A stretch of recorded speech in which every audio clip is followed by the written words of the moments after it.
The Most Important Thing. By Howard Marks. Uncommon Sense for the Thoughtful Investor. Chapter 1. The most important thing is second-level thinking. The art of investment has one characteristic that is not generally appreciated. A creditable, if unspectacular, result can be achieved by the lay investor with a minimum of effort and capability, but to improve this easily attainable standard requires much application and more than a trace of wisdom. Ben Graham, The Intelligent Investor. Everything should be made as simple as possible, but not simpler. Albert Einstein. It's not supposed to be easy. Anyone who finds it easy is stupid. Charlie Munger. Few people have what it takes to be great investors. Some can be taught, but not everyone. And those who can be taught can't be taught everything. Valid approaches work some of the time but not all. And investing can't be reduced to an algorithm and turned over to a computer. Even the best investors don't get it right every time. The reasons are simple. No rule always works. The environment isn't controllable, and circumstances rarely repeat exactly. Psychology plays a major role in markets, and because it's highly variable, cause and effect relationships aren't reliable. An investment approach may work for a while, but eventually the actions it calls for will change the environment, meaning a new approach is needed. And if others emulate an approach, that will blunt its effectiveness. Investing, like economics, is more art than science. And that means it can get a little messy. One of the most important things to bear in mind today is that economics isn't an exact science. It may not even be much of a science at all, in the sense that in science, controlled experiments can be conducted, past results can be replicated with confidence, and cause and effect relationships can be depended on to hold. Will it work? March 5, 2009. Because investing is at least as much art as it is science, it's never my goal, in this book or elsewhere, to suggest it can be routinized. In fact, one of the things I most want to emphasize is how essential it is that one's investment approach be intuitive and adaptive rather than be fixed and mechanistic. At bottom, it's a matter of what you're trying to accomplish. Anyone can achieve average investment performance. Just invest in an index fund that buys a little of everything. That will give you what is known as market returns, merely matching whatever the market does. But successful investors want more. They want to beat the market. In my view, that's the definition of successful investing, doing better than the market and other investors. To accomplish that, you need either good luck or superior insight. Counting on luck isn't much of a plan, so you'd better concentrate on insight. In basketball, they say, you can't coach height, meaning all the coaching in the world won't make a player taller. It's almost as hard to teach insight. As with any other art form, some people just understand investing better than others. They have, or manage to acquire, that necessary trace of wisdom that Ben Graham so eloquently calls for. Everyone wants to make money. All of economics is based on belief in the universality of the profit motive. So is capitalism. The profit motive makes people work harder and risk their capital. The pursuit of profit has produced much of the material progress the world has enjoyed. But that universality also makes beating the market a difficult task. Millions of people are competing for each available dollar of investment gain. Who'll get it? The person who's a step ahead. In some pursuits, getting to the front of the pack means more schooling, more time in the gym or the library, better nutrition, more perspiration, greater stamina, or better equipment. But in investing, where these things count for less, it calls for more perceptive thinking at what I call the second level. Would-be investors can take courses in finance and accounting, read widely and, if they are fortunate, receive mentoring from someone with a deep understanding of the investment process. But only a few of them will achieve the superior insight, intuition, sense of value and awareness of psychology that are required for consistently above average results. Doing so requires second-level thinking. Remember, your goal in investing isn't to earn average returns, you want to do better than average. Thus, your thinking has to be better than that of others, both more powerful and at a higher level. Since other investors may be smart, well-informed and highly computerized, you must find an edge they don't have. You must think of something they haven't thought of, see things they miss or bring insight they don't possess. You have to react differently and behave differently. In short, being right may be a necessary condition for investment success, but it won't be sufficient. You must be more right than others, which by definition means your thinking has to be different. What is second-level thinking?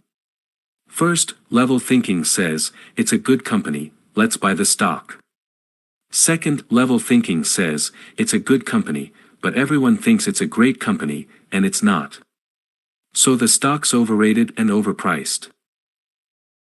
Let's sell. First-level thinking says, the outlook calls for low growth and rising inflation. Let's dump our stocks. Second-level thinking says, the outlook stinks, but everyone else is selling in panic. Buy. First-level thinking says, I think the company's earnings will fall, sell.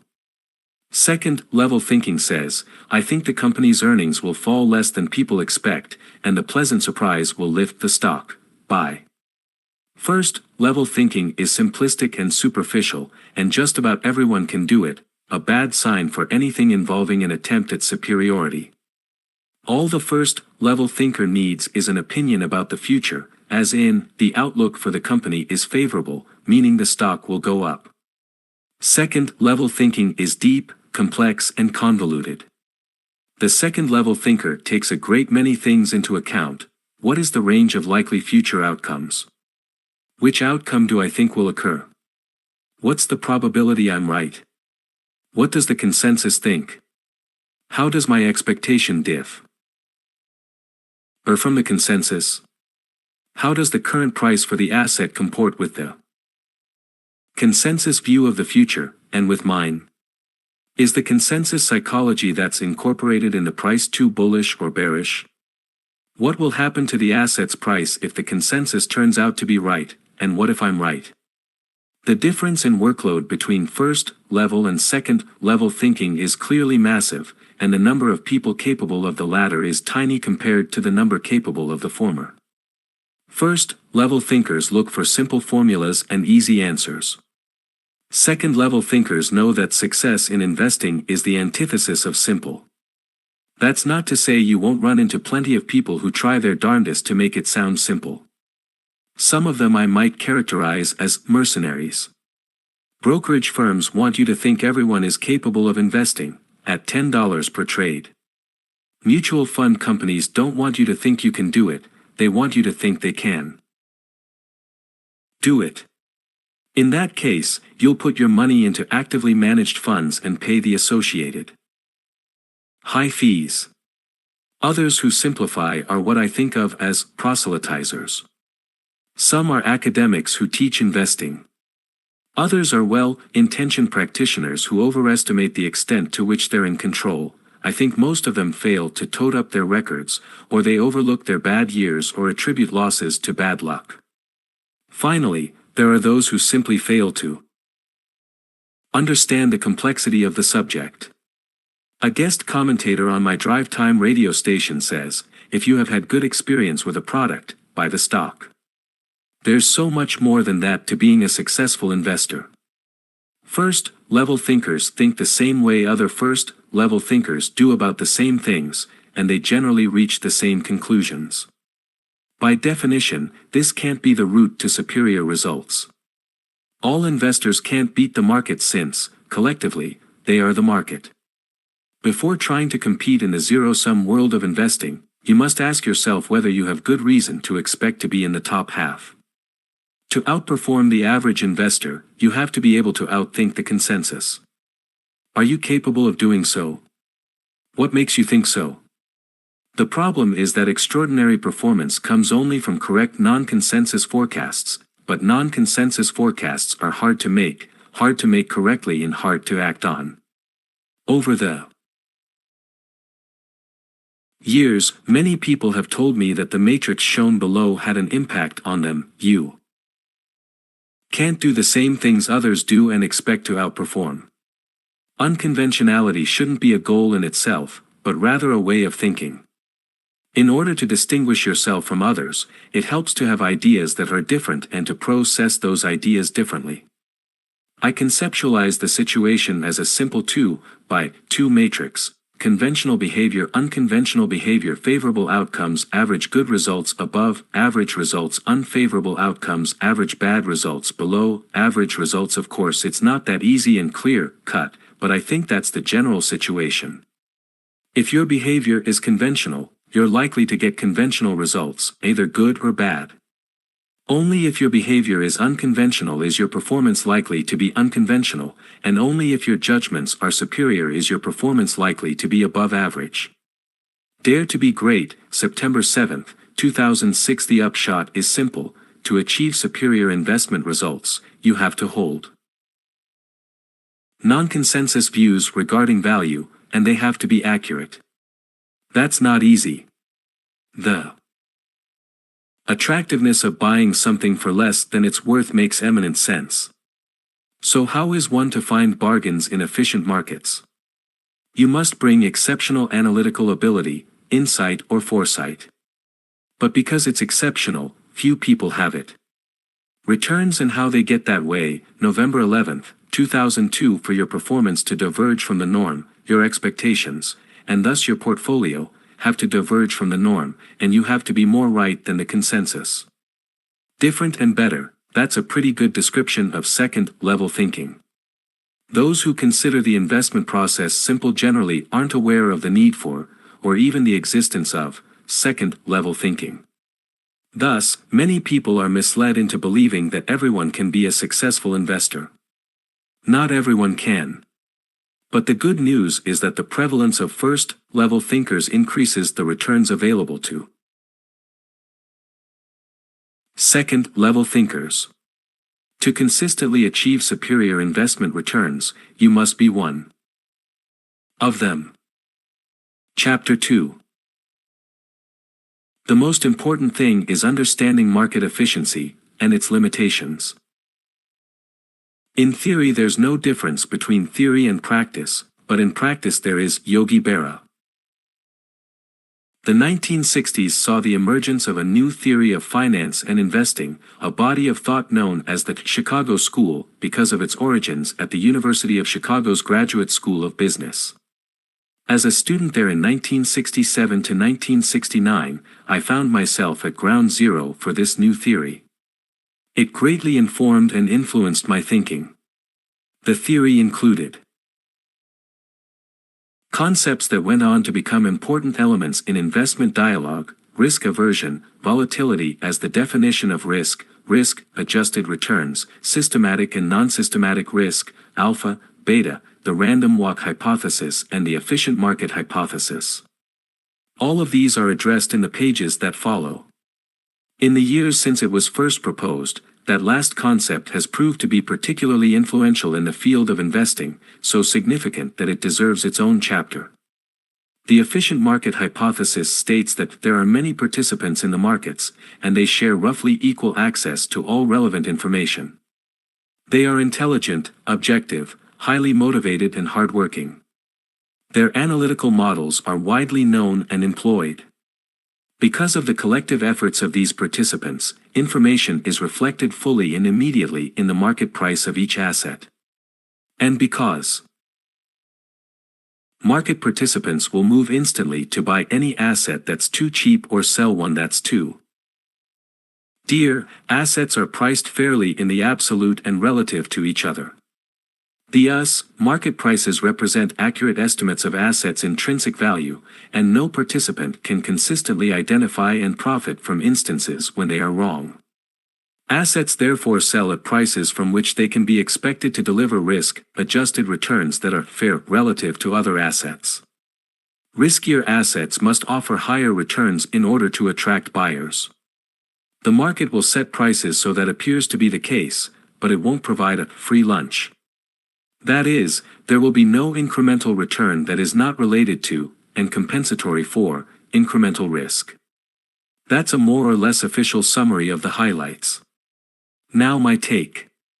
When I speak of this theory, I also use the word efficient, but I mean it in the sense of speedy, quick to incorporate information, not right. I agree that because investors work hard to evaluate every new piece of information, asset prices immediately reflect the consensus view of the information's significance. I do not, however, believe the consensus view is necessarily correct. In January 2000, Yahoo sold at $237. In April 2001 it was at $11. Anyone who argues that the market was right both times has his or her head in the clouds. It has to have been wrong on at least one of those occasions. But that doesn't mean many investors were able to detect and act on the market's error. If prices in efficient markets already reflect the consensus, then sharing the consensus view will make you likely to earn just an average return. To beat the market you must hold an idiosyncratic, or non-consensus, view. The bottom line for me is that, although the more efficient markets often misvalue assets, it's not easy for any one person, working with the same information as everyone else and subject to the same psychological influences, to consistently hold views that are different from the consensus and closer to being correct. That's what makes the mainstream markets awfully hard to beat, even if they aren't always right. What's it all about, Alpha? July 11, 2001. The most important upshot from the efficient market hypothesis is its conclusion that you can't beat the market. Not only was this conclusion founded logically on the Chicago view of the market, but it was buttressed by studies of the performance of mutual funds. Very few of those funds have distinguished themselves through their results. What about the 5-star funds? You might ask. Read the small print. Mutual funds are rated relative to each other. The ratings don't say anything about their having beaten an objective standard such as a market index. Okay then, what about the celebrated investors we hear so much about? First, 1 or 2 good years prove nothing. Chance alone can produce just about any result. Second, statisticians insist nothing can be proved with statistical significance until you have enough years of data. I remember a figure of 60, for years. And almost no one manages money that long. Finally, the emergence of 1 or 2 great investors doesn't disprove the theory. The fact that the Warren Buffetts of this world attract as much attention as they do is an indication that consistent outperformers are exceptional. One of the greatest ramifications of the Chicago theory has been the development of passive investment vehicles known as index funds. If most active portfolio managers making active bets on which securities to overweight and underweight can't beat the market, why pay the price, in the form of transaction costs and management fees, entailed in trying? With that question in mind, investors have put growing amounts in funds that simply invest a market-determined amount in each stock or bond in a market index. In this way, investors enjoy market returns at a fee of just a few hundredths of a % per year. Everything moves in cycles, as I'll discuss later, and that includes accepted wisdom. So the efficient market hypothesis got off to a fast start in the 1960s and developed a lot of adherents. Objections have been raised since then, and the general view of its applicability rises and falls. I have my own reservations about the theory, and the biggest one has to do with the way it links return and risk. According to investment theory, people are risk-averse by nature. Meaning that in general they'd rather bear less risk than more. For them to make riskier investments, they have to be induced through the promise of higher returns. Thus, markets will adjust the prices of investments so that, based on the known facts and common perceptions, the riskier ones will appear to promise higher returns. Because theory says in an efficient market there's no such thing as investing skill, commonly referred to today as alpha, that would enable someone to beat the market, all the difference in return between one investment and another, or between one person's portfolio and another's, is attributable to differences in risk. In fact, if you show an adherent of the efficient market hypothesis an investment record that appears to be superior, as I have, the answer is likely to be, the higher return is explained by hidden risk. The fallback position is to say, you don't have enough years of data. Once in a while we experience periods when everything goes well and riskier investments deliver the higher returns they seem to promise. Those halcyon periods lull people into believing that to get higher returns, all they have to do is make riskier investments. But they ignore something that is easily forgotten in good times. This can't be true, because if riskier investments could be counted on to produce higher returns, they wouldn't be riskier. Every once in a while, then, people learn an essential lesson. They realize that nothing, and certainly not the indiscriminate acceptance of risk, carries the promise of a free lunch, and they're reminded of the limitations of investment theory. That's the theory and its implications. The key question is whether it's right. Is the market unbeatable? Are the people who try wasting their time? Are the clients who pay fees to investment managers wasting their money? As with most other things in my world, the answers aren't simple and they're certainly not yes or no. I don't believe the notion of market efficiency deserves to be dismissed out of hand. In principle, it's fair to conclude that if thousands of rational and numerate people gather information about an asset and evaluate it diligently and objectively, the asset's price shouldn't stray far from its intrinsic value. Mispricings shouldn't be regularly extant, meaning it should be hard to beat the market. In fact, some asset classes are quite efficient. In most of these, the asset class is widely known and has a broad following. The class is socially acceptable, not controversial or taboo. The merits of the class are clear and comprehensible, at least on the surface, and information about the class and its components is distributed widely and evenly. If these conditions are met, there's no reason why the asset class should systematically be overlooked, misunderstood, or underrated. Take foreign exchange, for example. What are the things that determine the movements of one currency versus another? Future growth rates and inflation rates. Is it possible for any one person to systematically know much more about these things than everyone else? Probably not. And if not, then no one should be able to regularly achieve above average risk-adjusted returns through currency trading.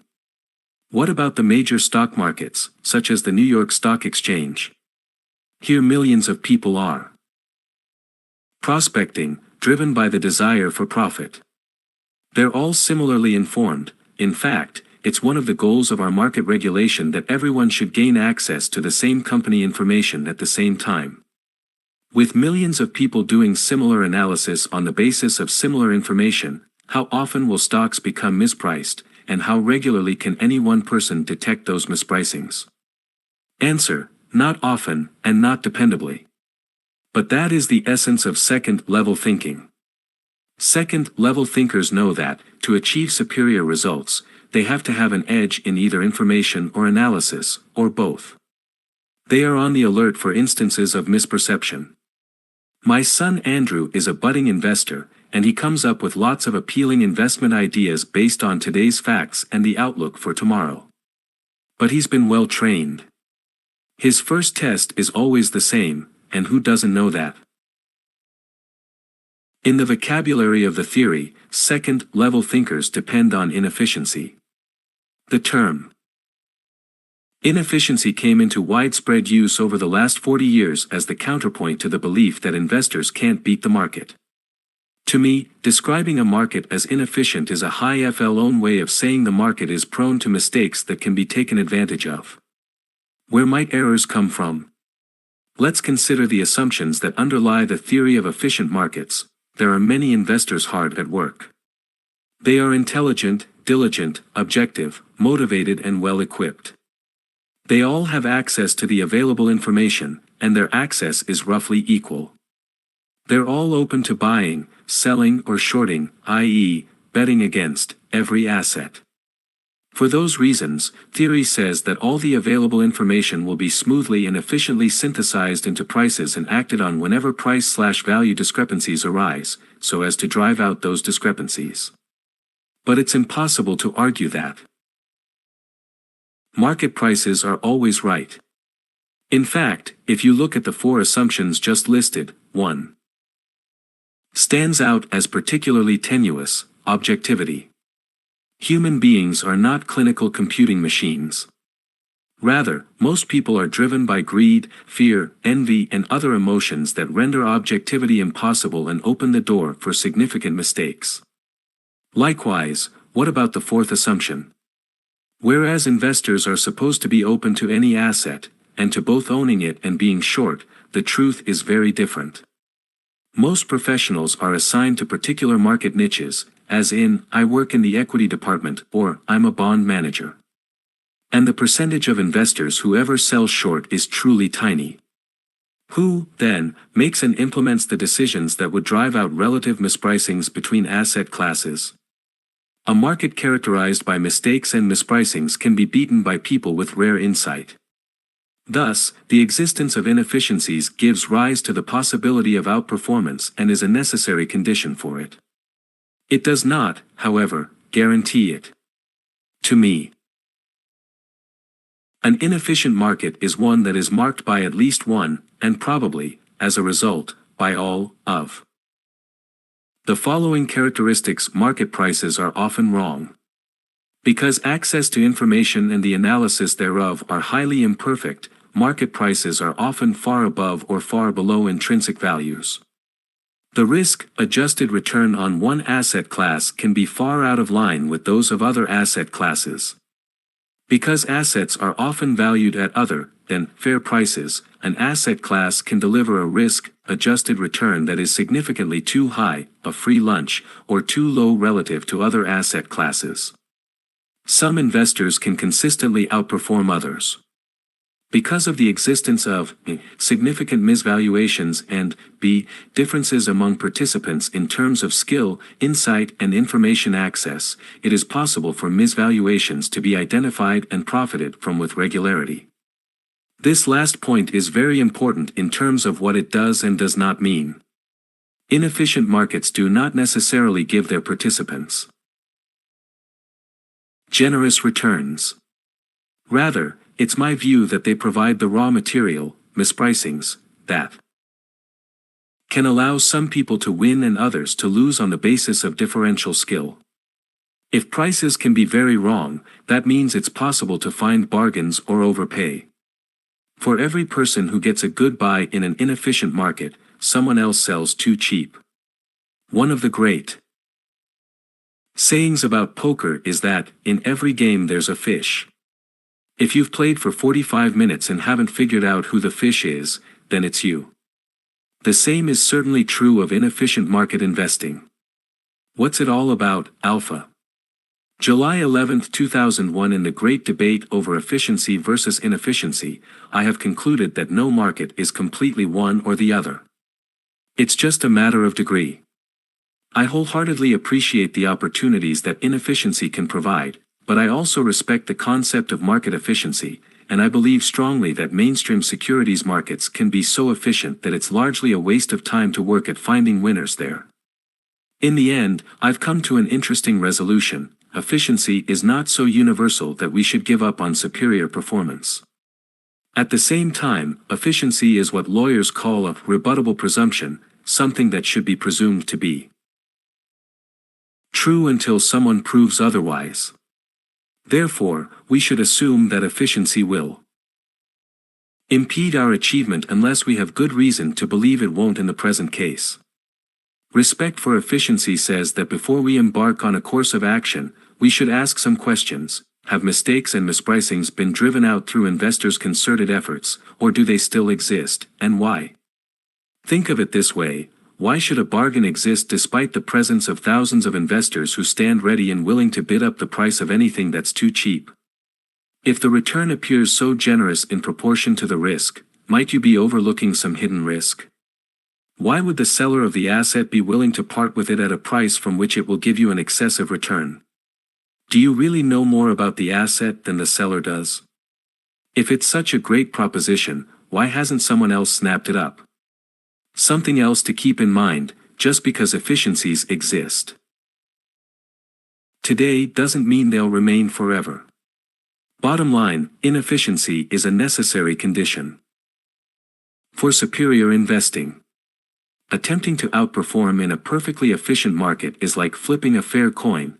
The best you can hope for is 50-50. For investors to get an edge, there have to be inefficiencies in the underlying process, imperfections, mispricings, to take advantage of. But let's say there are. That alone is not a sufficient condition for outperformance. All that means is that prices aren't always fair and mistakes are occurring. Some assets are priced too low and some too high. You still have to be more insightful than others in order to regularly buy more of the former than the latter. Many of the best bargains at any point in time are found among the things other investors can't or won't do. Let others believe markets can never be beat. Abstention on the part of those who won't venture in creates opportunities for those who will. Is investment theory, with its notion of market efficiency, the equivalent of a physical law that is universally true? Or is it an irrelevant ivory tower notion to be disregarded? In the end, it's a question of balance, and balance comes from applying informed common sense. The key turning point in my investment management career came when I concluded that because the notion of market efficiency has relevance, I should limit my efforts to relatively inefficient markets where hard work and skill would pay off best. Theory informed that decision and prevented me from wasting my time in the mainstream markets, but it took an understanding of the limits of the theory to keep me from completely accepting the arguments against active management. In short, I think theory should inform our decisions but not dominate them. If we entirely ignore theory, we can make big mistakes. We can fool ourselves into thinking it's possible to know more than everyone else and to regularly beat heavily populated markets. We can buy securities for their returns but ignore their risk. We can buy 50 correlated securities and mistakenly think we've diversified. But swallowing theory whole can make us give up on finding bargains, turn the process over to a computer and miss out on the contributions skillful individuals can make. The image here is of the efficient market-believing finance professor who takes a walk with a student. "Isn't that a $10 bill lying on the ground?" asks the student. "No, it can't be a $10 bill," answers the professor. "If it were, someone would have picked it up by now." The professor walks away, and the student picks it up and has a beer. What's it all about, Alpha? July 11, 2001. Chapter 3. The most important thing is value. For investing to be reliably successful, an accurate estimate of intrinsic value is the indispensable starting point. Without it, any hope for consistent success as an investor is just that, hope. The oldest rule in investing is also the simplest: buy low, sell high. Seems blindingly obvious, who would want to do anything else? But what does that rule actually mean? Again, obvious, on the surface. It means that you should buy something at a low price and sell it at a high price. But what, in turn, does that mean? What's high, and what's low? On a superficial level, you can take it to mean that the goal is to buy something for less than you sell it for. But since your sale will take place well down the road, that's not much help in figuring out the proper price at which to buy today. There has to be some objective standard for high and low, and most usefully that standard is the asset's intrinsic value. Now the meaning of the saying becomes clear: buy at a price below intrinsic value, and sell at a higher price. Of course, to do that, you'd better have a good idea what intrinsic value is.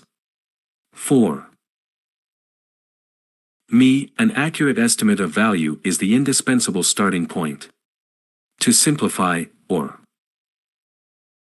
oversimplify, all approaches to investing in company securities can be divided into two basic types: those based on analysis of the company's attributes, known as fundamentals, and those based on study of the price behavior of the securities themselves.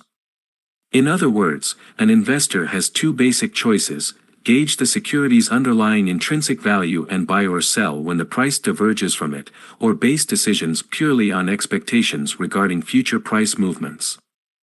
I'll turn to the latter first, since I don't believe in it and should be able to dispose of it rather promptly. Technical analysis, or the study of past stock price behavior, has been practiced ever since I joined the industry, and well before that, but it's been in decline. Today, observations about historic price patterns may be used to supplement fundamental analysis, but we hear far less than we did in the past about people basing decisions primarily on what price movements tell them. Part of the decline of technical analysis can be attributed to the random walk hypothesis, a component of the Chicago theory developed in the early 1960s, primarily by Professor Eugene Fama. The random walk hypothesis says a stock's past price movements are of absolutely no help in predicting future movements. In other words, it's a random process, like tossing a coin. We all know that even if a coin has come up heads 10 times in a row, the probability of heads on the next throw is still 50-50. Likewise, the hypothesis says, the fact that a stock's price has risen for the last 10 days tells you nothing about what it will do tomorrow. Another form of relying on past stock price movements to tell you something is so-called momentum investing. It, too, exists in contravention of the random walk hypothesis. I'm unlikely to do it justice. But as I see it, investors who practice this approach operate under the assumption that they can tell when something that has been rising will continue to rise. Momentum investing might enable you to participate in a bull market that continues upward, but I see a lot of drawbacks. One is based on economist Herb Stein's wry observation that, if something cannot go on forever, it will stop. What happens to momentum investors then? How will this approach help them sell in time to avoid a decline? And what will it have them do in falling markets? It seems clear that momentum investing isn't a cerebral approach to investing. The greatest example came in 1998 to 1999, with the rise of people called day traders. Most were non-professional investors drawn from other walks of life by the hope for easy money in the tech, media, telecom stock boom. They rarely held positions overnight, since doing so would require them to pay for them. Several times a day, they would try to guess whether a stock they'd been watching would rise or fall in the next few hours. I've never understood how people reach conclusions like these. I liken it to trying to guess whether the next person to come around the corner will be male or female. The way I see it, day traders considered themselves successful if they bought a stock at $10 and sold at $11, bought it back the next week at $24, and sold at $25, and bought it a week later at $39 and sold at $40. If you can't see the flaw in this, that the trader made $3 in a stock that appreciated by $30, you probably shouldn't read the rest of this book. Moving away from momentum investors and their Ouija boards, along with all other forms of investing that eschew intelligent analysis, we are left with two approaches, both driven by fundamentals: value investing and growth investing. In a nutshell, value investors aim to come up with a security's current intrinsic value and buy when the price is lower, and growth investors try to find securities whose value will increase rapidly in the future. To value investors, an asset isn't an ephemeral concept you invest in because you think it's attractive, or think others will find it attractive. It's a tangible object that should have an intrinsic value capable of being ascertained, and if it can be bought below its intrinsic value, you might consider doing so. Thus, intelligent investing has to be built on estimates of intrinsic value. Those estimates must be derived rigorously, based on all of the available information. The most important thing, July 1, 2003. What is it that makes a security, or the underlying company, valuable? There are lots of candidates: financial resources, management, factories, retail outlets, patents, human resources, brand names, growth potential and, most of all, the ability to generate earnings and cash flow. In fact, most analytical approaches would say that all those other characteristics, financial resources, management, factories, retail outlets, patents, human resources, brand names and growth potential are valuable precisely because they can translate eventually into earnings and cash flow. The emphasis in value investing is on tangible factors like hard assets and cash flows. Intangibles like talent, popular fashions and long-term growth potential are given less weight.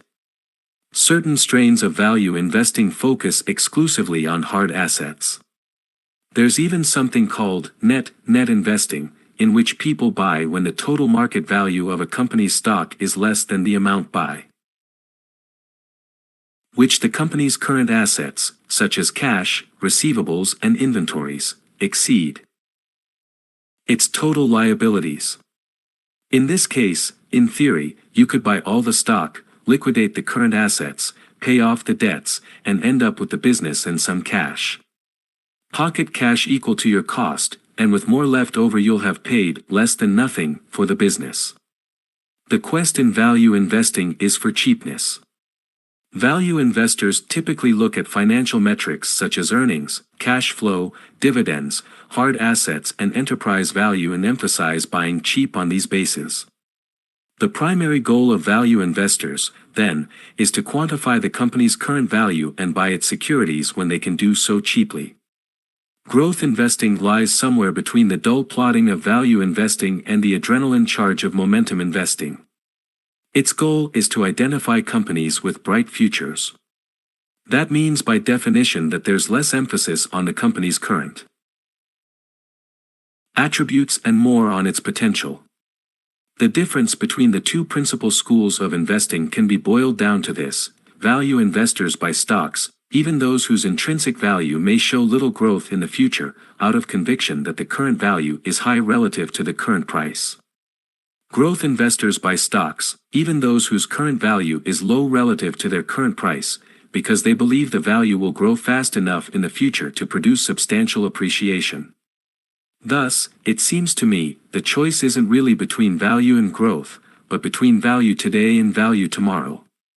Growth investing represents a bet on company performance that may or may not materialize in the future, while value investing is based primarily on analysis of a company's current worth.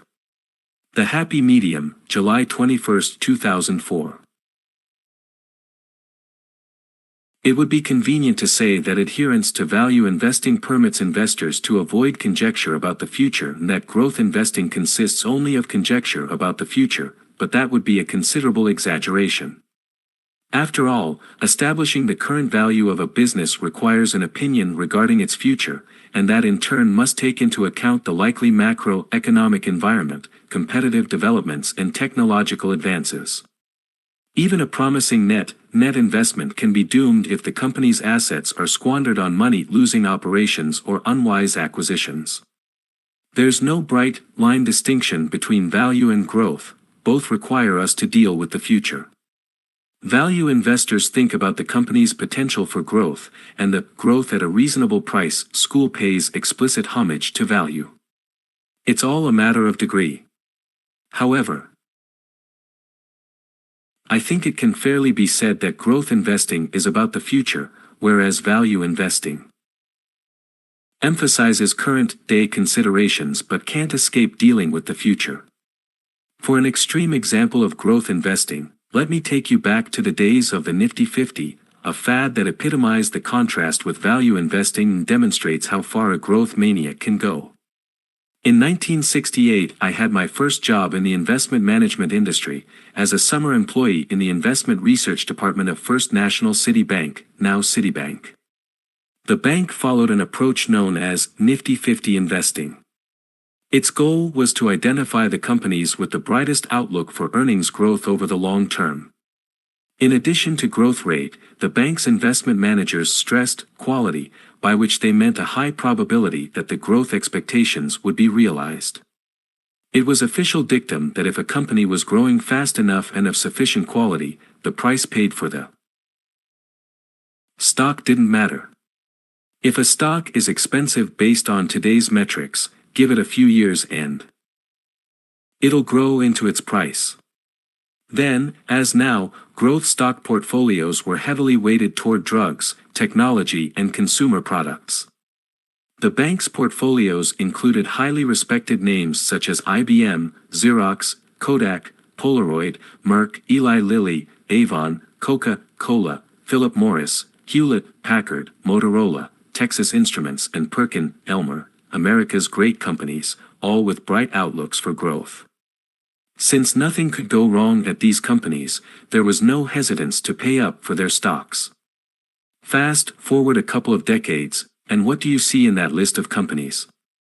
Some, such as Kodak and Polaroid, have seen their basic businesses decimated by unforeseen changes in technology. Others, such as IBM and Xerox, became slow-moving prey on which new competitors feasted. All told, First National City's list of America's best companies has been visited by deterioration and even bankruptcy in the 42 years since I started.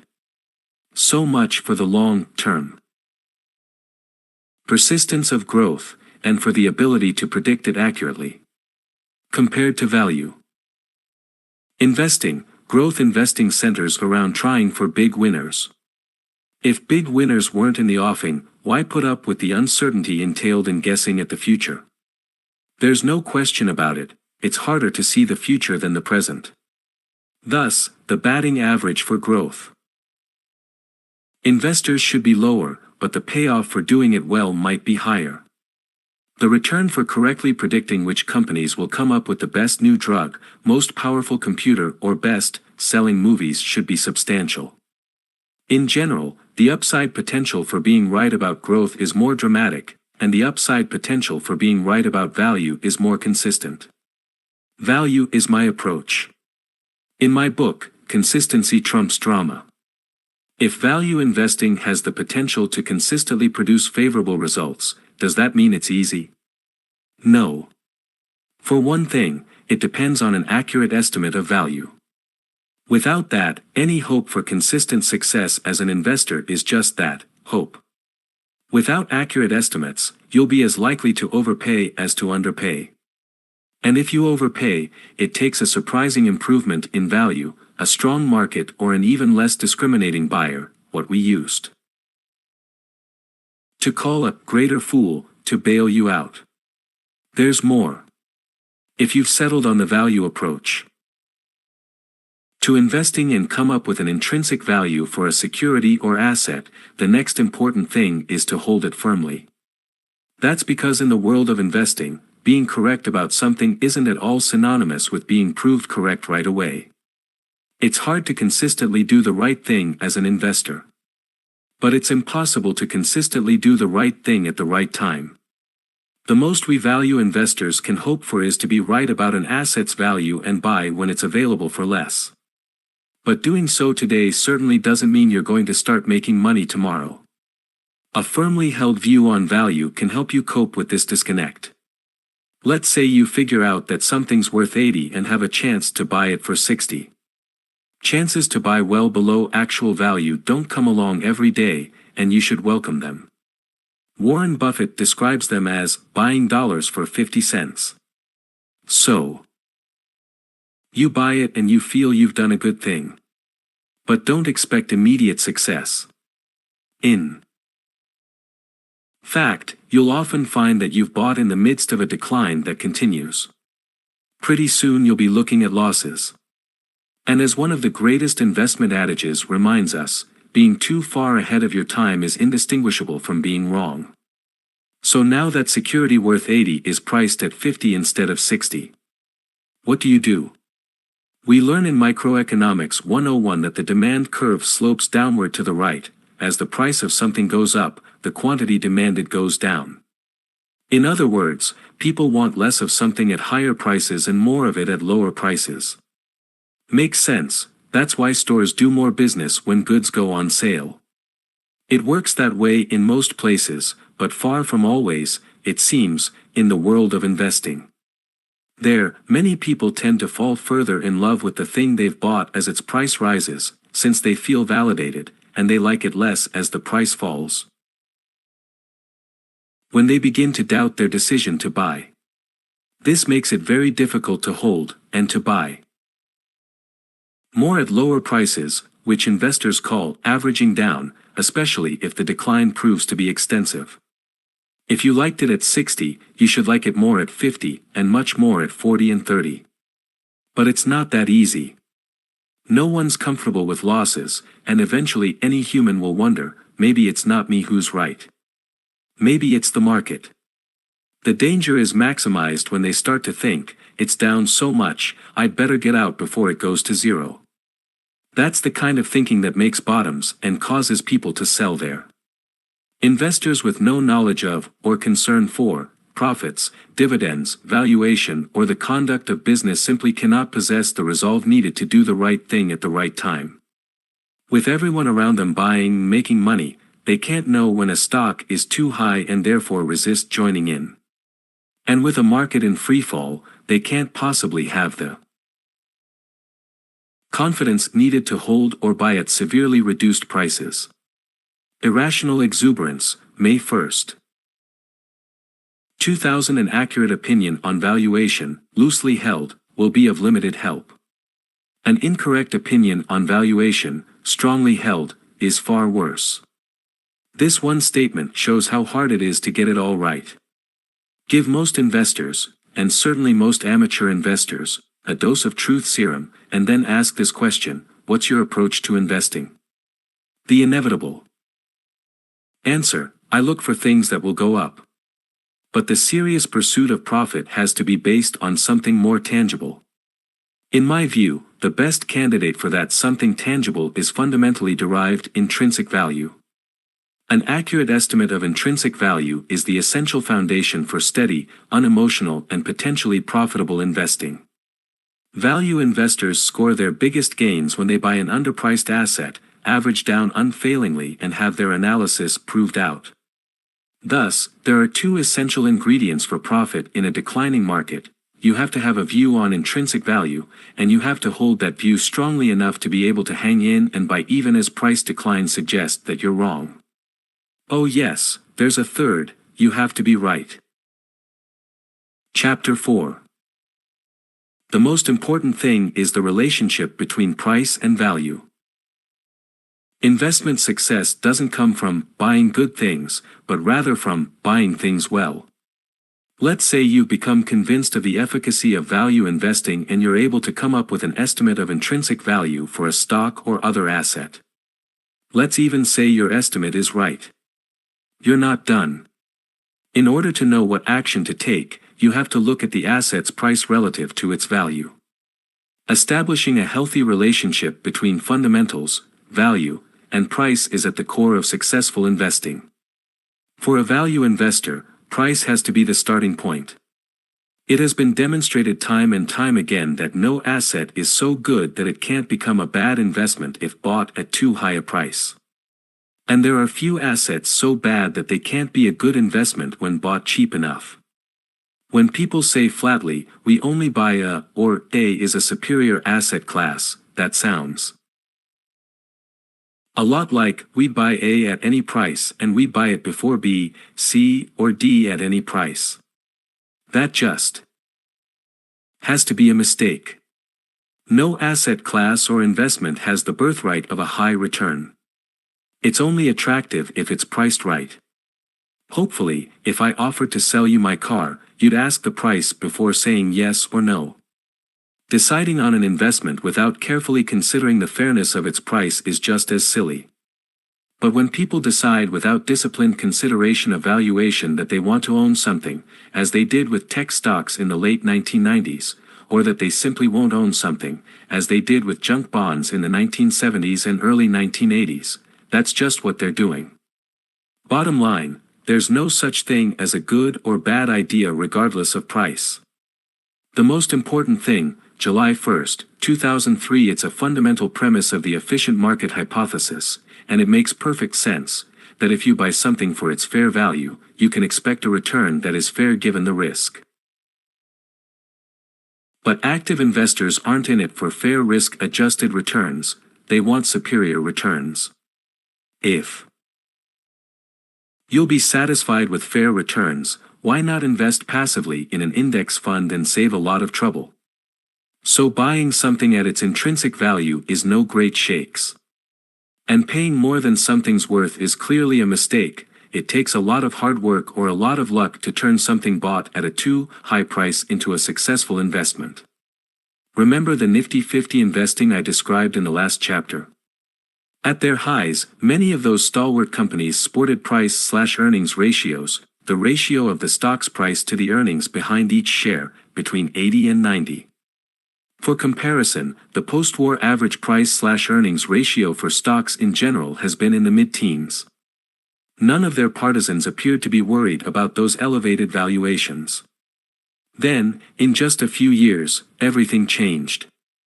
In the early 1970s, the stock market cooled off, exogenous factors like the oil embargo and rising inflation clouded the picture and the nifty 50 stocks collapsed. Within a few years, those price/earnings ratios of 80 or 90 had fallen to 8 or 9, meaning investors in America's best companies had lost 90% of their money. People may have bought into great companies, but they paid the wrong price. At Oaktree we say, well bought is half sold. By this we mean we don't spend a lot of time thinking about what price we're going to be able to sell a holding for, or when, or to whom, or through what mechanism. If you've bought it cheap, eventually those questions will answer themselves. If your estimate of intrinsic value is correct, over time an asset's price should converge with its value. What are the companies worth? Eventually, this is what it comes down to. It's not enough to buy a share in a good idea, or even a good business. You must buy it at a reasonable, or, hopefully, a bargain, price. Bubble.com, January 3, 2000. All of this begs the question, what goes into the price? What should a prospective buyer be looking at to be sure the price is right? Underlying fundamental value, of course, but most of the time a security's price will be affected at least as much, and its short-term fluctuations determined primarily by two other factors, psychology and technicals. Most investors, and certainly most non-professionals, know little about technicals. These are non-fundamental factors, that is, things unrelated to value, that affect the supply and demand for securities. Two examples: the forced selling that takes place when market crashes cause levered investors to receive margin calls and be sold out, and the inflows of cash to mutual funds that require portfolio managers to buy.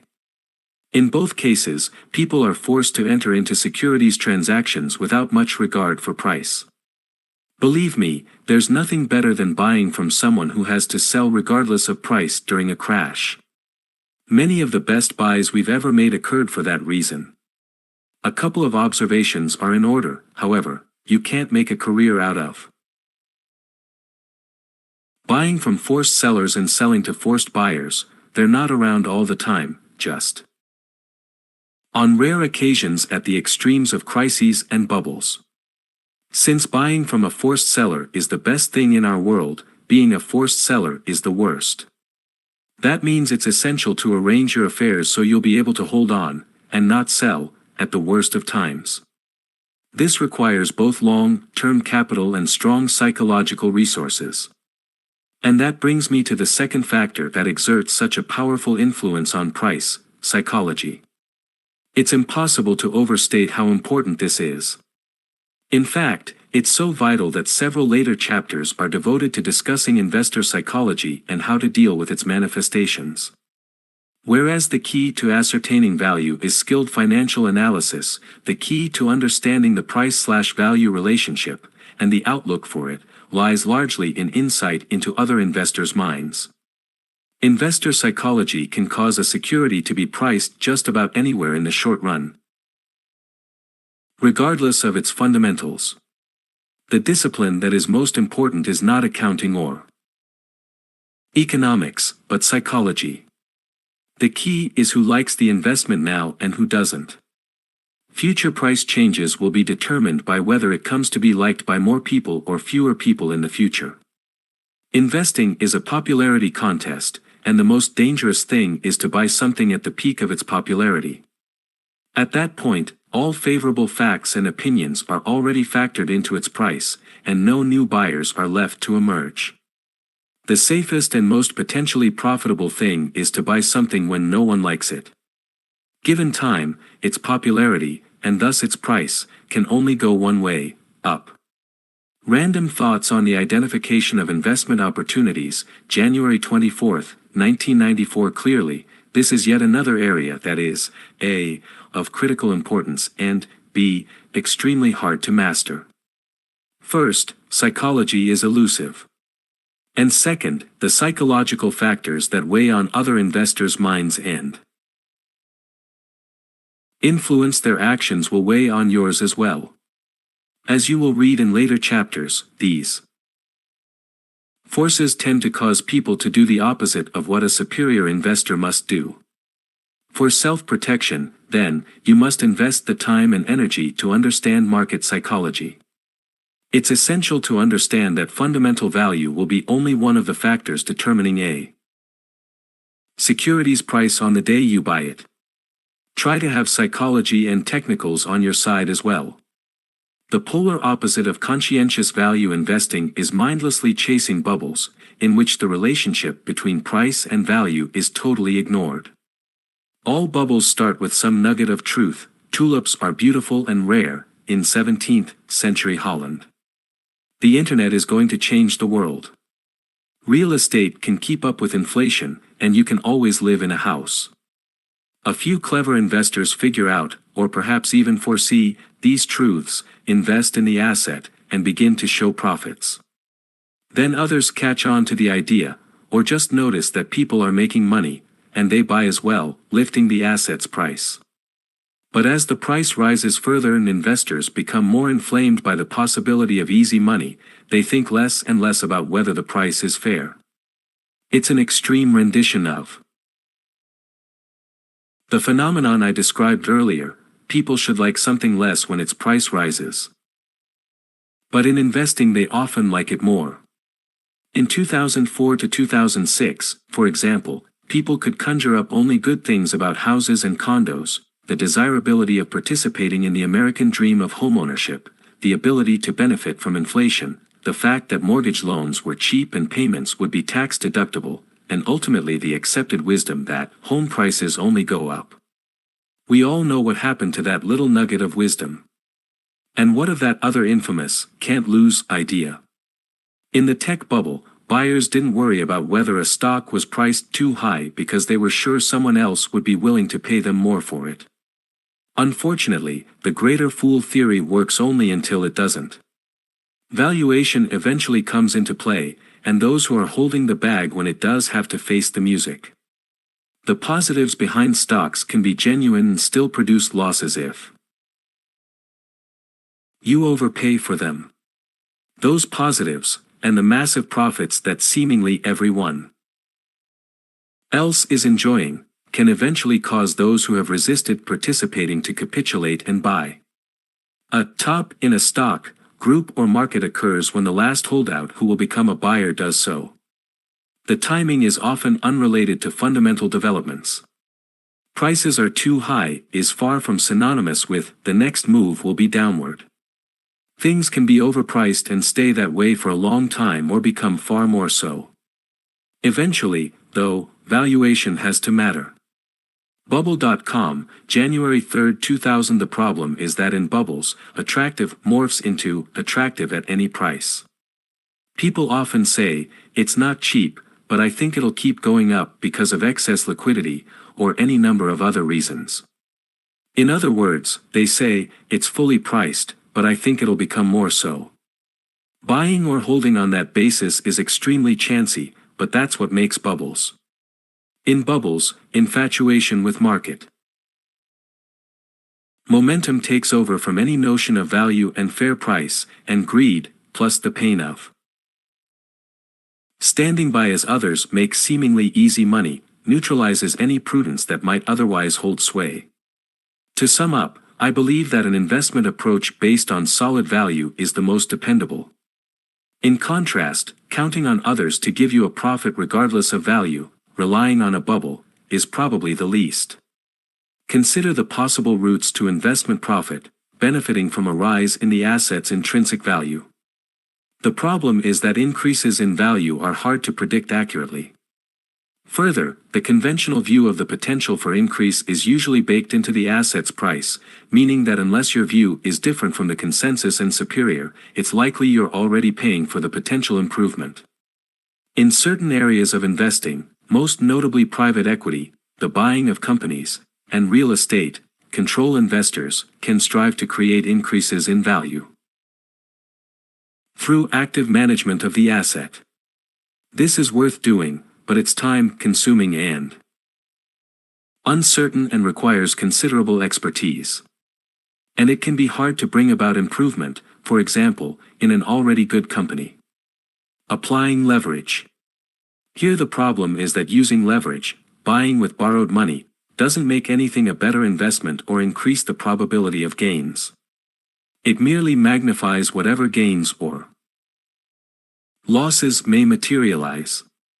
And it introduces the risk of ruin if a portfolio fails to satisfy a contractual value test and lenders can demand their money back at a time when prices and illiquidity are depressed.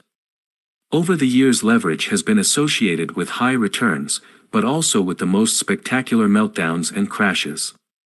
Selling for more than your asset's worth. Everyone hopes a buyer will come along who's willing to overpay for what they have for sale. But certainly the hoped-for arrival of this sucker can't be counted on. Unlike having an underpriced asset move to its fair value, expecting appreciation on the part of a fairly priced or overpriced asset requires irrationality on the part of buyers that absolutely cannot be considered dependable. Buying something for less than its value. In my opinion, this is what it's all about, the most dependable way to make money. Buying at a discount from intrinsic value and having the asset's price move toward its value doesn't require serendipity. It just requires that market participants wake up to reality. When the market's functioning properly, value exerts a magnetic pull on price. Of all the possible routes to investment profit, buying cheap is clearly the most reliable. Even that, however, isn't sure to work. You can be wrong about the current value. Or events can come along that reduce value. Or deterioration in attitudes or markets can make something sell even further below its value. Or the convergence of price and intrinsic value can take more time than you have. As John Maynard Keynes pointed out, the market can remain irrational longer than you can remain solvent. Trying to buy below value isn't infallible, but it's the best chance we have. Chapter 5. The most important thing is understanding risk. Risk means more things can happen than will happen, Elroy Dimson. Investing consists of exactly one thing, dealing with the future. And because none of us can know the future with certainty, risk is inescapable. Thus, dealing with risk is an essential, I think the essential, element in investing. It's not hard to find investments that might go up. If you can find enough of these, you'll have moved in the right direction. But you're unlikely to succeed for long if you haven't dealt explicitly with risk. The first step consists of understanding it. The second step is recognizing when it's high. The critical final step is controlling it. Because the issue is so complex and so important, I devote 3 chapters to examining risk in depth. Why do I say risk assessment is such an essential element in the investment process? There are 3 powerful reasons. First, risk is a bad thing, and most level-headed people want to avoid or minimize it. It is an underlying assumption in financial theory that people are naturally risk-averse, meaning they'd rather take less risk than more. Thus, for starters, an investor considering a given investment has to make judgments about how risky it is and whether he or she can live with the absolute quantum of risk. Second, when you're considering an investment, your decision should be a function of the risk entailed as well as the potential return. Because of their dislike for risk, investors have to be bribed with higher prospective returns to take incremental risks. Put simply, if both a U.S. Treasury note and small company stock appeared likely to return 7% per year, everyone would rush to buy the former, driving up its price and reducing its prospective return, and dump the latter, driving down its price and thus increasing its return. This process of adjusting relative prices, which economists call equilibration, is supposed to render prospective returns proportional to risk. So, going beyond determining whether he or she can bear the absolute amount of risk that is attendant, the investor's second job is to determine whether the return on a given investment justifies taking the risk. Clearly, return tells just half of the story, and risk assessment is required. When you consider investment results, the return means only so much by itself, the risk taken has to be assessed as well. Was the return achieved in safe instruments or risky ones? In fixed income securities or stocks? In large, established companies or smaller, shakier ones? In liquid stocks and bonds or illiquid private placements? With help from leverage or without it? In a concentrated portfolio or a diversified one? Surely investors who get their statements and find that their accounts made 10% for the year don't know whether their money managers did a good job or a bad one. In order to reach a conclusion, they have to have some idea about how much risk their managers took. In other words, they have to have a feeling for risk-adjusted return. It is from the relationship between risk and return that arises the graphic representation that has become ubiquitous in the investment world that it shows a capital market line that slopes upward to the right, indicating the positive relationship between risk and return. Markets set themselves up so that riskier assets appear to offer higher returns. If that weren't the case, who would buy them? The familiar graph of the risk-return relationship is elegant in its simplicity. Unfortunately, many have drawn from it an erroneous conclusion that gets them into trouble. Especially in good times, far too many people can be overheard saying, riskier investments provide higher returns. If you want to make more money, the answer is to take more risk. But riskier investments absolutely cannot be counted on to deliver higher returns. Why not? It's simple, if riskier investments reliably produced higher returns, they wouldn't be riskier. The correct formulation is that in order to attract capital, riskier investments have to offer the prospect of higher returns, or higher promised returns, or higher expected returns. But there's absolutely nothing to say those higher prospective returns have to materialize. The way I conceptualize the capital market line makes it easier for me to relate to the relationship underlying it all. Riskier investments are those for which the outcome is less certain. That is, the probability distribution of returns is wider. When priced fairly, riskier investments should entail higher expected returns, the possibility of lower returns, and, in some cases, the possibility of losses. The traditional risk/return graph is deceptive because it communicates the positive connection between risk and return but fails to suggest the uncertainty involved. It has brought a lot of people a lot of misery through its unwavering intimation that taking more risk leads to making more money. I hope my version of the graph is more helpful.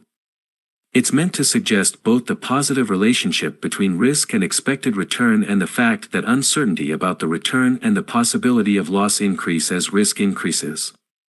Risk, January 19, 2006. Our next major task is to define risk. What exactly does it involve? We can get an idea from its synonyms: danger, hazard, jeopardy, peril. They all sound like reasonable candidates, and pretty undesirable.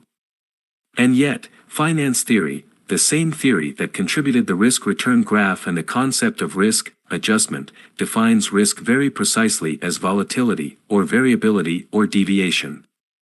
None of these conveys the necessary sense of peril. According to the academicians who developed capital market theory, risk equals volatility, because volatility indicates the unreliability of an investment. I take great issue with this definition of risk. It's my view that, knowingly or unknowingly, academicians settled on volatility as the proxy for risk as a matter of convenience. They needed a number for their calculations that was objective and could be ascertained historically and extrapolated into the future. Volatility fits the bill, and most of the other types of risk do not. The problem with all of this, however, is that I just don't think volatility is the risk most investors care about. There are many kinds of risk. But volatility may be the least relevant of them all. Theory says investors demand more return from investments that are more volatile. But for the market to set the prices for investments such that more volatile investments will appear likely to produce higher returns, there have to be people demanding that relationship, and I haven't met them yet. I've never heard anyone at Oaktree, or anywhere else, for that matter, say, I won't buy it, because its price might show big fluctuations, or I won't buy it, because it might have a down quarter. Thus, it's hard for me to believe volatility is the risk investors factor in when setting prices and prospective returns. Rather than volatility, I think people decline to make investments primarily because they're worried about a loss of capital or an unacceptably low return. To me, I need more upside potential because I'm afraid I could lose money makes an awful lot more sense than I need more upside potential because I'm afraid the price may fluctuate. No, I'm sure risk is, first and foremost, the likelihood of losing money. Risk, January 19, 2006. The possibility of permanent loss is the risk I worry about, Oaktree worries about, and every practical investor I know worries about. But there are many other kinds of risk, and you should be conscious of them, because they can either A. affect you or B. affect others and thus present you with opportunities for profit. Investment risk comes in many forms. Many risks matter to some investors but not to others, and they may make a given investment seem safe for some investors but risky for others. Falling short of one's goal, investors have differing needs, and for each investor the failure to meet those needs poses a risk. A retired executive may need 4% per year to pay the bills, whereas 6% would represent a windfall. But for a pension fund that has to average 8% per year, a prolonged period returning 6% would entail serious risk. Obviously, this risk is personal and subjective, as opposed to absolute and objective. A given investment may be risky in this regard for some people but riskless for others. Thus, this cannot be the risk for which the market demands compensation in the form of higher prospective returns. Underperformance, let's say an investment manager knows there won't be more money forthcoming no matter how well a client's account performs, but it's clear the account will be lost if it fails to keep up with some index. That's benchmark risk, and the manager can eliminate it by emulating the index. But every investor who's unwilling to throw in the towel on outperformance, and who chooses to deviate from the index in its pursuit, will have periods of significant underperformance. In fact, since many of the best investors stick most strongly to their approach, and since no approach will work all the time, the best investors can have some of the greatest periods of underperformance. Specifically, in crazy times, disciplined investors willingly accept the risk of not taking enough risk to keep up. See Warren Buffett and Julian Robertson in 1999. That year, underperformance was a badge of courage because it denoted a refusal to participate in the tech bubble. Career risk, this is the extreme form of underperformance risk, the risk that arises when the people who manage money and the people whose money it is are different people. In those cases, the managers, or agents, may not care much about gains, in which they won't share, but may be deathly afraid of losses that could cost them their jobs. The implication is clear: risk that could jeopardize return to an agent's firing point is rarely worth taking. Unconventionality, along similar lines, there's the risk of being different. Stewards of other people's money can be more comfortable turning in average performance, regardless of where it stands in absolute terms, than with the possibility that unconventional actions will prove unsuccessful and get them fired. Concern over this risk keeps many people from superior results, but it also creates opportunities in unorthodox investments for those who dare to be different. Illiquidity: if an investor needs money with which to pay for surgery in 3 months or buy a home in a year, he or she may be unable to make an investment that can't be counted on for liquidity that meets the schedule. Thus, for this investor, risk isn't just losing money or volatility, or any of the above. It's being unable when needed to turn an investment into cash at a reasonable price. This, too, is a personal risk. Risk, January 19, 2006. Now I want to spend a little time on the subject of what gives rise to the risk of loss. First, risk of loss does not necessarily stem from weak fundamentals. A fundamentally weak asset, a less than stellar company's stock, a speculative grade bond, or a building in the wrong part of town, can make for a very successful investment if bought at a low enough price. Second, risk can be present even without weakness in the macro environment. The combination of arrogance, failure to understand and allow for risk, and a small adverse development can be enough to wreak havoc. It can happen to anyone who doesn't spend the time and effort required to understand the processes underlying his or her portfolio. Mostly it comes down to psychology that's too positive and thus prices that are too high. Investors tend to associate exciting stories and pizzazz with high potential returns. They also expect high returns from things that have been doing well lately. These souped-up investments may deliver on people's expectations for a while, but they certainly entail high risk. Having been borne aloft on the crowd's excitement and elevated to what I call the pedestal of popularity, they offer the possibility of continued high returns, but also of low or negative ones. Theory says high return is associated with high risk because the former exists to compensate for the latter. But pragmatic value investors feel just the opposite. They believe high return and low risk can be achieved simultaneously by buying things for less than their worth. In the same way, overpaying implies both low return and high risk.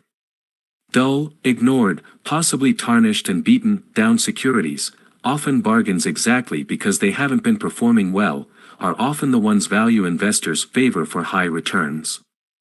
Their returns in bull markets are rarely at the top of the heap, but their performance is generally excellent on average, more consistent than that of hot stocks and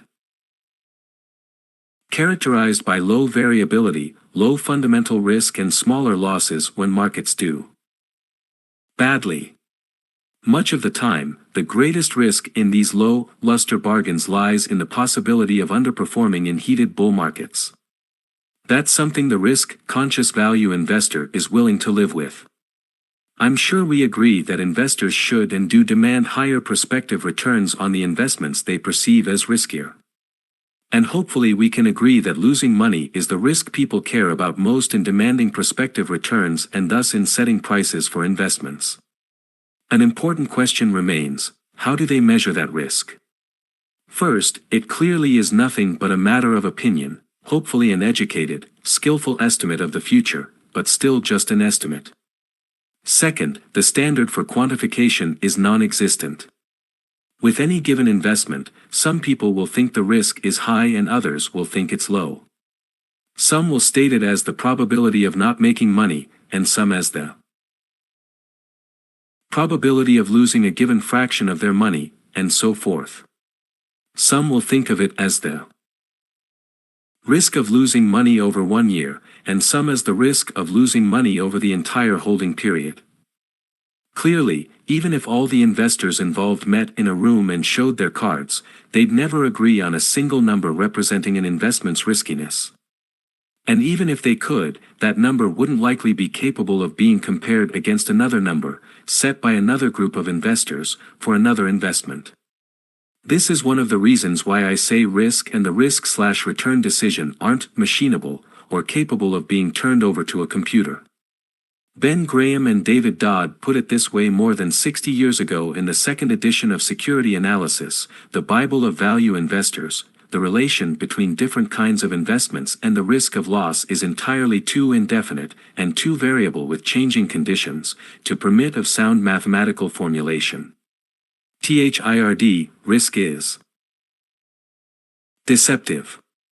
Conventional considerations are easy to factor in, like the likelihood that normally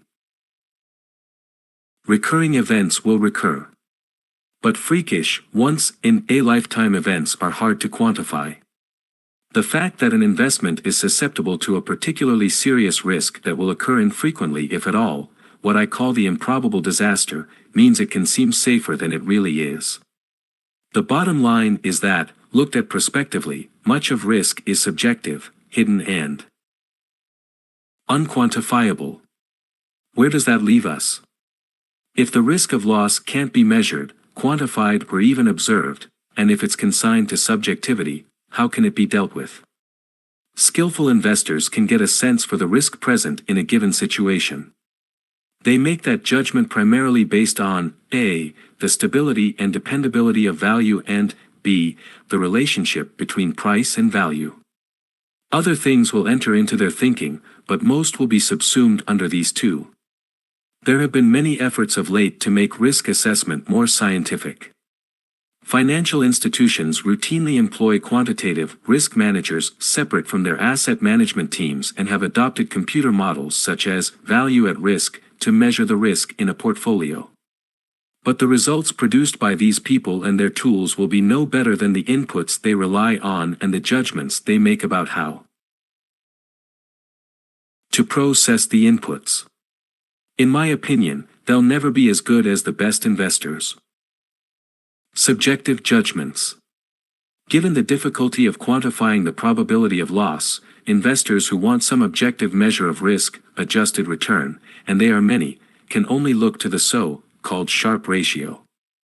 This is the ratio of a portfolio's excess return, its return above the riskless rate, or the rate on short-term treasury bills, to the standard deviation of the return. This calculation seems serviceable for public market securities that trade and price often. There is some logic, and it truly is the best we have. While it says nothing explicitly about the likelihood of loss, there may be reason to believe that the prices of fundamentally riskier securities fluctuate more than those of safer ones, and thus that the Sharpe ratio has some relevance.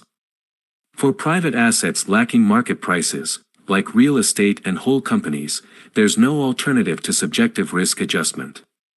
A few years ago, while considering the difficulty of measuring risk prospectively, I realized that because of its latent, non-quantitative and subjective nature, the risk of an investment, defined as the likelihood of loss, can't be measured in retrospect any more than it can a priori. Let's say you make an investment that works out as expected. Does that mean it wasn't risky? Maybe you buy something for $100 and sell it a year later for $200. Was it risky? Who knows? Perhaps it exposed you to great potential uncertainties that didn't materialize. Thus, its real riskiness might have been high. Or let's say the investment produces a loss.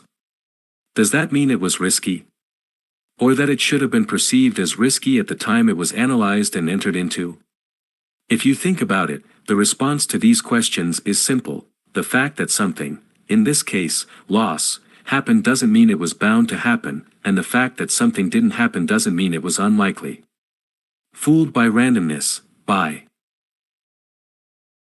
Nassim Nicholas Taleb, is the authority on this subject as far as I'm concerned, and in it he talks about the alternative histories that could have unfolded but didn't. There's more about this important book in chapter 16, but at the moment I am interested in how the idea of alternative histories relates to risk. In the investing world, one can live for years off one great coup or one extreme but eventually accurate forecast. But what's proved by one success? When markets are booming, the best results often go to those who take the most risk. Were they smart to anticipate good times and bulk up on beta, or just congenitally aggressive types who were bailed out by events? Most simply put, how often in our business are people right for the wrong reason? These are the people Nassim Nicholas Taleb calls lucky idiots, and in the short run it's certainly hard to tell them from skilled investors. The point is that even after an investment has been closed out, it's impossible to tell how much risk it entailed. Certainly the fact that an investment worked doesn't mean it wasn't risky, and vice versa. With regard to a successful investment, where do you look to learn whether the favorable outcome was inescapable or just one of 100 possibilities, many of them unpleasant? And ditto for a loser, how do we ascertain whether it was a reasonable but ill-fated venture, or just a wild stab that deserved to be punished? Did the investor do a good job of assessing the risk entailed? That's another good question that's hard to answer. Need a model? Think of the weatherman. He says there's a 70% chance of rain tomorrow. It rains, was he right or wrong? Or it doesn't rain, was he right or wrong? It's impossible to assess the accuracy of probability estimates other than 0 and 100 except over a very large number of trials. Risk, January 19, 2006. And that brings me to the quotation from Elroy Dimson that led off this chapter: risk means more things can happen than will happen. Now we move toward the metaphysical aspects of risk. Perhaps you recall the opening sentence of this chapter: investing consists of exactly one thing, dealing with the future.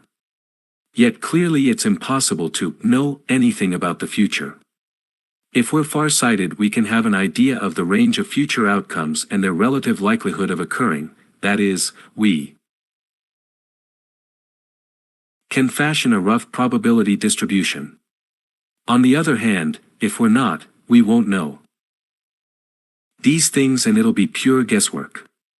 If we have a sense for the future, we'll be able to say which outcome is most likely, what other outcomes also have a good chance of occurring, how broad the range of possible outcomes is, and thus what the expected result is. The expected result is calculated by weighting each outcome by its probability of occurring. It's a figure that says a lot, but not everything, about the likely future. But even when we know the shape of the probability distribution, which outcome is most likely and what the expected result is, and even if our expectations are reasonably correct, we know about only likelihoods or tendencies. I've spent hours playing gin and backgammon with my good friend Bruce Newberg. Our time spent with cards and dice, where the odds are absolutely knowable, demonstrates the significant role played by randomness, and thus the vagary of probabilities. Bruce has put it admirably into words: there's a big difference between probability and outcome. Probable things fail to happen, and improbable things happen, all the time. That's one of the most important things you can know about investment risk. While on the subject of probability distributions, I want to take a moment to make special mention of the normal distribution. Obviously, investors are required to make judgments about future events. To do that, we settle on a central value around which we think events are likely to cluster. This may be the mean or expected value, the outcome that on average is expected to occur, the median, the outcome with half the possibilities above and half below, or the mode, the single most likely outcome. But to cope with the future, it's not sufficient to have a central expectation, we have to have a sense for the other possible outcomes and their likelihood. We need a distribution that describes all of the possibilities. Most phenomena that cluster around a central value, for example, the heights of people, form the familiar bell-shaped curve, with the probability of a given observation peaking at the center and trailing off toward the extremes, or tails. There may be more men of 5 feet 10 inches than any other height, somewhat fewer of 5 feet 9 inches or 5 feet 11 inches, a lot less of 5 feet 3 inches or 6 feet 5 inches, and almost none of 4 feet 8 inches or 7 feet. Rather than enumerating the probability of each observation individually, standard distributions provide a convenient way to summarize the probabilities, such that a few statistics can tell you everything you have to know about the shape of things to come. The most common bell-shaped distribution is called the normal distribution.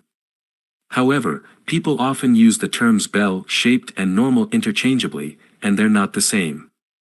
The former is a general type of distribution, while the latter is a specific bell-shaped distribution with very definite statistical properties.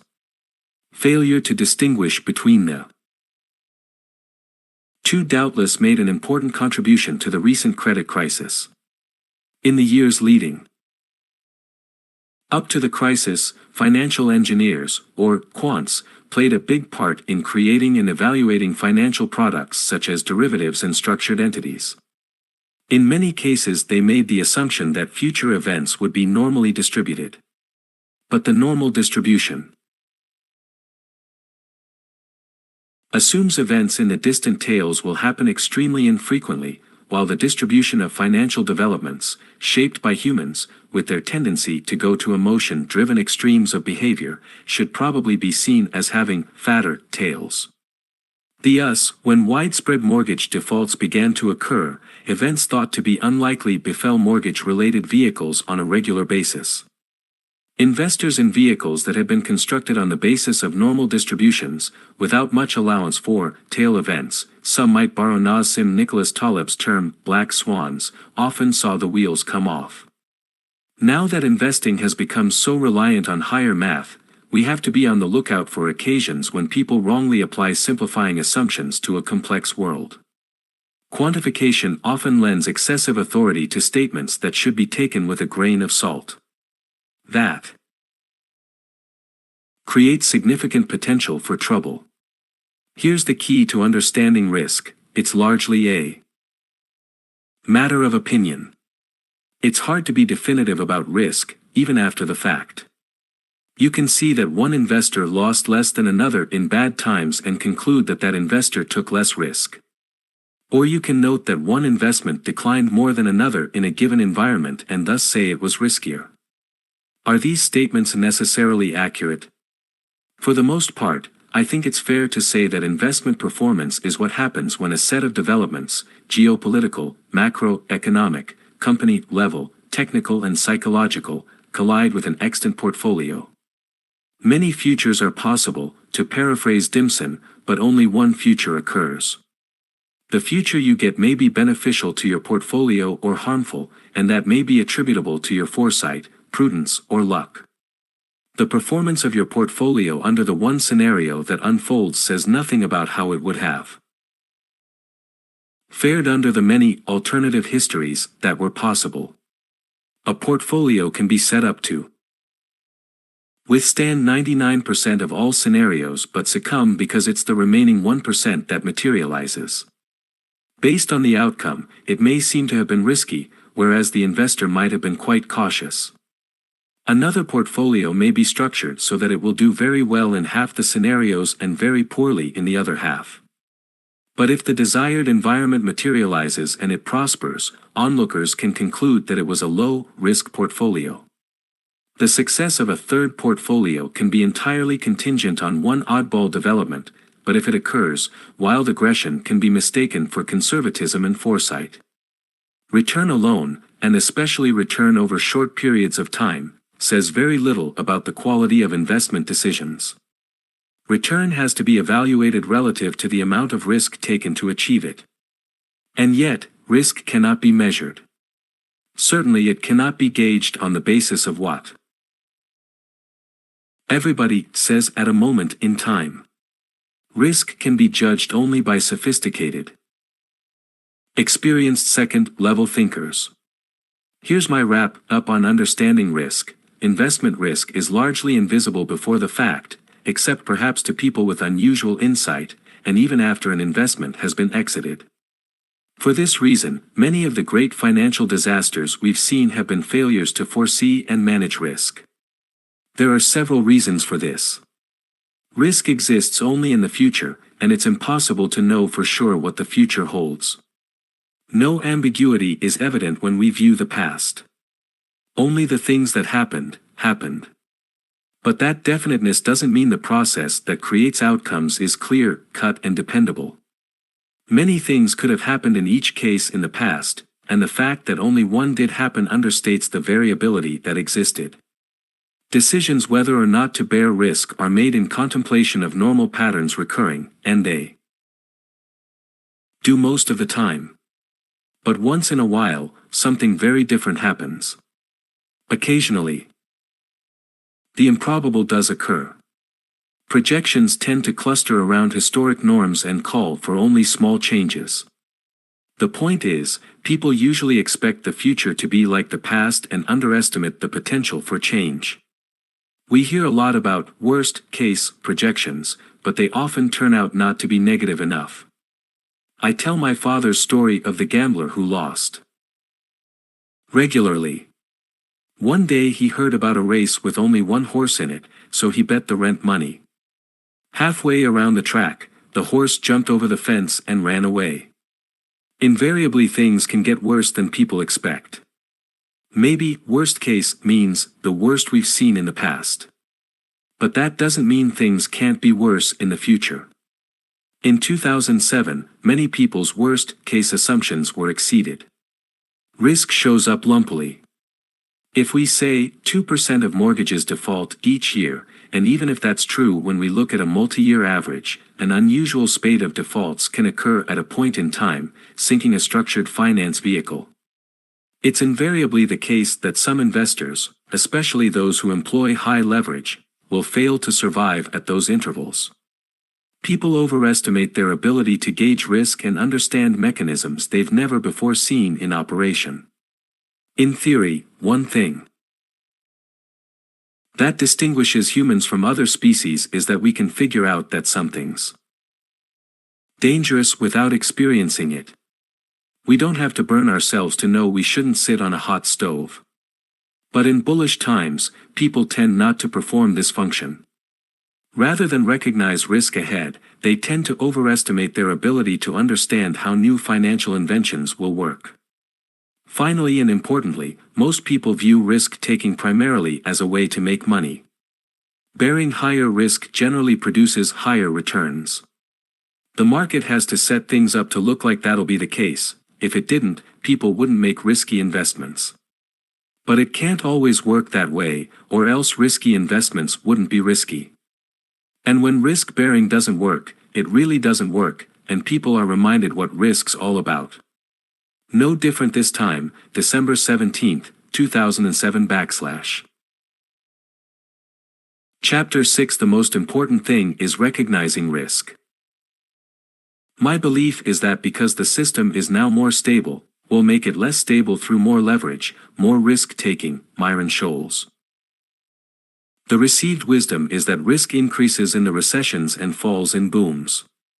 In contrast, it may be more helpful to think of risk as increasing during upswings, as financial imbalances build up, and materializing in recessions. Andrew Crockett. No matter how good fundamentals may be, humans exercising their greed and propensity to err have the ability to screw things up. Great investing requires both generating returns and controlling risk. And recognizing risk is an absolute prerequisite for controlling it. Hopefully I've made clear what I think risk is, and isn't. Risk means uncertainty about which outcome will occur and about the possibility of loss when the unfavorable ones do. The next important step is to describe the process through which risk can be recognized for what it is. Recognizing risk often starts with understanding when investors are paying it too little heed, being too optimistic and paying too much for a given asset as a result. High risk, in other words, comes primarily with high prices. Whether it be an individual security or other asset that is overrated and thus overpriced, or an entire market that's been borne aloft by bullish sentiment and thus is sky high, participating when prices are high rather than shying away is the main source of risk. Whereas the theorist thinks return and risk are two separate things, albeit correlated, the value investor thinks of high risk and low prospective return as nothing but two sides of the same coin, both stemming primarily from high prices. The awareness of the relationship between price and value, whether for a single security or an entire market, is an essential component of dealing successfully with risk.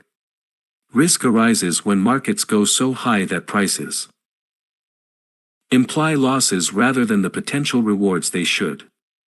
Dealing with this risk starts with recognizing it. All along the upward, sloping capital market line, the increase in potential return represents compensation for bearing incremental risk. Except for those people who can generate alpha or access managers who have it, investors shouldn't plan on getting added return without bearing incremental risk. And for doing so, they should demand risk premiums. But at some point in the swing of the pendulum, people usually forget that truth and embrace risk-taking to excess. In short, in bull markets, usually when things have been going well for a while, people tend to say, "Risk is my friend. The more risk I take, the greater my return will be. I'd like more risk, please."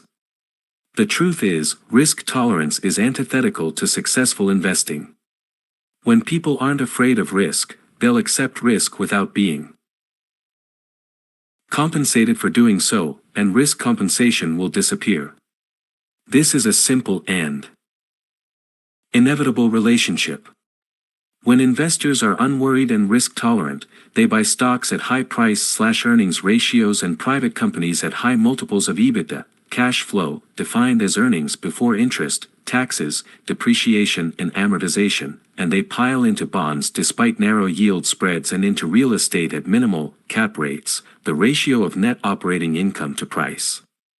There are few things as risky as the widespread belief that there's no risk, because it's only when investors are suitably risk-averse that prospective returns will incorporate appropriate risk premiums.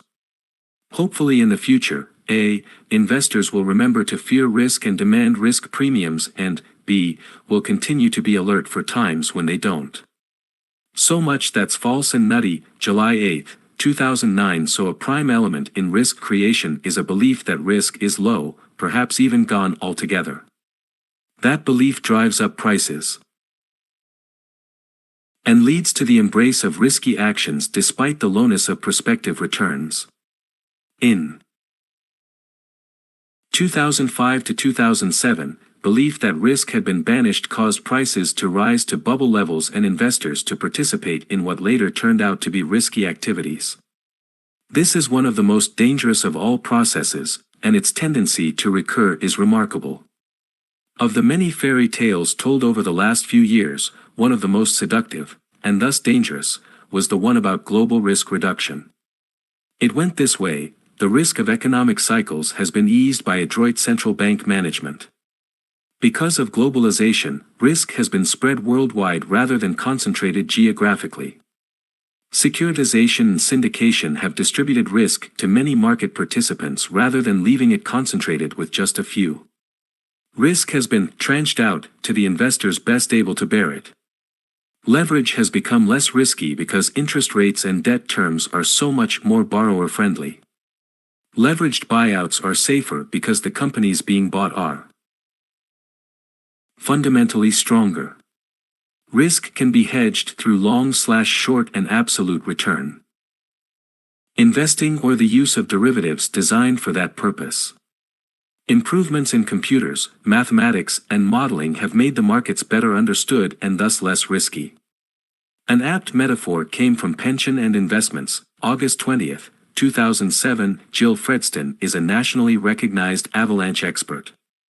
She knows about a kind of moral hazard risk, where better safety gear can entice climbers to take more risk, making them in fact less safe.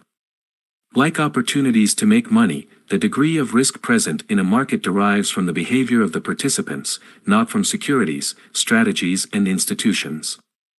Regardless of what's designed into market structures, risk will be low only if investors behave prudently. The bottom line is that tales like this one about risk control rarely turn out to be true.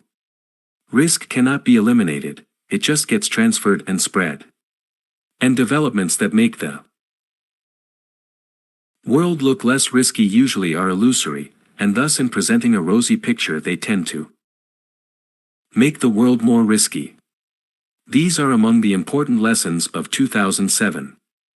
Now it's all bad. September 10, 2007. The risk is gone myth is one of the most dangerous sources of risk, and a major contributor to any bubble. At the extreme of the pendulum's upswing, the Belief that risk is low and that the investment in question is sure to produce profits intoxicates the herd and causes its members to forget caution, worry, and fear of loss, and instead to obsess about the risk of missing opportunity. The recent crisis came about primarily because investors partook of novel, complex and dangerous things, in greater amounts than ever before. They took on too much leverage and committed too much capital to illiquid investments. Why did they do these things? It all happened because investors believed too much, worried too little and thus took too much risk. In short, they believed they were living in a low-risk world.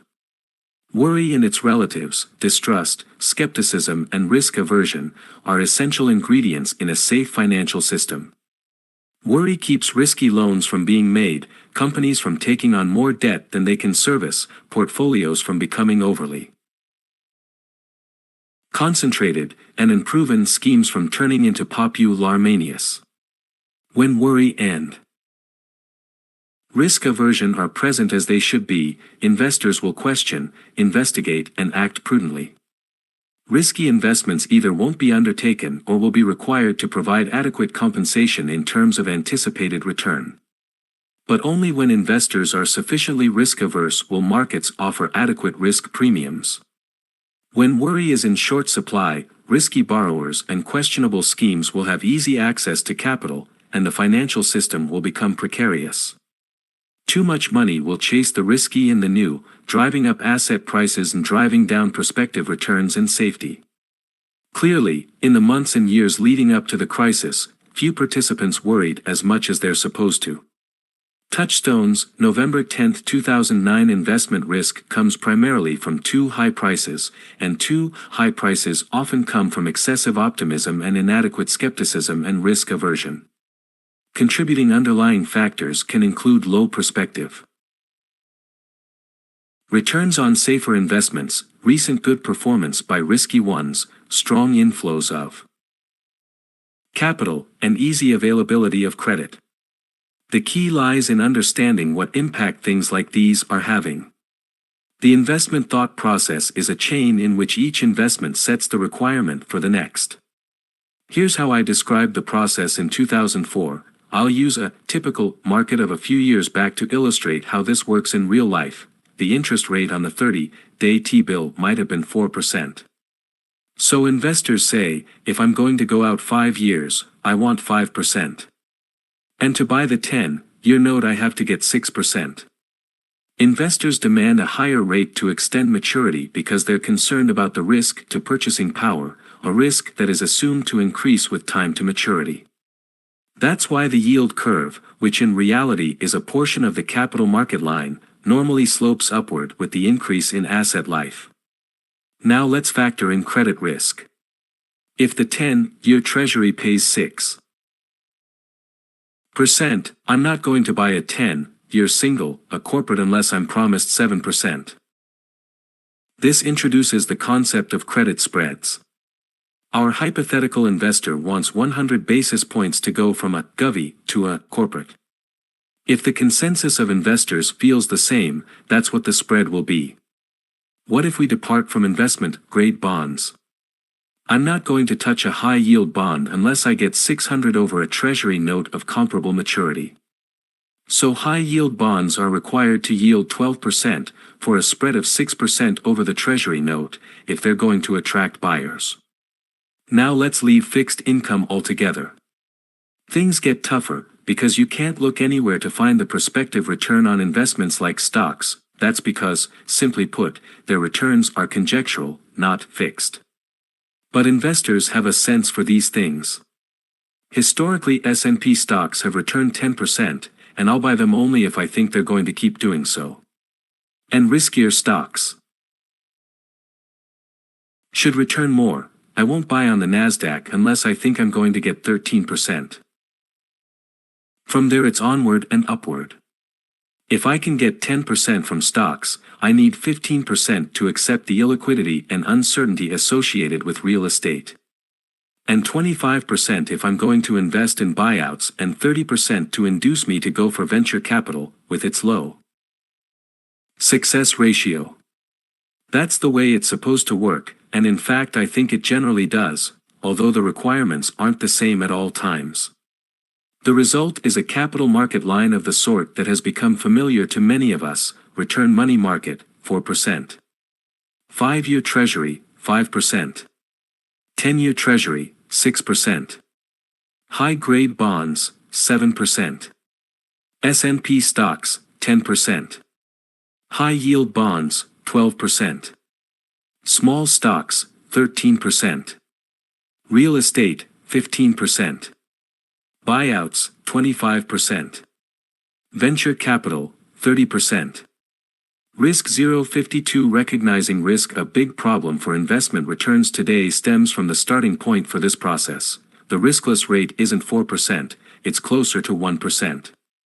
Typical investors still want more return if they're going to accept time risk, but with the starting point at 1+%, now 4% is the right rate for the 10-year, not 6%. They won't go into stocks unless they get 6 to 7%. And junk bonds may not be worth it at yields below 7%. Real estate has to yield 8% or so. For buyouts to be attractive, they have to appear to promise 15%, and so on. Thus, we now have a capital market line like the one shown in figure 6.2, which is A, at a much lower level, and B, much flatter. The lower level of the line is explained by the low interest rates, the starting point for which is the low riskless rate. After all, each investment has to compete with others for capital, but this year, due to the low interest rates, the bar for each successively riskier investment has been set lower than at any time in my career. Not only is the capital market line at a low level today in terms of return, but in addition a number of factors have conspired to attain it. Is important, because the slope of the line, or the figure 6.25-year Treasury, 3%. Risk-return money market, 1%. 10-year Treasury, 4%. High-grade bonds, 5%. S&P stocks, 6 to 7%. High-yield bonds, 7%. Small stocks, 7 to 8%. Real estate, 8%. Buyouts, 15%. Venture capital, 20%. 0. Recognizing risk. 53. Extent to which expected return rises per unit increase in risk. Quantify the risk premium. First, investors have fallen over themselves in their EFF to get away from low-risk, low-return investments. Second, risky investments have been very rewarding for more than 20 years and did particularly well in 2003. Investors are attracted more, or repelled less, by risky investments than perhaps might otherwise be the case, and require less risk compensation to move to them. Investors perceive risk as being quite limited today. In summary, to use the words of the quants, risk aversion is down. Somehow, in that alchemy unique to investor psychology, I wouldn't touch it at any price, had morphed into, looks like a solid investment to me. Risk and return today, October 27, 2004. Is richening process eventually brings on elevated price/earnings ratios, narrow credit spreads, undisciplined investor behavior, heavy use of leverage, and strong demand for investment vehicles of all types. Just as these things raise prices and reduce prospective return, they also create a high-risk environment. Risk is incredibly important to investors. It's also ephemeral and unmeasurable. All of this makes it very hard to recognize, especially when emotions are running high. But recognize it we must. In the passage that follows, written in July 2007, I take you through the evaluation process we used at Oaktree to gauge the investment environment and the risk mood at the time. In other time periods the specifics might be different, but I hope this example of the thought process will be useful. Where do we stand today, mid-2007? In my opinion, there's little mystery. I see low levels of skepticism, fear, and risk aversion. Most people are willing to undertake risky investments, often because the promised returns from traditional, safe investments seem so meager. This is true even though the lack of interest in safe investments and the acceptance of risky investments have rendered the slope of the risk/return line quite flat. Risk premiums are generally the skimpiest I've ever seen, but few people are responding by refusing to accept incremental risk. Markets have tended recently to move up on positive developments and to recover easily from negatives. I see few assets that people are eager to get rid of, and few forced sellers. Instead, most assets are strongly bid for. As a result, I'm not aware of any broad markets that I would describe as underpriced or uncrowded. It is what it is. We've been living in optimistic times. The cycle has been swinging strongly upward. Prices are elevated and risk premiums are slender. Trust has replaced skepticism, and eagerness has replaced reticence. Do you agree or disagree? That's the key question. Answer it first, and the implications for investing become clear. In the first quarter of this year, significant delinquencies occurred in subprime mortgages. Those directly involved lost a lot of money, and onlookers worried about contagion to other parts of the economy and other markets.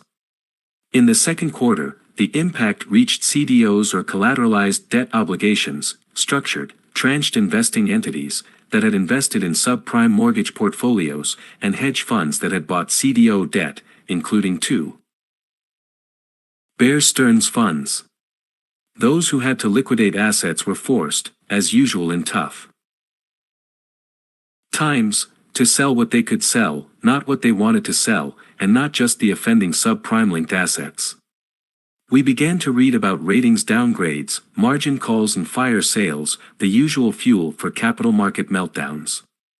And in the last few weeks we've begun to see investor reticence on the rise, with new low-grade debt issues repriced, postponed or pulled, leaving bridge loans unrefinanced. The last 4.5 years have been carefree, halcyon times for investors. That doesn't mean it'll stay that way. I'll give Warren Buffett the last word, as I often do. It's only when the tide goes out that you find out who's been swimming naked. Pollyannas take note, the tide cannot come in forever. It's all good. July 16, 2007. I want to point out emphatically that none of the comments in the July 2007 memo, and none of my other warnings, has anything to do with predicting the future. Everything you needed to know in the years leading up to the crash could be discerned through awareness of what was going on in the present. The reality of risk is much less simple and straightforward than the perception. People vastly overestimate their ability to recognize risk and underestimate what it takes to avoid it. Thus, they accept risk unknowingly and in so doing contribute to its creation. That's why it's essential to apply uncommon, second-level thinking to the subject. Risk arises as investor behavior alters the market. Investors bid up assets, accelerating into the present appreciation that otherwise would have occurred in the future, and thus lowering prospective returns. And as their psychology strengthens and they become bolder and less worried, investors cease to demand adequate risk premiums. The ultimate irony lies in the fact that the reward for taking incremental risk shrinks as more people move to take it. Thus, the market is not a static arena in which investors operate. It is responsive, shaped by investors' own behavior. Their increasing confidence creates more that they should worry about, just as their rising fear and risk aversion combine to widen risk premiums at the same time as they reduce risk. I call this the perversity of risk. I wouldn't buy that at any price. Everyone knows it's too risky. That's something I've heard a lot in my life, and it has given rise to the best investment opportunities I've participated in. The truth is, the herd is wrong about risk at least as often as it is about return. A broad consensus that something's too hot to handle is almost always wrong. Usually it's the opposite that's true. I'm firmly convinced that investment risk resides most where it is least perceived, and vice versa. When everyone believes something is risky, their unwillingness to buy usually reduces its price to the point where it's not risky at all. Broadly negative opinion can make it the least risky thing, since all optimism has been driven out of its price. And, of course, as demonstrated by the experience of Nifty 50 investors, when everyone believes something embodies no risk, they usually bid it up to the point where it's enormously risky. No risk is feared, and thus no reward for risk-bearing, no risk premium, is demanded or provided. That can make the thing that's most esteemed the riskiest. This paradox exists because most investors think quality, as opposed to price, is the determinant of whether something's risky.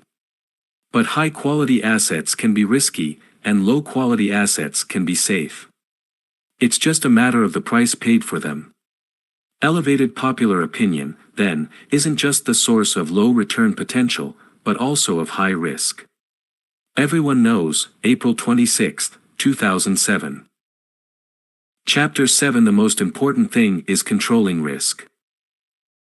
When you boil it all down, it's the investor's job to intelligently bear risk for profit. Doing it well is what separates the best from the rest. Outstanding investors, in my opinion, are distinguished at least as much for their ability to control risk as they are for generating return. High absolute return is much more recognizable and titillating than superior risk-adjusted performance. That's why it's high-returning investors who get their pictures in the papers.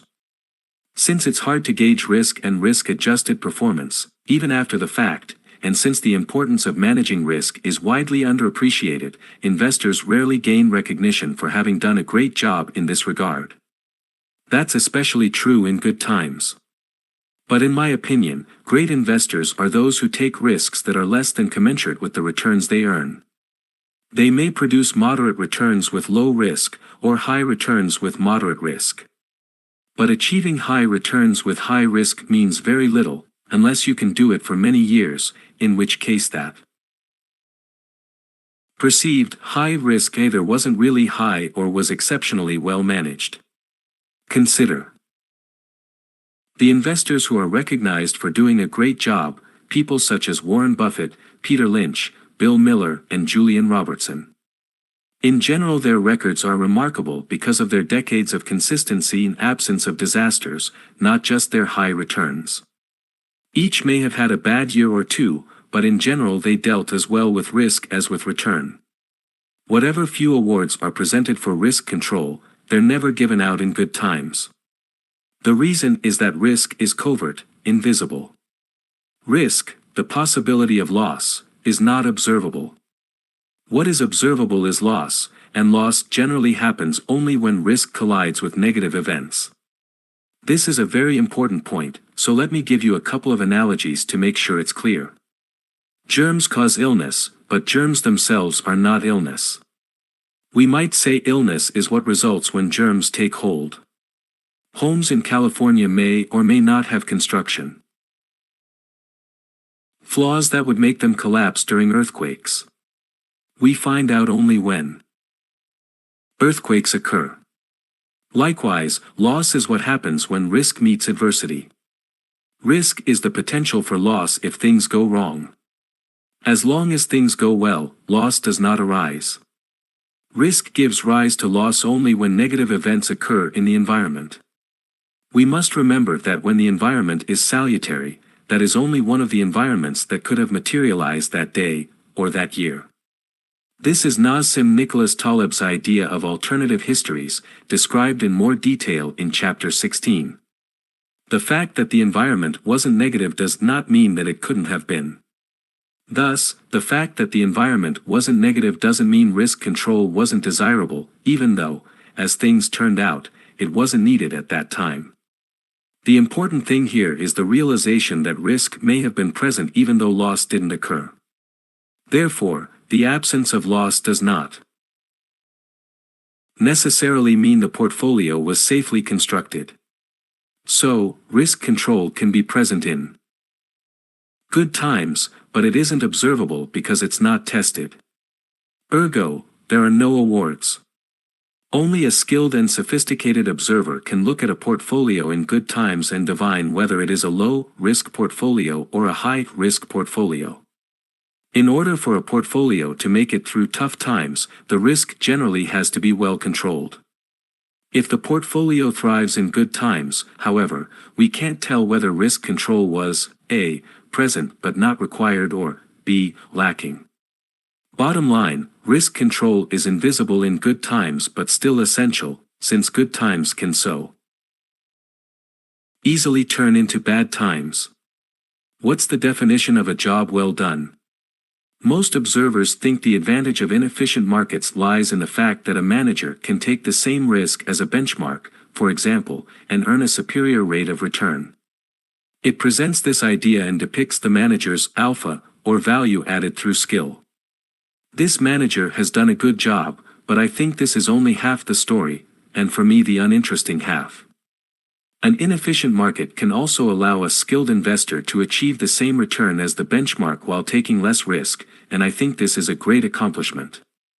Here the manager's value added comes not through higher return at a given risk, but through reduced risk at a given return. This, too, is a good job, maybe even a better one. Some of this is semantic and depends on how you look at the graphs. But because I think fundamental risk reduction can provide the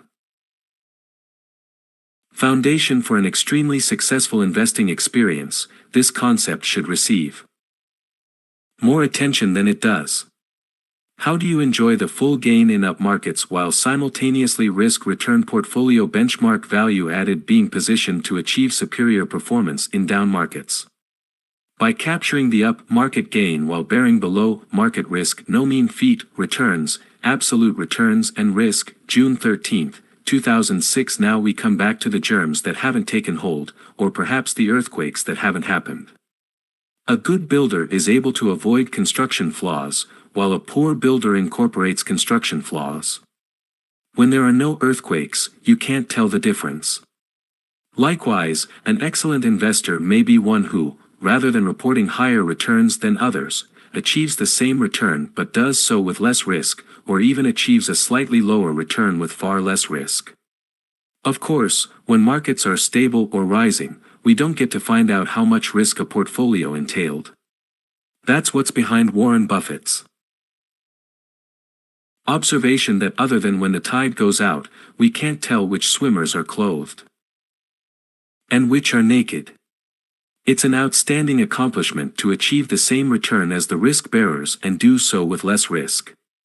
But most of the time it's a subtle, hidden risk-return portfolio benchmark value added accomplishment that can be appreciated only through sophisticated judgments. Since usually there are more good years in the markets than bad years, and since it takes bad years for the value of risk control to become evident in reduced losses, the cost of risk control, in the form of return foregone, can seem excessive. In good years in the market, risk-conscious investors must content themselves with the knowledge that they benefited from its presence in the portfolio, even though it wasn't needed. They're like the prudent homeowners who carry insurance and feel good about having protection in place, even when there's no fire. Controlling the risk in your portfolio is a very important and worthwhile pursuit. The fruits, however, come only in the form of losses that don't happen.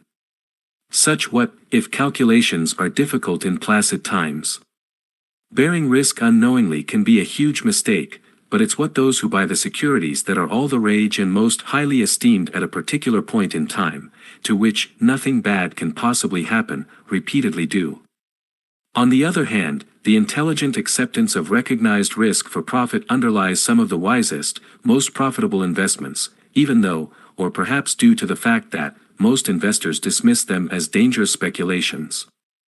When you boil it all down, it's the investor's job to intelligently bear risk for profit. Doing it well is what separates the best from the rest. What does it mean to intelligently bear risk for profit? Let's take the example of life insurance.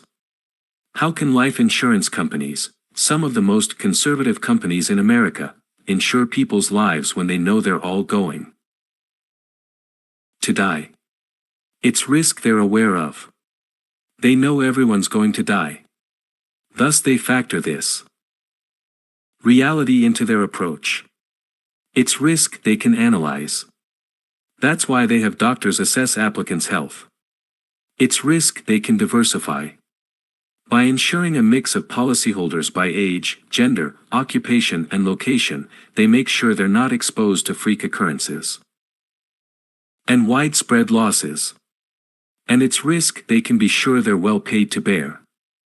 They set premiums so they'll make a profit if the policyholders die according to the actuarial tables on average. And if the insurance market is inefficient, for example, if the company can sell a policy to someone likely to die at age 80 at a premium that assumes he'll die at 70, they'll be better protected against risk and positioned for exceptional profits if things go as expected. We do exactly the same things in high-yield bonds, and in the rest of Oaktree's strategies. We try to be aware of the risks, which is essential given how much our work involves assets that some simplistically call risky. We employ highly skilled professionals capable of analyzing investments and assessing risk. We diversify our portfolios appropriately. And we invest only when we're convinced the likely return far more than compensates for the risk. I've said for years that risky assets can make for good investments if they're cheap enough. The essential element is knowing when that's the case. That's it, the intelligent bearing of risk for profit, the best test for which is a record of repeated success over a long period of time. Risk, January 19, 2006. While risk control is essential, risk bearing is neither wise nor unwise per se. It's inevitably part of most investment strategies and investment niches. It can be done well or poorly, and at the right time or the wrong time. If you have enough skill to be able to move into the more aggressive niches with risk under control, it's the best thing possible. But the potential pitfalls are many, and they must be avoided. Careful risk controllers know they don't know the future. They know it can include some negative outcomes, but not how bad they might be, or exactly what their probabilities are. Thus, the principal pitfalls come in the inability to know how bad is bad, and in resulting poor decisions. Extreme volatility and loss surface only infrequently. And as time passes without that happening, it appears more and more likely that it'll never happen, that assumptions regarding risk were controlling risk 63 too conservative. Thus, it becomes tempting to relax rules and increase leverage. And often this is done just before the risk finally rears its head. As Nassim Nicholas Taleb wrote in Fooled by Randomness, reality is far more vicious than Russian roulette. First, it delivers the fatal bullet rather infrequently, like a revolver that would have hundreds, even thousands of chambers instead of 6. After a few dozen tries, one forgets about the existence of a bullet, under a numbing false sense of security. Second, unlike a well-defined precise game like Russian roulette, where the risks are visible to anyone capable of multiplying and dividing by 6, one does not observe the barrel of reality. One is thus capable of unwittingly playing Russian roulette, and calling it by some alternative, low-risk name. The financial institutions played a high-risk game in 2004 to 2007 thinking it was a low-risk game, all because their assumptions on losses and volatility were too low. We'd be watching an entirely different picture if only they'd said, this stuff is potentially risky. Since home prices have gone up so much and mortgages have been available so easily, there just might be widespread declines in home prices this time. So we're only going to lever up half as much as past performance might suggest. It's easy to say they should have made more conservative assumptions. But how conservative? You can't run a business on the basis of worst-case assumptions. You wouldn't be able to do anything. And anyway, a worst-case assumption is really a misnomer. There's no such thing, short of a total loss. Now, we know the quants shouldn't have assumed there couldn't be a nationwide decline in home prices. But once you grant that such a decline can happen, for the first time, what extent should you prepare for? 2%.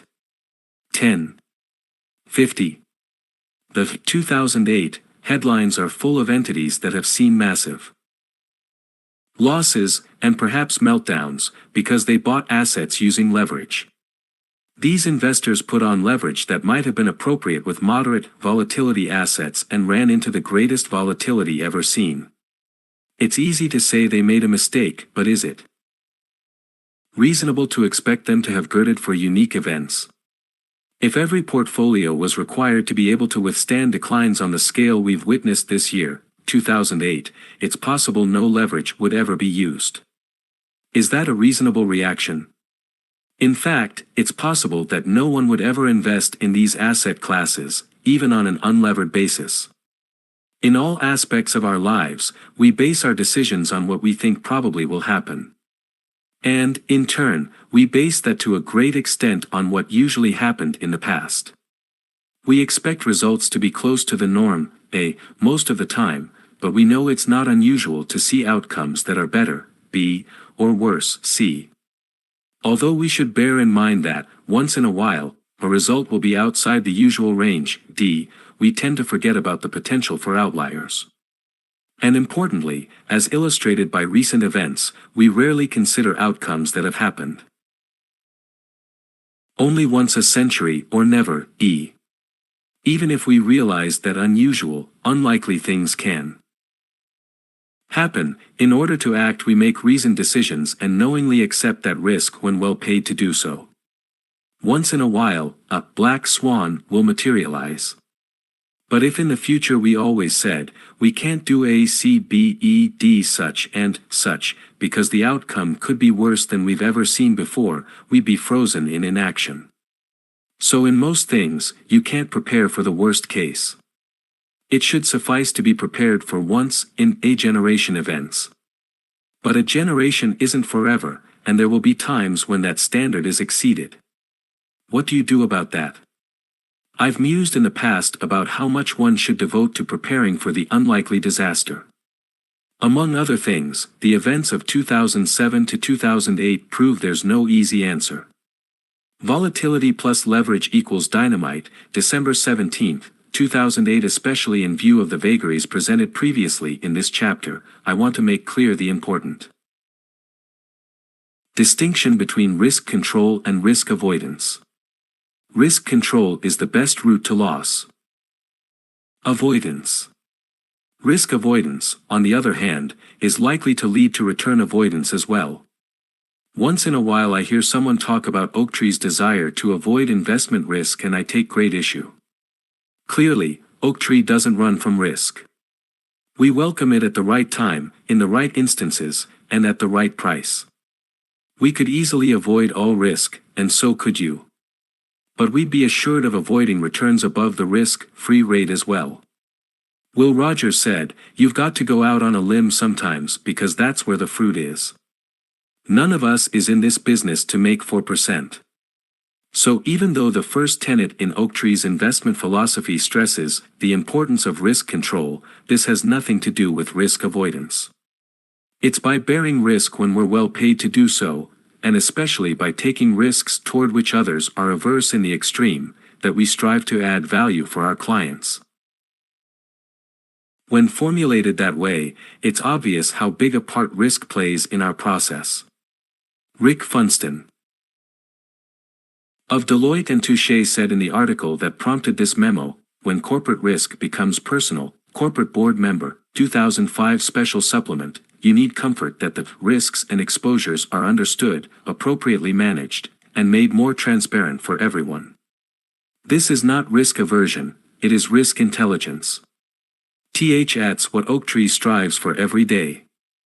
Risk, January 19, 2006. The road to long-term investment success runs through risk control more than through aggressiveness.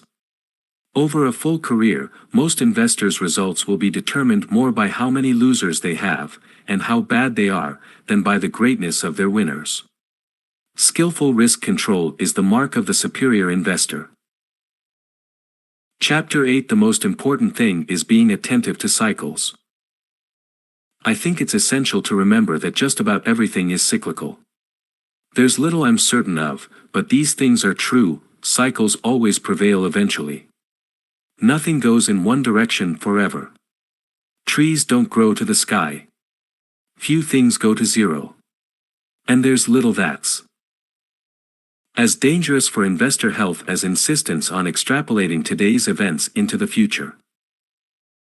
The more time I spend in the world of investing, the more I appreciate the underlying cyclicality of things. In November 2001, I devoted an entire memo to the subject. I titled it, "You Can't Predict. You Can Prepare," borrowing the advertising tagline of MassMutual Life Insurance Company because I agree wholeheartedly with their theme. We never know what lies ahead, but we can prepare for the possibilities and reduce their sting. In investing, as in life, there are very few sure things. Values can evaporate, estimates can be wrong, circumstances can change, and sure things can fail. However, there are two concepts we can hold to with confidence. Rule number 1, most things will prove to be cyclical.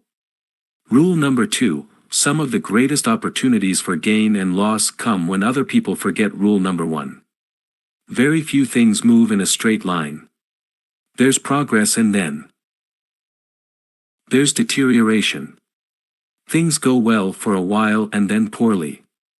Progress may be swift and then slow down. Deterioration may creep up gradually and then turn climactic. But the underlying principle is that things will wax and wane, grow and decline. The same is true for economies, markets and companies. They rise and fall. The basic reason for the cyclicality in our world is the involvement of humans. Mechanical things can go in a straight line. Time moves ahead continuously. So can a machine when it's adequately powered. But processes in fields like history and economics involve people, and when people are involved, the results are variable and cyclical. The main reason for this, I think, is that people are emotional and inconsistent, not steady and clinical. Objective factors do play a large part in cycles, of course, factors such as quantitative relationships, world events, environmental changes, technological developments and corporate decisions. But it's the application of psychology to these things that causes investors to overreact or underreact, and thus determines the amplitude of the cyclical fluctuations. When people feel good about the way things are going and optimistic about the future, their behavior is strongly impacted. They spend more and save less. They borrow to increase their enjoyment or their profit potential, even though doing so makes their financial position more precarious. Of course, concepts like precariousness are forgotten in optimistic times. And they become willing to pay more for current value or a piece of the future. All of these things are capable of reversing in a second. One of my favorite cartoons features a TV commentator saying, "Everything that was good for the market yesterday is no good for it today." The extremes of cycles result largely from people's emotions and foibles, non-objectivity and inconsistency. Cycles are self-correcting, and their reversal is not necessarily dependent on exogenous events. They reverse, rather than going on forever, because trends create the reasons for their own reversal. Thus, I like to say success carries within itself the seeds of failure, and failure the seeds of success. You can't predict. You can prepare. November 20th, 2001. The credit cycle deserves a very special mention for its inevitability, extreme volatility, and ability to create opportunities for investors attuned to it. Of all the cycles, it's my favorite. The longer I'm involved in investing, the more impressed I am by the power of the credit cycle. It takes only a small fluctuation in the economy to produce a large fluctuation in the availability of credit, with great impact on asset prices and back on the economy itself. The process is simple: the economy moves into a period of prosperity. Providers of capital thrive, increasing their capital base. Because bad news is scarce, the risks entailed in lending and investing seem to have shrunk. Risk averseness disappears.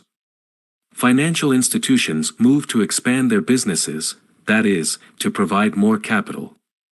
They compete for market share by lowering demanded returns, example, cutting interest rates, lowering credit standards, providing more capital for a given transaction and easing covenants. At the extreme, providers of capital finance borrowers and projects that aren't worthy of being financed. As The Economist said earlier this year, the worst loans are made at the best of times. This leads to capital destruction, that is, to investment of capital in projects where the cost of capital exceeds the return on capital, and eventually to cases where there is no return of capital. When this point is reached, the up leg described above, the rising part of the cycle, is reversed. Losses cause lenders to become discouraged and shy away. Risk averseness rises, and along with it, interest rates, credit restrictions and covenant requirements. Less capital is made available, and at the trough of the cycle, only to the most qualified of borrowers, if anyone. Companies become starved for capital.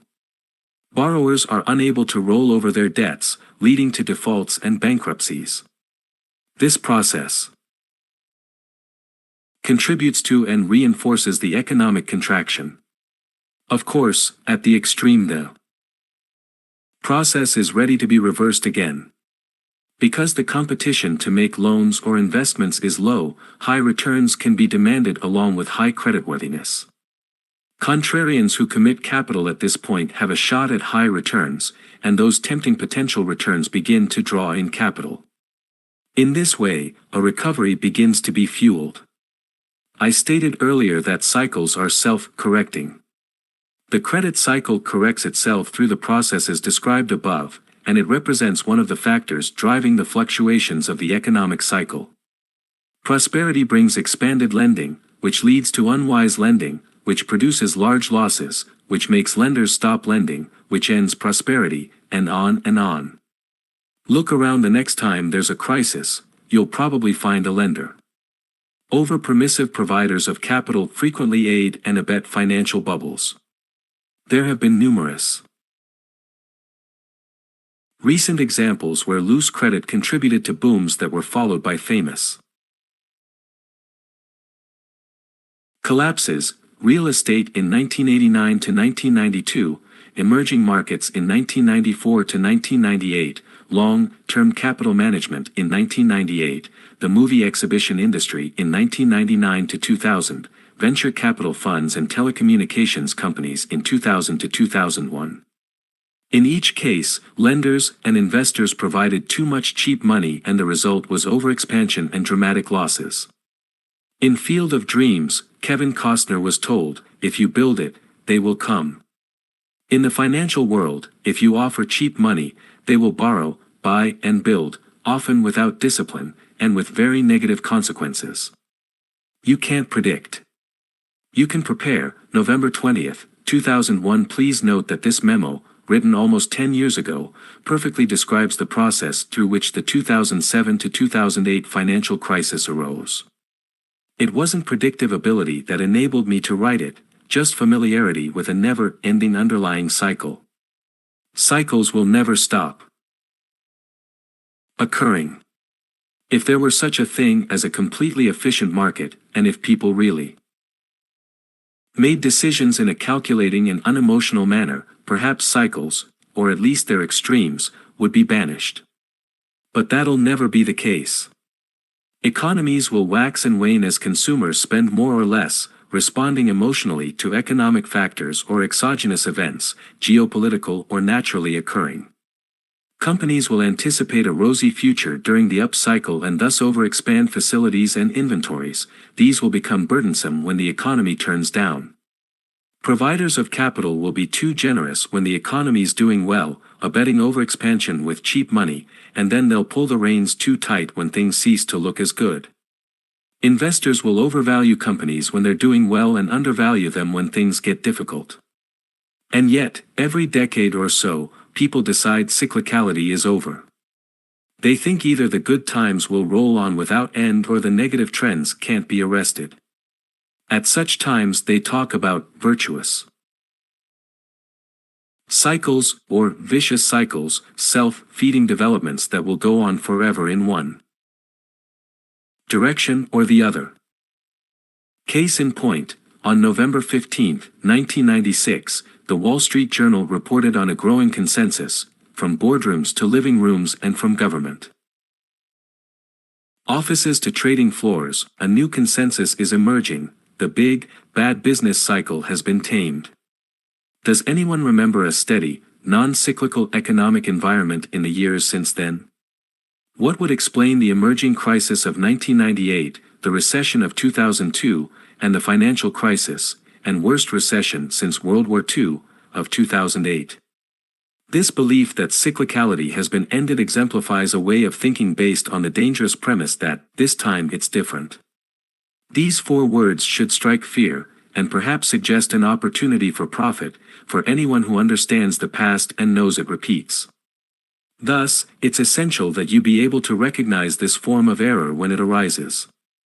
One of my favorite books is a little volume titled Oh Yeah!, a 1932 compilation of pre-Depression wisdom from businessmen and political leaders. It seems that even then, pundits were predicting a cycle.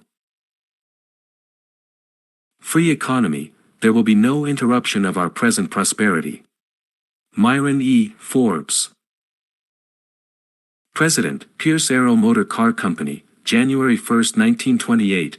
I cannot help but raise a dissenting voice to the statements that prosperity in this country must necessarily diminish and recede in the future. E. H. Simmons, President, New York Stock Exchange, January 12, 1928. We are only at the beginning of a period that will go down in history as the Golden Age. Irving T. Bush, President, Bush Terminal Company, November 15, 1928. The fundamental business of the country is on a sound and prosperous basis. President Herbert Hoover, October 25, 1929. Every once in a while, an up or down leg goes on for a long time and or to a great extreme, and people start to say, this time it's different. They cite the changes in geopolitics, institutions, technology or behavior that have rendered the old rules obsolete. They make investment decisions that extrapolate the recent trend. And then it turns out that the old rules do still apply, and the cycle resumes. In the end, trees don't grow to the sky, and few things go to zero. Rather, most phenomena turn out to be cyclical. You can't predict. You can prepare. November 20, 2001. We conclude that most of the time, the future will look a lot like the past, with both up cycles and down cycles. There is a right time to argue that things will be better, and that's when the market is on its backside and everyone else is selling things at giveaway prices. It's dangerous when the market's at record levels to reach for a positive rationalization that has never held true in the past. But it's been done before, and it'll be done again. Will it be different this time?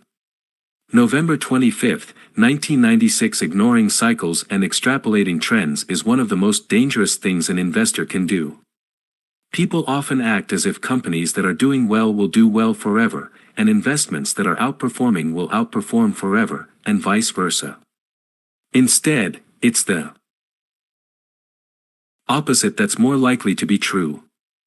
The first-time rookie investors see this phenomenon occur, it's understandable that they might accept that something that's never happened before, the cessation of cycles, could happen. But the second time or the third time, those investors, now experienced, should realize it's never going to happen, and turn that realization to their advantage. The next time you're approached with a deal predicated on cycles having ceased to occur, remember that invariably that's a losing bet. Chapter 9. The most important thing is awareness of the pendulum. When things are going well and prices are high, investors rush to buy, forgetting all prudence. Then, when there's chaos all around and assets are on the bargain counter, they lose all willingness to bear risk and rush to sell. And it will ever be so. The second investor memo I ever wrote, back in 1991, was devoted almost entirely to a subject that I have come to think about more and more over the years: the pendulum-like oscillation of investor attitudes and behavior. The mood swings of the securities markets resemble the movement of a pendulum. Although the midpoint of its arc best describes the location of the pendulum, on average, it actually spends very little of its time there. Instead, it is almost always swinging toward or away from the extremes of its arc. But whenever the pendulum is near either extreme, it is inevitable that it will move back toward the midpoint sooner or later. In fact, it is the movement toward an extreme itself that supplies the energy for the swing back.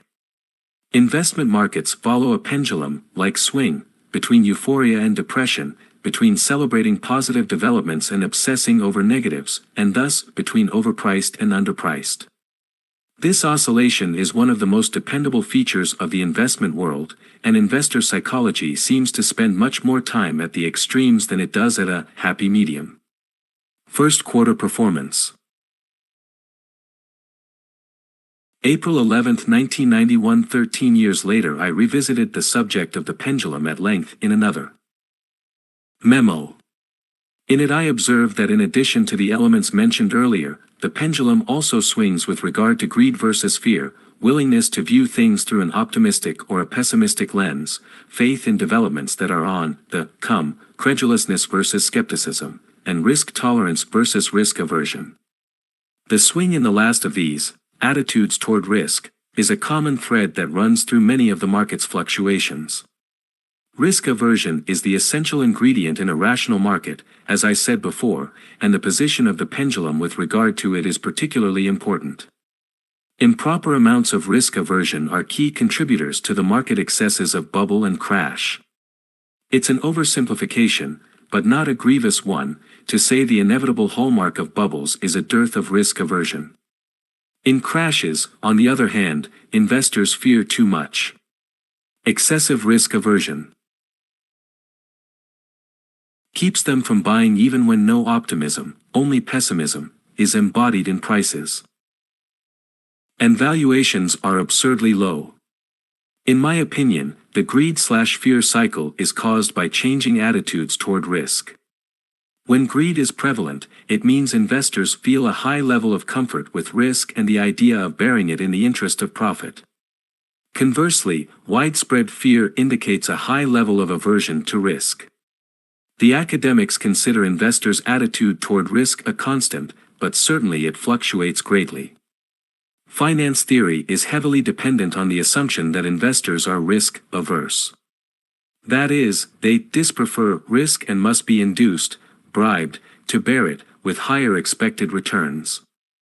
Reaping dependably high returns from risky investments is an oxymoron. But there are times when this caveat is ignored, when people get too comfortable with risk and thus when prices of securities incorporate a premium for bearing risk that is inadequate to compensate for the risk that's present.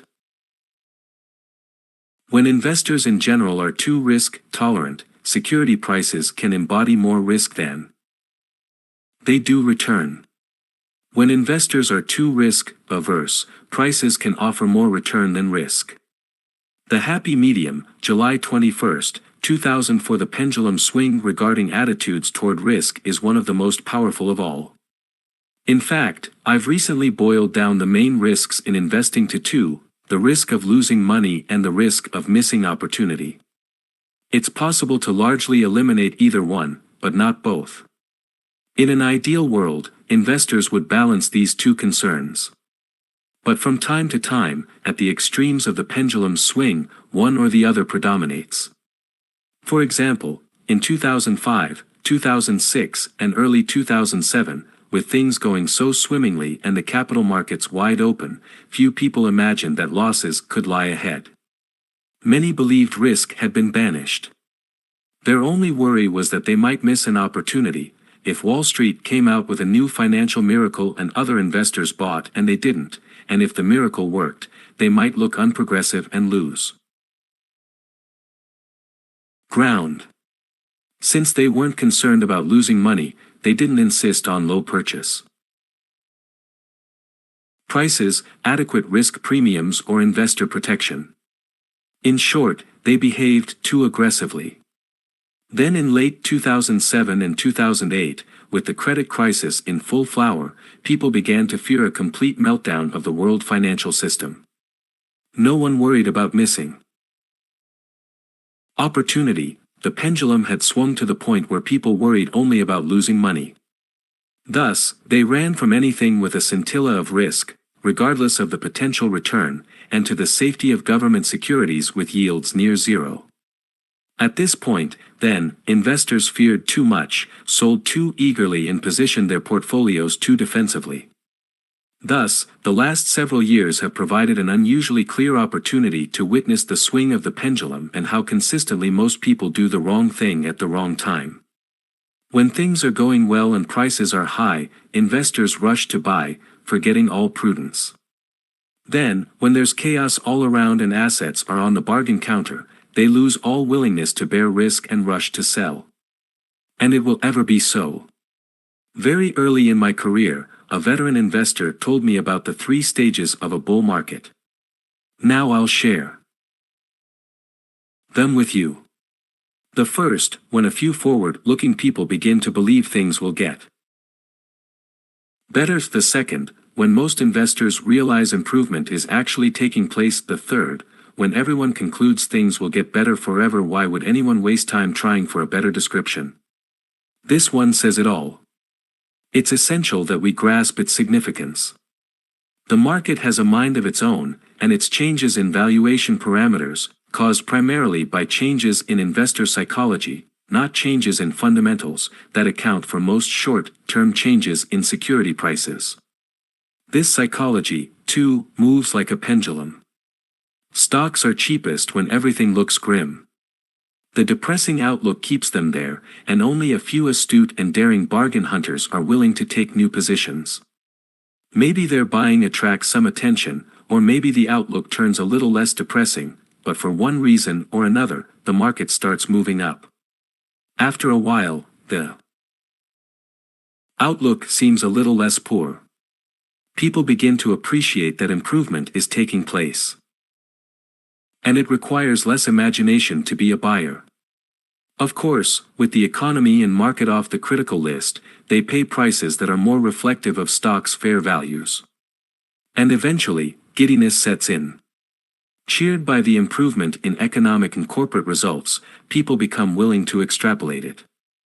The masses become excited and envious about the profits made by investors who were early, and they want in. And they ignore the cyclical nature of things and conclude that the gains will go on forever. That's why I love the old adage, what the wise man does in the beginning, the fool does in the end. Most important, in the late stages of the great bull markets, people become willing to pay prices for stocks that assume the good times will go on ad infinitum. You can't predict. You can prepare. November 20th, 2001. 5 years after I first learned about the stages of a bull market, after the weaknesses of subprime mortgages, and their holders, had been exposed, and as people were worrying about contagion to a global crisis, I came up with the flip side, the 3 stages of a bear market. The first, when just a few thoughtful investors recognize that, despite the prevailing bullishness, things won't always be rosy. The second, when most investors recognize things are deteriorating. The third, when everyone's convinced things can only get worse. Certainly we're well into the second of these 3 stages. There's been lots of bad news and write-offs. More and more people recognize the dangers inherent in things like innovation, leverage, derivatives, counterparty risk, and mark-to-market accounting. And increasingly the problems seem insolvable. One of these days, though, we'll reach the 3rd stage, and the herd will give up on there being a solution. And unless the financial world really does end, we're likely to encounter the investment opportunities of a lifetime. Major bottoms occur when everyone forgets that the tide also comes in. Those are the times we live for. The tide goes out, March 18, 2008. Just 6 months after those words were written, the progression had gone all the way to the 3rd stage. A full meltdown of the world financial system was considered possible. In fact, the first steps, the bankruptcy of Lehman Brothers and the absorption or rescue of Bear Stearns, Merrill Lynch, AIG, Fannie Mae, Freddie Mac, Wachovia, and WAMU, had taken place. Since this was the biggest crisis ever, investors bought into the third stage, during which everyone's convinced things can only get worse, more than ever before. Thus, in many asset classes, the things determined by the pendulum's swing, the price declines in 2008, the resultant investment opportunities at the nadir, and the gains in 2009, were the greatest I've ever seen. The significance of all this is the opportunity it offers to those who recognize what is happening and see the implications. At one extreme of the pendulum, the darkest of times, it takes analytical ability, objectivity, resolve, even imagination, to think things will ever get better. The few people who possess those qualities can make unusual profits with low risk. But at the other extreme, when everyone assumes and prices in the impossible, improvement.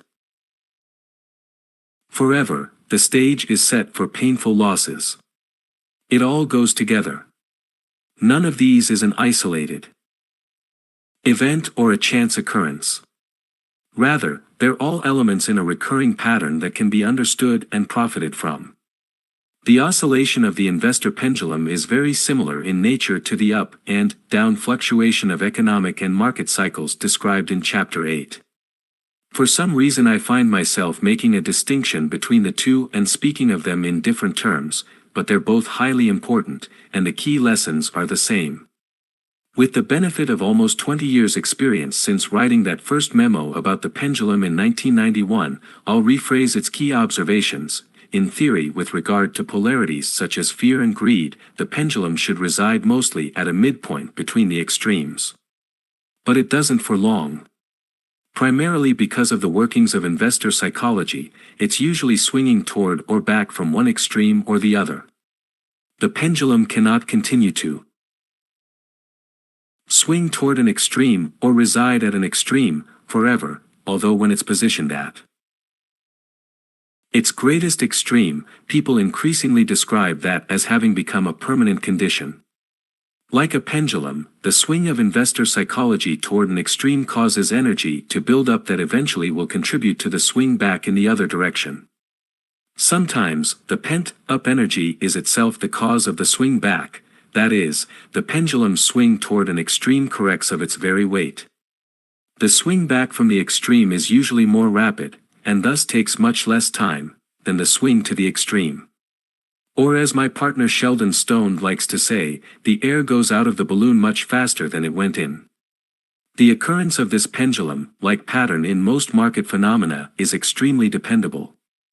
But just like the oscillation of cycles, we never know how far the pendulum will swing in its arc, what might cause the swing to stop and turn back, when this reversal will occur, or how far it will then swing in the opposite direction. For a bullish phase to hold sway, the environment has to be characterized by greed, optimism, exuberance, confidence, credulity, daring, risk tolerance and aggressiveness. But these traits will not govern a market forever. Eventually they will give way to fear, pessimism, prudence, uncertainty, skepticism, caution, risk aversion and reticence. Busts are the product of booms, and I'm convinced it's usually more correct to attribute a bust to the excesses of the preceding boom than to the specific event that sets off the correction. Now what? January 10, 2008. There are a few things of which we can be sure, and this is one: extreme market behavior will reverse. Those who believe that the pendulum will move in one direction forever, or reside at an extreme forever, eventually will lose huge sums. Those who understand the pendulum's behavior can benefit enormously. Chapter 10. The most important thing is combating negative influences. The desire for more, the fear of missing out, the tendency to compare against others, the influence of the crowd and the dream of the sure thing, these factors are near universal. Thus they have a profound collective impact on most investors and most markets. The result is mistakes, and those mistakes are frequent, widespread and recurring. Inefficiencies, mispricings, misperceptions, mistakes that other people make, provide potential opportunities for superior performance. Exploiting them is, in fact, the only road to consistent outperformance. To distinguish yourself from the others, you need to be on the right side of those mistakes. Why do mistakes occur? Because investing is an action undertaken by human beings, most of whom are at the mercy of their psyches and emotions. Many people possess the intellect needed to analyze data, but far fewer are able to look more deeply into things and withstand the powerful influence of psychology. To say this another way, many people will reach similar cognitive conclusions from their analysis, but what they do with those conclusions varies all over the lot because psychology influences them differently. The biggest investing errors come not from factors that are informational or analytical, but from those that are psychological. Investor psychology includes many separate elements, which we will look at in this chapter, but the key thing to remember is that they consistently lead to incorrect decisions. Much of this falls under the heading of human nature. The first emotion that serves to undermine investors' efforts is the desire for money, especially as it morphs into greed. Most people invest to make money. Some participate as an intellectual exercise or because it's a good field in which to vent their competitiveness, but even they keep score in terms of money. Money may not be everyone's goal for its own sake, but it is everyone's unit of account. People who don't care about money generally don't go into investing. There's nothing wrong with trying to make money. Indeed, the desire for gain is one of the most important elements in the workings of the market and the overall economy. The danger comes when it moves on further to greed, which Merriam-Webster's defines as an inordinate or all-consuming and usually reprehensible acquisitiveness. Especially for wealth or gain. Greed is an extremely powerful force. It's strong enough to overcome common sense, risk aversion, prudence, caution, logic, memory of painful past lessons, resolve, trepidation, and all the other elements that might otherwise keep investors out of trouble. Instead, from time to time greed drives investors to throw in their lot with the crowd in pursuit of profit, and eventually they pay the price. The combination of greed and optimism repeatedly leads people to pursue strategies they hope will produce high returns without high risk, pay elevated prices for securities that are in vogue, and hold things after they have become highly priced in the hope there's still some appreciation left. Afterwards, hindsight shows everyone what went wrong, that expectations were unrealistic and risks were ignored. Hindsight first, please, or what were they thinking? October 17, 2005. The counterpart of greed is fear, the second psychological factor we must consider. In the investment world, the term doesn't mean logical, sensible risk aversion. Rather, fear, like greed, connotes excess. Fear, then, is more like panic. Fear is overdone concern that prevents investors from taking constructive action when they should. Many times over the course of my career, I've been amazed by how easy it is for people to engage in willing suspension of disbelief. Thus, the third factor I want to discuss is people's tendency to dismiss logic, history, and time-honored norms. This tendency makes people accept unlikely propositions that have the potential to make them rich, if only they held water. Charlie Munger gave me a great quotation on this subject, from Demosthenes: "Nothing is easier than self-deceit. For what each man wishes, that he also believes to be true." The belief that some fundamental limiter is no longer valid, and thus historic notions of fair value no longer matter, is invariably at the core of every bubble and consequent crash. In fiction, willing suspension of disbelief adds to our enjoyment. When we watch Peter Pan, we don't want to hear the person sitting next to us say, "I can see the wires," even though we know they're there. While we know boys can't fly, we don't care, we're just there for fun. But our purpose in investing is serious, not fun, and we must constantly be on the lookout for things that can't work in real life. In short, the process of investing requires a strong dose of disbelief. Inadequate skepticism contributes to investment losses. Time and time again, the postmortems of financial debacles include two classic phrases: "It was too good to be true," and "What were they thinking?" Hindsight first, please, or, what were they thinking? October 17, 2005. What makes investors fall for these delusions? The answer often lies in the ease with which, often in service to greed, they dismiss or ignore the lessons of the past. Extreme brevity of the financial memory, to use John Kenneth Galbraith's wonderful phrase, keeps market participants from recognizing the recurring nature of these patterns,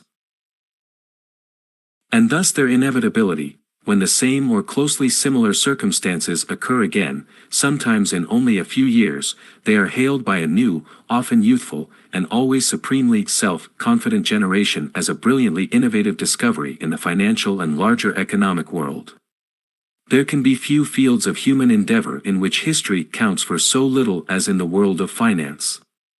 Past experience, to the extent that it is part of memory at all, is dismissed as the primitive refuge of those who do not have the insight to appreciate the incredible wonders of the present. John Kenneth Galbraith, A Short History of Financial Euphoria, New York, Viking, 1990. The infallible investment that people come to believe can produce high returns without risk, the sure thing or free lunch, is well worth further discussion. When a market, an individual, or an investment technique produces impressive returns for a while, it generally attracts excessive, and unquestioning, devotion. I call this solution du jour, the silver bullet. Investors are always looking for it. Call it the holy grail or the free lunch, but everyone wants a ticket to riches without risk. Few people question whether it can exist or why it should be available to them. At the bottom line, hope springs eternal. But the silver bullet doesn't exist. No strategy can produce high rates of return without risk. And nobody has all the answers, we're all just human. Markets are highly dynamic, and, among other things, they function over time to take away the opportunity for unusual profits. Unskeptical belief that the silver bullet is at hand eventually leads to capital punishment. The Realist's Creed, May 31, 2002. What makes for belief in silver bullets? First, there's usually a germ of truth. It's spun into an intelligent-sounding theory, and adherents get on their soapboxes to convince others. Then it produces profits for a while. Whether because there's merit in it or just because buying on the part of new converts lifts the price of the subject asset. Eventually, the appearance that, A, there's a path to sure wealth and, B, it's working turns it into a mania. As Warren Buffett told Congress on June 2, 2010, rising prices are a narcotic that affects the reasoning power up and down the line. But after the fact, after it has popped, a mania is called a bubble. The fourth psychological contributor to investor error is the tendency to conform to the view of the herd rather than resist, even when the herd's view is clearly cockeyed. In How Markets Fail, John Cassidy describes classic psychology experiments conducted by Swarthmore's Solomon Asch in the 1950s. Asch asked groups of subjects to make judgments about visual exhibits, but all but one of the subjects in each group were shills working for him. The shills intentionally said the wrong thing, with dramatic impact on the one real subject. Cassidy explains, this setup placed the genuine subject in an awkward spot, as Asch put it, upon him we have brought to bear two opposed forces, the evidence of his senses and the unanimous opinion of a group of his peers. A high percentage of the real subjects ignored what they saw and sided with the other group members, even though they were obviously in the wrong. This indicates the influence of the crowd and thus suggests reservations about the validity of consensus decisions. Like the participants in Solomon Asch's visual experiments in the 1950s, Cassidy writes, many people who don't share the consensus view of the market start to feel left out. Eventually it reaches a stage where it appears the really crazy people are those not in the market. Time and time again, the combination of pressure to conform and the desire to get rich causes people to drop their independence and skepticism, overcome their innate risk aversion and believe things that don't make sense. It happens so regularly that there must be something dependable at work, not a random influence. The fifth psychological influence is envy. However negative the force of greed might be, always spurring people to strive for more and more, the impact is even stronger when they compare themselves to others. This is one of the most harmful aspects of what we call human nature. People who might be perfectly happy with their lot in isolation become miserable when they see others do better. In the world of investing, most people find it terribly hard to sit by and watch while others make more money than they do. I know of a non-profit institution whose endowment earned 16% a year from June 1994 to June 1999, but since its peers averaged 23%, the people involved with the endowment were dejected. Without growth stocks, technology stocks, buyouts and venture capital, the endowment was entirely out of step for half a decade. But then the tech stocks collapsed, and from June 2000 to June 2003 the institution earned 3% a year while most endowments suffered losses. The stakeholders were thrilled. There's something wrong with this picture. How can people be unhappy making 16% a year and happy making 3%? The answer lies in the tendency to compare ourselves to others and the deleterious impact this can have on what should be a constructive, analytical process. The sixth key influence is ego. It can be enormously challenging to remain objective and calculating in the face of facts like these. Investment results are evaluated and compared in the short run. Incorrect, even imprudent, decisions to bear increased risk generally lead to the best returns in good times, and most times are good times. The best returns bring the greatest ego rewards. When things go right, it's fun to feel smart and have others agree. In contrast, thoughtful investors can toil in obscurity, achieving solid gains in the good years and losing less than others in the bad. They avoid sharing in the riskiest behavior because they're so aware of how much they don't know and because they have their egos in check. This, in my opinion, is the greatest formula for long-term wealth creation, but it doesn't provide much ego gratification in the short run. It's just not that glamorous to follow a path that emphasizes humility, prudence and risk control. Of course, investing shouldn't be about glamour, but often it is. Finally, I want to mention a phenomenon I call capitulation, a regular feature of investor behavior late in cycles. Investors hold to their convictions as long as they can, but when the economic and psychological pressures become irresistible, they surrender and jump on the bandwagon. In general, people who go into the investment business are intelligent, educated, informed and numerate. They master the nuances of business and economics and understand complex theories. Many are able to reach reasonable conclusions about value and prospects. But then psychology and crowd influences move in. Much of the time, assets are overpriced and appreciating further, or underpriced and still cheapening. Eventually these trends have a corrosive effect on investors' psyches, conviction and resolve. The stocks you rejected are making money for others, the ones you chose to buy are lower every day, and concepts you dismissed as unsafe or unwise, hot new issues, high-priced tech stocks without earnings, highly levered mortgage derivatives, are described daily as delivering for others. As an overpriced stock goes even higher or an underpriced stock continues to cheapen, it should get easier to do the right thing, sell the former and buy the latter. But it doesn't. The tendency toward self-doubt combines with news of other people's successes to form a powerful force that makes investors do the wrong thing, and it gains additional strength as these trends go on longer. It's one more influence that must be fought. The desire for more, the fear of missing out, the tendency to compare against others, the influence of the crowd and the dream of the sure thing, these factors are near universal.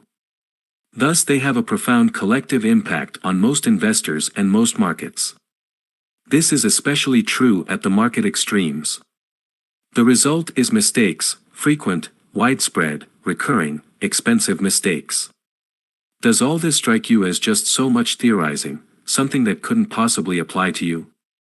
I sincerely hope you're right. But just in case you doubt that rational people could succumb to the damaging forces of emotion, let me remind you of two little words: tech bubble. Earlier I mentioned that crazy time as evidence of what happens when investors disregard the need for a reasonable relationship between value and price. What is it that causes them to abandon common sense? Some of the same emotions we have been talking about here: greed, fear, envy, self-deceit, ego. Let's review the scenario and watch psychology at work. The 1990s were a very strong period for stocks. There were bad days and months, of course, and traumas such as a big jump in interest rates in 1994, but Standard & Poor's 500 stock index showed a gain every year from 1991 through 1999 inclusive, and its return averaged 20.8% per year. Those results were enough to put investors in an optimistic mood and render them receptive to bullish stories. Growth stocks performed a bit better than value stocks in the early part of the decade, perhaps as a rebound from value's outperformance in the 1980s. This, too, increased investors' willingness to highly value companies' growth potential. Investors became enthralled by technological innovation. Developments such as broadband, the internet and e-commerce seemed likely to change the world, and tech and telecom. Entrepreneurs were lionized. Tech stocks appreciated, attracting more buying, and this led to further appreciation, in a process that as usual took on the appearance of an unstoppable virtuous circle. Logical, seeming rationales play a part in most bull markets, and this one was no different. Tech stocks will outperform all other stocks because of the company's excellence. More tech names will be added to the equity indices, reflecting their growing importance in the economy. This will require index funds and the closet indexers, who covertly emulate indices to buy more of them, and active investors will buy to keep up as well. More people will create 401k retirement plans, and 401k investors will increase the representation of stocks in their portfolios and the allocation to tech stocks among their stocks. For these reasons, tech stocks, A, must keep appreciating and, B, must outpace other stocks. Thus they'll attract still more buying. The fact that all of these phenomena actually occurred for a while lent credence to this theory. Initial public offerings of technology. Stocks began to appreciate by tens and even hundreds of percent on the day of issue and took on the appearance of sure winners. Gaining access to IPOs became a popular mania. From the perspective of psychology, what was happening with IPOs is particularly fascinating. It went something like this: the guy next to you in the office tells you about an IPO he's buying. You ask what the company does. He says he doesn't know, but his broker told him it's going to double on the day of issue. So you say that's ridiculous. A week later he tells you it didn't double, it tripled. And he still doesn't know what it does. After a few more of these, it gets hard to resist.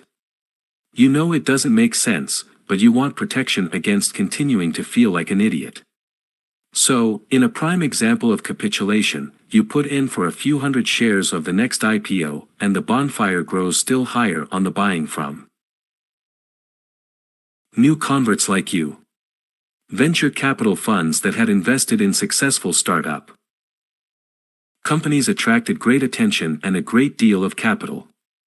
In the year Google went public, the fund that had seeded it appreciated 350% on the basis of that one success. Tech stock investors were lauded by the media for their brilliance. The ones least restrained by experience and skepticism, and thus making the most money, were often in their 30s, even their 20s. Never was it pointed out that they might be beneficiaries of an irrational market rather than incredible astuteness. Remember my earlier comment that all bubbles start with a modicum of truth. The seed of truth for the scenario just described lay in technology's very real potential. The fertilizer came from the attendant bullish rationales. And the supercharging came from the price appreciation that was taking place and looked unstoppable. Of course, the entire furor over technology, e-commerce and telecom stocks stems from the company's potential to change the world. I have absolutely no doubt that these movements are revolutionizing life as we know it, or that they will leave the world almost unrecognizable from what it was only a few years ago. The challenge lies in figuring out who the winners will be and what a piece of them is really worth today. To say technology, internet and telecommunications are too high and about to decline is comparable today to standing in front of a freight train. To say they have benefited from a boom of colossal proportions and should be examined skeptically is something I feel I owe you. Bubble.com, January 3, 2000. Soon after the January 2000 memo was written, the tech stocks began to collapse of their own weight, even in the absence of any single event that would cause them to do so. All of a sudden it became clear that stock prices had gone too far and should correct. When an investment fad goes bad, the Wall Street Journal usually runs a table showing the resulting losses, with representative stocks down 90% or more. When the tech bubble burst, however, the table showed losses exceeding 99%. The broad stock indices experienced their first 3-year decline since the Great Depression, and tech stocks, and stocks in general, no longer looked like anything special. When we look back over the intervening decade, we see that the vaunted technological developments did change the world. The winning companies are hugely valuable, and things like newspapers and CDs have been profoundly affected. But it's equally obvious that investors allowed their common sense to be overridden in the bubble. They ignored the fact that not all the companies could win, that there would be a lengthy shake-out period, that profitability wouldn't come easily from providing services gratis, and that shares in money-losing companies valued at high multiples of sales, since there were no earnings, carried great danger. Greed, excitement, illogicality, suspension of disbelief and ignoring value cost people a lot of money in the tech bubble. And, by the way, a lot of brilliant, disciplined value investors looked dumb in the months and years before the bubble burst, which of course it eventually did. To avoid losing money in bubbles, the key lies in refusing to join in when greed and human error cause positives to be wildly overrated and negatives to be ignored. Doing these things isn't easy, and thus few people are able to abstain. In just the same way, it's essential that investors avoid selling, and preferably should buy, when fear becomes excessive in a crash. That reminds me to point out that bubbles are capable of arising on their own and need not be preceded by crashes, whereas crashes are invariably preceded by bubbles. As hard as it was for most people to resist buying in the tech bubble, it was even harder to resist selling, and still more difficult to buy, in the depths of the credit crisis. At worst, failing to buy in a bull market means you may look like a laggard and experience opportunity costs. But in the crash of 2008, the downside of failing to sell appeared to be unlimited loss. Armageddon actually seemed possible. What, in the end, are investors to do about these psychological urges that push them toward doing foolish things? Learn to see them for what they are. That's the first step toward gaining the courage to resist. And be realistic. Investors who believe they're immune to the forces described in this chapter do so at their own peril. If they influence others enough to move whole markets, why shouldn't they affect you, too? If a bull case is so powerful that it can make adults overlook elevated valuations and deny the impossibility of the perpetual motion machine, why shouldn't it have the same influence on you? If a scare story of unlimited loss is strong enough to make others sell at giveaway prices, what would keep it from doing the same to you? Believe me, it's hard to resist buying at the top, and harder still to sell, when everyone else is buying, the pundits are positive, the rationale is widely accepted, prices are soaring and the biggest risk takers are reporting huge returns. It's also hard to resist selling, and very tough to buy, when the opposite is true at the bottom and holding or buying appears to entail the risk of total loss. Like so many other things described in this book, there's no simple solution, no formula that will tell you when the Market has gone to an irrational extreme, no foolproof tool that will keep you on the right side of these decisions, no magic pill that will protect you against destructive emotions. As Charlie Munger says, it's not supposed to be easy. What weapons might you marshal on your side to increase your odds? Here are the ones that work for Oaktree: a strongly held sense of intrinsic value, insistence on acting as you should when price diverges from value, enough conversance with past cycles, gained at first from reading and talking to veteran investors, and later through experience, to know that market excesses are ultimately punished, not rewarded. A thorough understanding of the insidious effect of psychology on the investing process at market extremes, a promise to remember that when things seem too good to be true, they usually are, willingness to look wrong while the market goes from misvalued to more misvalued, as it invariably will, and like-minded friends and colleagues from whom to gain support, and for you to support. These things aren't sure to do the job, but they can give you a fighting chance. Chapter 11. The most important thing is contrarianism. To buy when others are despondently selling and to sell when others are euphorically buying takes the greatest courage, but provides the greatest profit. Sir John Templeton. There's only one way to describe most investors: trend followers. Superior investors are the exact opposite. Superior investing, as I hope I've convinced you by now, requires second-level thinking, a way of thinking that's different from that of others, more complex and more insightful. By definition, most of the crowd can't share it. Thus, the judgments of the crowd can't hold the key to success. Rather, the trend, the consensus view, is something to game against, and the consensus portfolio is one to diverge from. As the pendulum swings or the market goes through its cycles, the key to ultimate success lies in doing the opposite. This is the core of Warren Buffett's oft-quoted advice: the less prudence with which others conduct their affairs, the greater the prudence with which we should conduct our own affairs. He is urging us to do the opposite of what others do, to be contrarians. Doing the same thing others do exposes you to fluctuations that in part are exaggerated by their actions and your own. It's certainly undesirable to be part of the herd when it stampedes off the cliff, but it takes rare skill, insight, and discipline to avoid it. The Realist's Creed, May 31, 2002. The logic of crowd error is clear and almost mathematical. Markets swing dramatically, from bullish to bearish and from overpriced to underpriced. Their movements are driven by the actions of the crowd, the herd, or most people. Bull markets occur because more people want to buy than sell, or the buyers are more highly motivated than the sellers.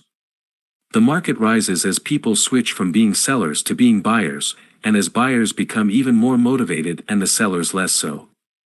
If buyers didn't predominate, the market wouldn't be rising.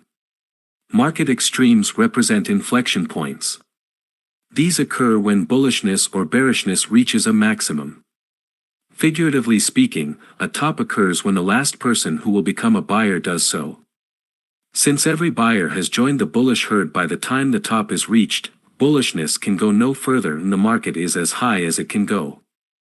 Buying or holding is dangerous. Since there's no one left to turn bullish, the market stops going up.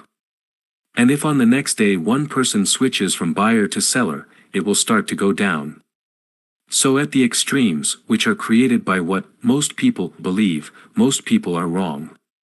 Therefore, the key to investment success has to lie in doing the opposite, in diverging from the crowd.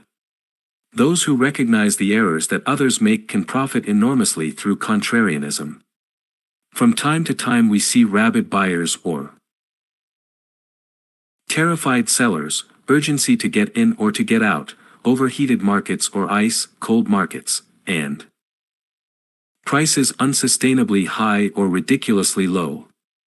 Certainly the markets, and investor attitudes and behavior, spend only a small portion of the time at the happy medium.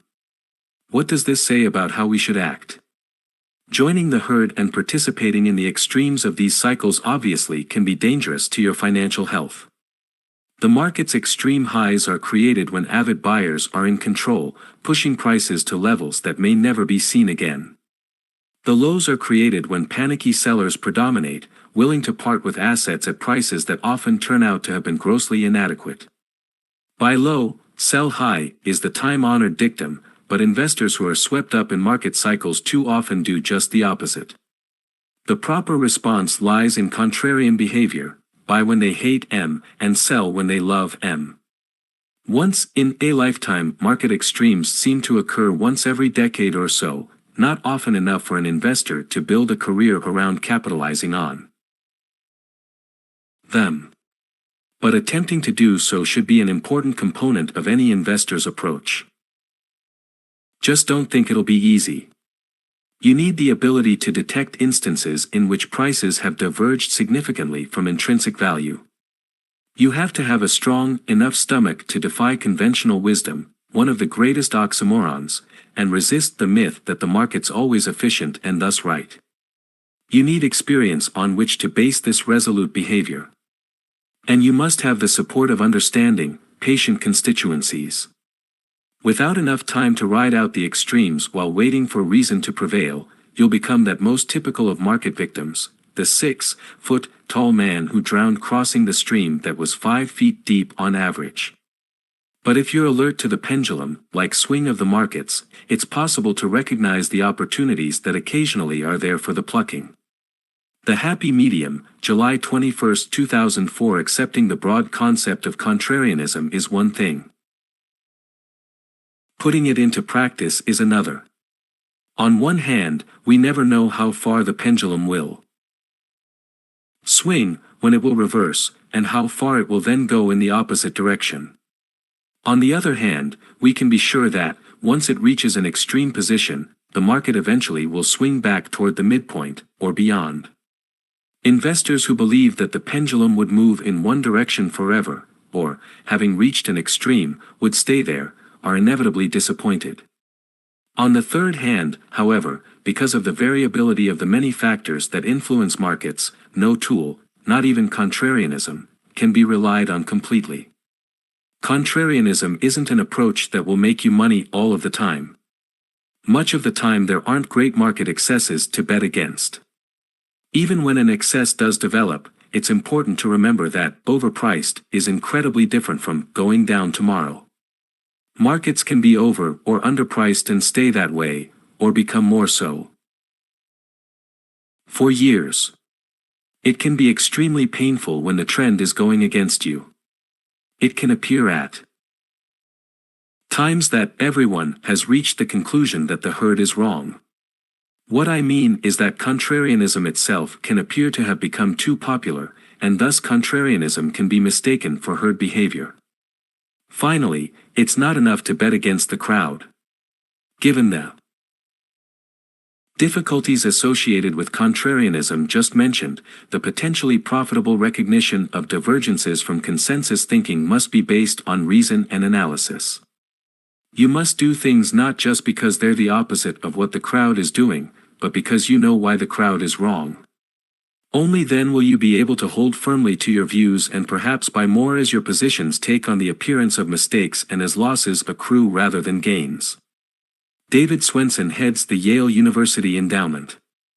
Yale's investment performance has been outstanding, and Swensen has had a greater impact on endowment investing than anyone else over the last 2 decades. His thinking, which was highly unusual when Yale began to implement it in the 1980s, came to represent endowment canon. He has a beautiful way of describing the difficulties associated with contrarianism. Investment success requires sticking with positions made uncomfortable by their variance with popular opinion. Casual commitments invite casual reversal, exposing portfolio managers to the damaging whipsaw of buying high and selling low. Only with the confidence created by a strong decision-making process can investors sell speculative excess and buy despair-driven value. Active management strategies demand uninstitutional behavior from institutions, creating a paradox that few can unravel.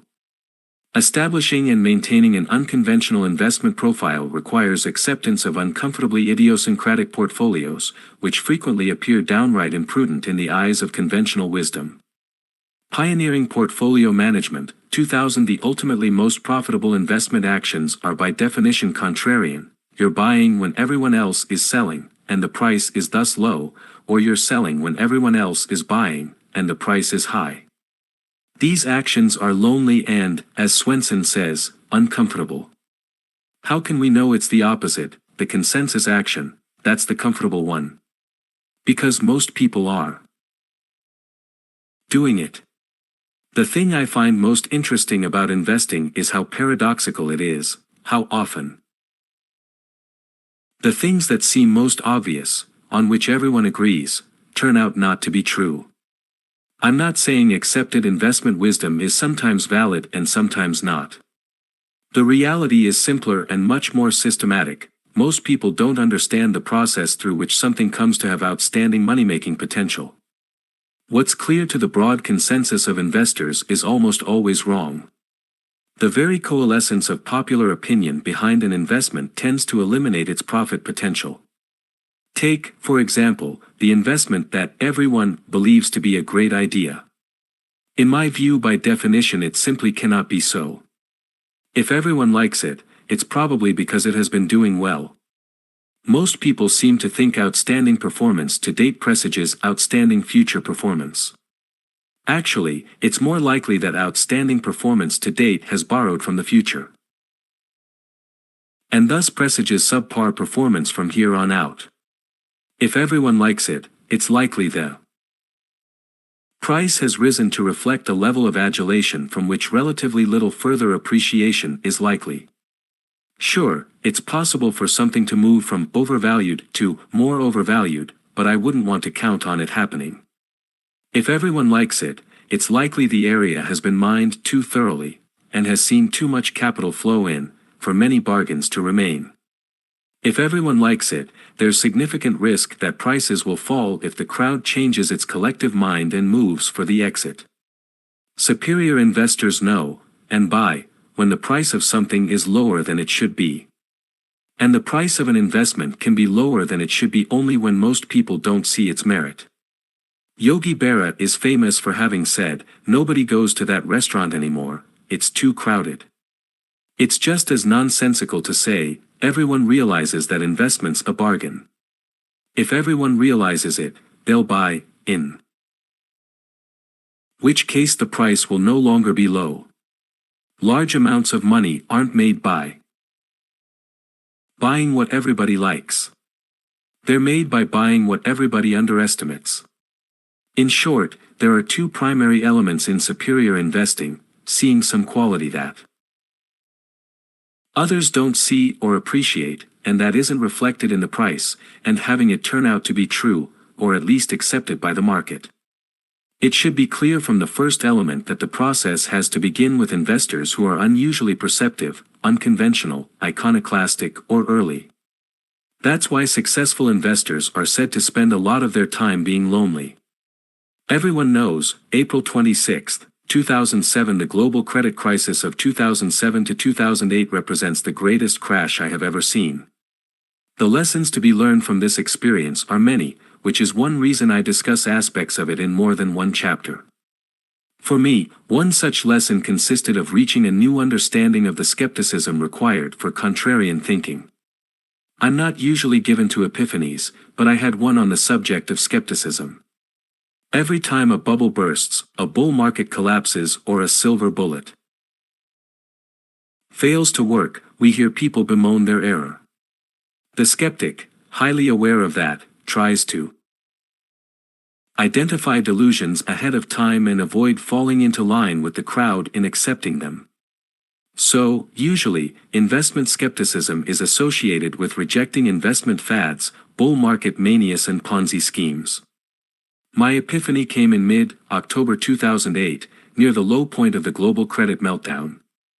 By then we were seeing and hearing things that we never imagined possible: the demise or bailout of Lehman Brothers, Bear Stearns, Freddie Mac, Fannie Mae and AIG, concern about the viability of Goldman Sachs and Morgan Stanley, and huge declines in their stocks, rising prices for credit default swap protection on U.S. Treasury securities rates on short-term T-bills close to zero because of an extreme flight to safety. Awareness for the first time, I think, that the U.S. government's financial resources are finite and that there are limits on its ability to run the printing press and solve problems. It was readily apparent immediately after the bankruptcy of Lehman Brothers that a spiral was underway, and no one could see how or when it might end. That was really the problem. No scenario was too negative to be credible, and any scenario incorporating an element of optimism was dismissed as Pollyanna-ish. There was an element of truth in this, of course. Nothing was impossible. But in dealing with the future, we must think about two things: A, what might happen, and B, the probability that it will happen. During the crisis, lots of bad things seemed possible, but that didn't mean they were going to happen. In times of crisis, people fail to make that distinction. For 40 years I've seen the manic, depressive pendulum of investor psychology swing crazily, between fear and greed. We all know the refrain, but also between optimism and pessimism, and between credulity and skepticism. In general, following the beliefs of the herd, and swinging with the pendulum, will give you average performance in the long run and can get you killed at the extremes. If you believe the story everyone else believes, you'll do what they do. Usually you'll buy at high prices and sell at lows. You'll fall for tales of the silver bullet, capable of delivering high returns without risk. You'll buy what's been doing well and sell what's been doing poorly. And you'll suffer losses in crashes and miss out when things recover from bottoms. In other words, you'll be a conformist, not a maverick, a follower, not a contrarian. Skepticism is what it takes to look behind a balance sheet, the latest miracle of financial engineering or the can't-miss story. Only a skeptic can separate the things that sound good and are from the things that sound good and aren't. The best investors I know exemplify this trait. It's an absolute necessity. Lots of bad things happened to kick off the credit crisis that had been considered unlikely, if not impossible, and they happened at the same time, to investors who'd taken on significant leverage. So the easy explanation is that the people who were hurt in the credit crisis hadn't been skeptical, or pessimistic, enough. But that triggered an epiphany: skepticism and pessimism aren't synonymous. Skepticism calls for pessimism when optimism is excessive. But it also calls for optimism when pessimism is excessive. As the credit crisis reached a peak last week, I found very few who were optimistic. Most were pessimistic to some degree. No one applied skepticism, or said that horror story's unlikely to be true. The one thing they weren't doing last week was making aggressive bids for securities. So prices fell and fell. The old expression is gap down, several points at a time. The key, as usual, was to become skeptical of what everyone was saying and doing. The negative story may have looked compelling, but it's the positive story, which few believed, that held, and still holds, the greater potential for profit. The limits to negativism, October 15, 2008. The error is clear. The herd applies optimism at the top and pessimism at the bottom. Thus, to benefit, we must be skeptical of the optimism that thrives at the top, and skeptical of the pessimism that prevails at the bottom. Touchstones, November 10, 2009. Skepticism is usually thought to consist of saying, "No, that's too good to be true," at the right times. But I realized in 2008, and in retrospect it seems so obvious, that sometimes skepticism requires us to say, "No, that's too bad to be true." Most purchases of distressed debt made in the fourth quarter of 2008 yielded returns of 50 to 100% or more over the next 18 months.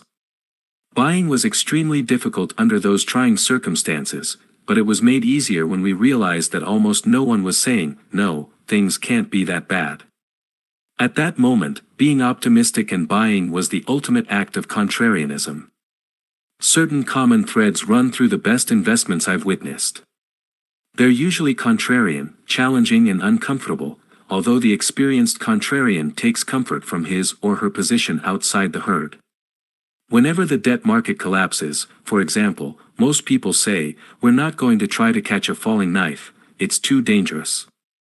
They usually add, "We're going to wait until the dust settles and the uncertainty is resolved." What they mean, of course, is that they're frightened and unsure of what to do. The one thing I'm sure of is that by the time the knife has stopped falling, the dust has settled and the uncertainty has been resolved, there'll be no great bargains left. When buying something has become comfortable again, its price will no longer be so low that it's a great bargain. Thus, a hugely profitable investment that doesn't begin with discomfort is usually an oxymoron. It's our job as contrarians to catch falling knives, hopefully with care and skill. That's why the concept of intrinsic value is so important. If we hold a view of value that enables us to buy when everyone else is selling, and if our view turns out to be right, that's the route to the greatest rewards earned with the least risk. Chapter 12. The most important thing is finding bargains. The best opportunities are usually found among things most others won't do. The process of intelligently building a portfolio consists of buying the best investments, making room for them by selling lesser ones, and staying clear of the worst. The raw materials for the process consist of a list of potential investments, b. estimates of their intrinsic value, c. a sense for how their prices compare with their intrinsic value, and d. an understanding of the risks involved in each, and of the effect their inclusion would have on the portfolio being assembled. The first step is usually to make sure that the things being considered satisfy some absolute standards. Even sophisticated investors may not say, "I'll buy anything if it's cheap enough." More often they create a list of investment candidates meeting their minimum criteria, and from those they choose the best bargains. That's what this chapter is all about. For example, an investor might start by narrowing the list of possibilities to those whose riskiness falls within acceptable limits, since there can be risks with which certain investors aren't comfortable. Examples might include the risk of obsolescence in a fast-moving segment of the technology world, and the risk that a hot consumer product will lose its popularity. These might be subjects that some investors consider beyond their expertise. Or investors might find some companies unacceptable in the absolute because their industries are too unpredictable or their financial statements aren't sufficiently transparent. It's not unreasonable to want to emphasize assets that fall within a certain portion of the risk spectrum. Securities that the market deems ultra-safe may offer uninteresting returns, while securities at the other extreme may exceed investors' risk tolerance. In other words, there can reasonably be some places investors won't go, regardless of price. Not only can there be risks investors don't want to take, but also there can be risks their clients don't want them to take. Especially in the institutional world, managers are rarely told, "Here's my money, do what you want with it." The money manager's job isn't just to make investments with profit potential, but also to give clients what they want, since most institutional investors are hired to carry out specific assignments in terms of asset class and investment style. If the client came for one kind of investment, there's little to be gained in going into others, regardless of their attractiveness. For example, if a manager solicits accounts on the basis of expertise in high-quality, large capitalization value stocks, there's risk to the business in investing in a bunch of high-tech startups. Thus, the starting point for portfolio construction is unlikely to be an unbounded universe. Some things are realistic candidates for inclusion, and others aren't. Having defined the feasible set, the next step is to select investments from it. That's done by identifying those that offer the best ratio of potential return to risk, or the most value for the money. That's what Sid Cottle, editor of the later editions of Graham and Dodd's Security Analysis, was talking about when he told me that in his view, investment is the discipline of relative selection. That expression has stayed with me for 35 years. Sid's simple phrase embodies two important messages. First, the process of investing has to be rigorous and disciplined. Second, it is by necessity comparative. Whether prices are depressed or elevated, and whether prospective returns are therefore high or low, we have to find the best investments out there. Since we can't change the market, if we want to participate, our only option is to select the best from the possibilities that exist. These are relative decisions. What is it that makes something the superior investment we look for? As I mentioned in Chapter 4, it's largely a matter of price. Our goal isn't to find good assets, but good buys. Thus, it's not what you buy, it's what you pay for it. A high-quality asset can constitute a good or bad buy, and a low-quality asset can constitute a good or bad buy. The tendency to mistake objective merit for investment opportunity, and the failure to distinguish between good assets and good buys, get most investors into trouble. Because the search is for good buys, my main goal in this chapter is to explain what makes a buy a good one. In general, that means price is low relative to value, and potential return is high relative to risk. How do bargains get that way? In Chapter 10, I used the tech stock mania as an example of the reliable process through which a good fundamental idea can be turned into an overpriced bubble. It usually starts with an objectively attractive asset. As people raise their opinion of it, they increasingly want to own it. That makes capital flow to it, and the price rises. People take the rising price as a sign of the investment's merit, so they buy still more. Others hear about it for the first time and join in, and the upward trend takes on the appearance of an unstoppable virtuous cycle. It's mostly a popularity contest in which the asset in question is the winner. If they go on long enough and gain enough force, investment styles turn into bubbles. And bubbles give thoughtful investors lots of things to sell and sell short. The process through which bargains are created is largely the opposite. Thus, to be able to find them, it's essential that we understand what causes an asset to be out of favor. This isn't necessarily the result of an analytical process. In fact, much of the process is anti-analytical. Meaning it's important to think about the psychological forces behind it and the changes in popularity that drive it. So what is it that makes price low relative to value, and return high relative to risk? In other words, what makes something sell cheaper than it should? Unlike assets that become the subject of manias, potential bargains usually display some objective defect. An asset class may have weaknesses, a company may be a laggard in its industry, a balance sheet may be over-levered, or a security may afford its holders inadequate structural protection. Since the efficient market process of setting fair prices requires the involvement of people who are analytical and objective, bargains usually are based on irrationality or incomplete understanding. Thus, bargains are often created when investors either fail to consider an asset fairly, or fail to look beneath the surface to understand it thoroughly, or fail to overcome some non-value-based tradition, bias, or stricture. Unlike market darlings, the orphan asset is ignored or scorned. To the extent it's mentioned at all by the media and at cocktail parties, it's in unflattering terms. Usually its price has been falling, making the first-level thinker ask, who would want to own that? It bears repeating that most investors extrapolate past performance, expecting the continuation of trends rather than the far more dependable regression to the mean. First-level thinkers tend to view past price weakness as worrisome, not as a sign that the asset has gotten cheaper. As a result, a bargain asset tends to be one that's highly unpopular. Capital stays away from it or flees, and no one can think of a reason to own it. Here's an example of how bargains can be created when an entire asset class goes out of style.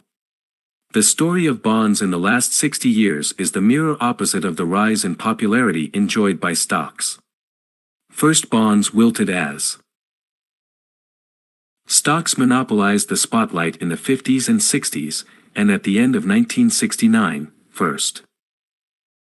National City Bank's weekly summary of bond data died with the heading, "The Last Issue," boxed in black. Bonds were decimated in the high-interest rate environment of the 70s, and even though interest rates declined steadily during the 80s and 90s, bonds didn't have a prayer of standing up to equity's dramatic gains. By the latter half of the 90s, any investment in bonds rather than stocks felt like an anchor restraining performance. I chaired the investment committee of a charity and watched as a sister or GANIZA tie-in in another city, which had suffered for years, with an 80:20 bond/stock mix, shifted its allocation to 0:100. I imagined a typical institutional investor saying the following: "We have a small allocation to fixed income. I can't tell you why. It's a historical accident. My predecessor created it, but his reasons are lost in the past. Now our bond holdings are under review for reduction." Even though interest in buying more stocks remained low in the current decade, little money flowed to high-grade bonds. The continued decline in bonds' popularity was caused, among other things, by the decision on the part of the Greenspan Fed to keep interest rates low to stimulate the economy and combat exogenous shocks, like the Y2K scare. With treasuries and high-grade bonds yielding 3–4%, they didn't do much for institutional investors trying for 8%. Hemlines, September 10, 2010. After the process described above had gone on long enough, and holdings of them had been reduced enough, bonds were positioned to become superior performers. All it took was a change in the environment that would increase the desirability of safety relative to upside potential. And as usually happens after an asset has appreciated for a while, investors suddenly recognized the attractions of bonds and realized they didn't own enough. This is a pattern that regularly produces profits for those who figure it out early. Fairly priced assets are never our objective, since it's reasonable to conclude they'll deliver just fair returns for the risk involved. And, of course, overpriced assets don't do us any good. Our goal is to find underpriced assets. Where should we look for them? A good place to start is among things that are little known and not fully understood, fundamentally questionable on the surface. Controversial, unseemly or scary, deemed inappropriate for respectable portfolios, unappreciated, unpopular and unloved, trailing a record of poor returns, and recently the subject of disinvestment, not accumulation. To boil it all down to just one sentence, I'd say the necessary condition for the existence of bargains is that perception has to be considerably worse than reality. That means the best opportunities are usually found among things most others won't do. After all, if everyone feels good about something and is glad to join in, it won't be bargain priced. When I shifted from equity research to portfolio management at Citibank in 1978, I was fortunate to be asked to work in asset classes that met some or all of these criteria. My first assignment was in convertible securities. These were even more of a small and underappreciated market backwater than they are now, since they gave investors the advantages of both bonds and stocks. They were issued only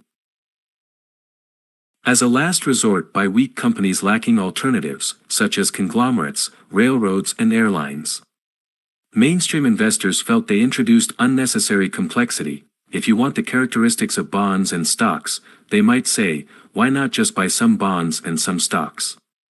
And if you like the company, why not buy the stock and garner its entire return, rather than investing in a defensive hybrid vehicle? Well, whenever everyone feels there's no merit in something, it's reasonable to suspect it's unloved, unpursued and thus possibly underpriced. That's why a 1984 Businessweek article about me carried the line, "Real men don't buy converts, so chickens like me can buy cheap." Later in 1978, I was asked to start a fund for high-yield bonds. These low-rated securities, burdened with the unpleasant sobriquet junk bonds, fell short of most investing institutions' minimum requirement of investment grade or better or single A or better. Junk bonds might default. So how could they possibly be appropriate holdings for pension funds or endowments?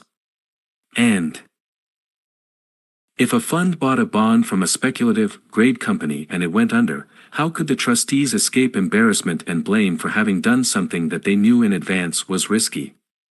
A great clue to these securities' potential could be found in one rating agency's description of B-rated bonds as generally lacking the characteristics of a desirable investment. By now you should be quick to ask how anyone could issue a blanket dismissal of a potential class of investments without any reference to price. The subsequent history of these bonds shows that, A, if nobody owns something, demand for it, and thus the price, can only go up and, B, by going from taboo to even just tolerated, it can perform quite well. Finally, in 1987, my partners Bruce Karsh and Sheldon Stone came to me with the bright idea of forming a fund to invest in distressed debt. What could possibly be more unseemly and less respectable than investing in the bonds of companies that are bankrupt or deemed overwhelmingly likely to become so? Who would invest in companies that already had demonstrated their lack of financial viability and the weakness of their management? How could anyone invest responsibly in companies in free fall? Of course, given the way investors behave, whatever asset is considered the worst at a given point in time has a good likelihood of being the cheapest. Investment bargains needn't have anything to do with high quality. In fact, things tend to be cheaper if low quality has scared people away. Each of these asset classes satisfied most or all of the criteria listed earlier in this chapter. They were little known, not understood, and not respected. No one had a good word to say about any of them. Each exemplified the uncomfortably idiosyncratic and imprudent appearing investments that David Swenson talked about in Chapter 11. And thus each turned into a great place to be for the next 20 or 30 years. I hope these large-scale examples give you a good idea for where bargains may be found.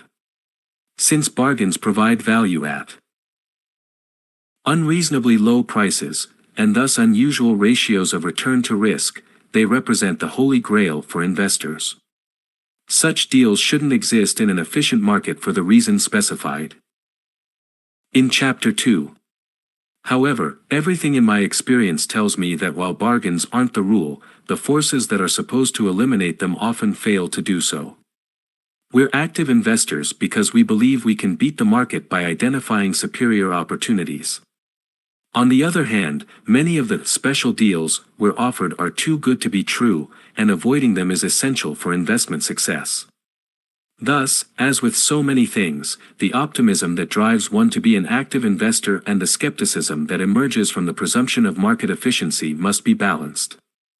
It's obvious that investors can be forced into mistakes by psychological weakness, analytical error, or refusal to tread on uncertain ground. Those mistakes create bargains for second-level thinkers capable of seeing the errors of others. Chapter 13. The most important thing is patient opportunism. The market's not a very accommodating machine. It won't provide high returns just because you need them. Peter Bernstein. The boom-bust cycle associated with the global financial crisis gave us the chance to sell at highly elevated levels in the period 2005 through early 2007 and then to buy at panic prices in late 2007 and 2008. This was in many ways the chance of a lifetime.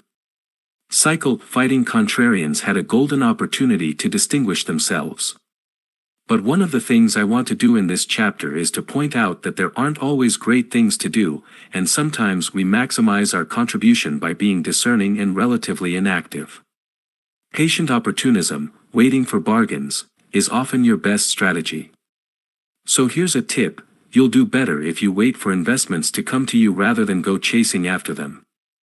You tend to get better buys if you select from the list of things sellers are motivated to sell rather than start with a fixed notion as to what you want to own.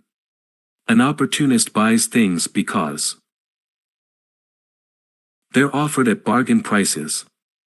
There's nothing special about buying when prices aren't low. At Oaktree, one of our mottos is, we don't look for our investments, they find us. We try to sit on our hands. We don't go out with a buy list, rather, we wait for the phone to ring. If we call the owner and say, you own X and we want to buy it, the price will go up. But if the owner calls us and says, we're stuck with X and we're looking for an exit, the price will go down. Thus, rather than initiating transactions, we prefer to react opportunistically. At any particular point in time, the investment environment is a given, and we have no alternative other than to accept it and invest within it. There isn't always a pendulum or cycle extreme to bet against. Sometimes greed and fear, optimism and pessimism, and credulousness and skepticism are balanced, and thus clear mistakes aren't being made. Rather than obviously overpriced or underpriced, most things may seem roughly fairly priced. In that case, there may not be great bargains to buy or compelling sales to make. It's essential for investment success that we recognize the condition of the market and decide on our actions accordingly. The other possibilities are, A. Acting without recognizing the market status, B. Acting with indifference to its status, and C. Believing we can somehow change its status. These are most unwise. It makes perfect sense that we must invest appropriately for the circumstances with which we're presented. In fact, nothing else makes sense at all. I come to this from a philosophic foundation. In the mid-60s, Wharton students had to have a non-business minor, and I satisfied the requirement by taking 5 courses in Japanese studies. These surprised me by becoming the highlight of my college career, and later they contributed to my investment philosophy in a major way. Among the values prized in early Japanese culture was mujo. Mujo was defined classically for me as recognition of the turning of the wheel of the law, implying acceptance of the inevitability of change, of rise and fall. In other words, mujo means cycles will rise and fall, things will come and go, and our environment will change in ways beyond our control. Thus we must recognize, accept, cope and respond. Isn't that the essence of investing? What's past is past and can't be undone. It has led to the circumstances we now face. All we can do is recognize our circumstances for what they are and make the best decisions we can, given the givens. It is what it is. March 27, 2006. Warren Buffett's philosophy is a little less spiritually based than mine. Instead of mujo, his reference is to baseball. In Berkshire Hathaway's 1997 annual report, Buffett talked about Ted Williams, the splendid splinter, one of the greatest hitters in history. A factor that contributed to his success was his intensive study of his own game. By breaking down the strike zone into 77 baseball-sized cells and charting his results at the plate, he learned that his batting average was much better when he went after only pitches in his sweet spot. Of course, even with that knowledge, he couldn't wait all day for the perfect pitch. If he let 3 strikes go by without swinging, he'd be called out. Way back in the November 1, 1974, issue of Forbes, Buffett pointed out that investors have an advantage in that regard, if they'll just seize it. Because they can't strike out looking, investors needn't feel pressure to act. They can pass up lots of opportunities until they see one that's terrific. Investing is the greatest business in the world because you never have to swing. You stand at the plate, the pitcher throws you General Motors at 47. US Steel at 39. And nobody calls a strike on you. There's no penalty except opportunity. All day you wait for the pitch you like, then, when the 5 elders are asleep, you step up and hit it. What's your game plan? September 5, 2003. One of the great things about investing is that the only real penalty is for making losing investments. There's no penalty for omitting losing investments, of course, just rewards. And even for Missing a few winners, the penalty is bearable. Where does the penalty for missing winners come in? Well, investors are generally competitive and in it for the money. Thus, no one's totally comfortable with missing a profitable opportunity. For professional investors paid to manage others' money, the stakes are higher. If they miss too many opportunities, and if their returns are too low in good times, money managers can come under pressure from clients and eventually lose accounts. A lot depends on how clients have been conditioned. Oaktree has always been explicit about our belief that missing a profitable opportunity is of less significance than investing in a loser. Our clients are prepared for results that put risk control ahead of full participation in gains. Standing at the plate with the bat on your shoulders is Buffett's version of patient opportunism. The bat should come off our shoulders. When there are opportunities for profit with controlled risk, but only then. One way to be selective in this regard is by making every effort to ascertain whether we're in a low-return environment or a high-return environment. A few years ago I came up with an allegory applicable to low-return environments. It was called the cat, the tree, the carrot and the stick. The cat is an investor, whose job it is to cope with the investment environment, of which the tree is part. The carrot, the incentive to accept increased risk, comes from the higher returns seemingly available from riskier investments.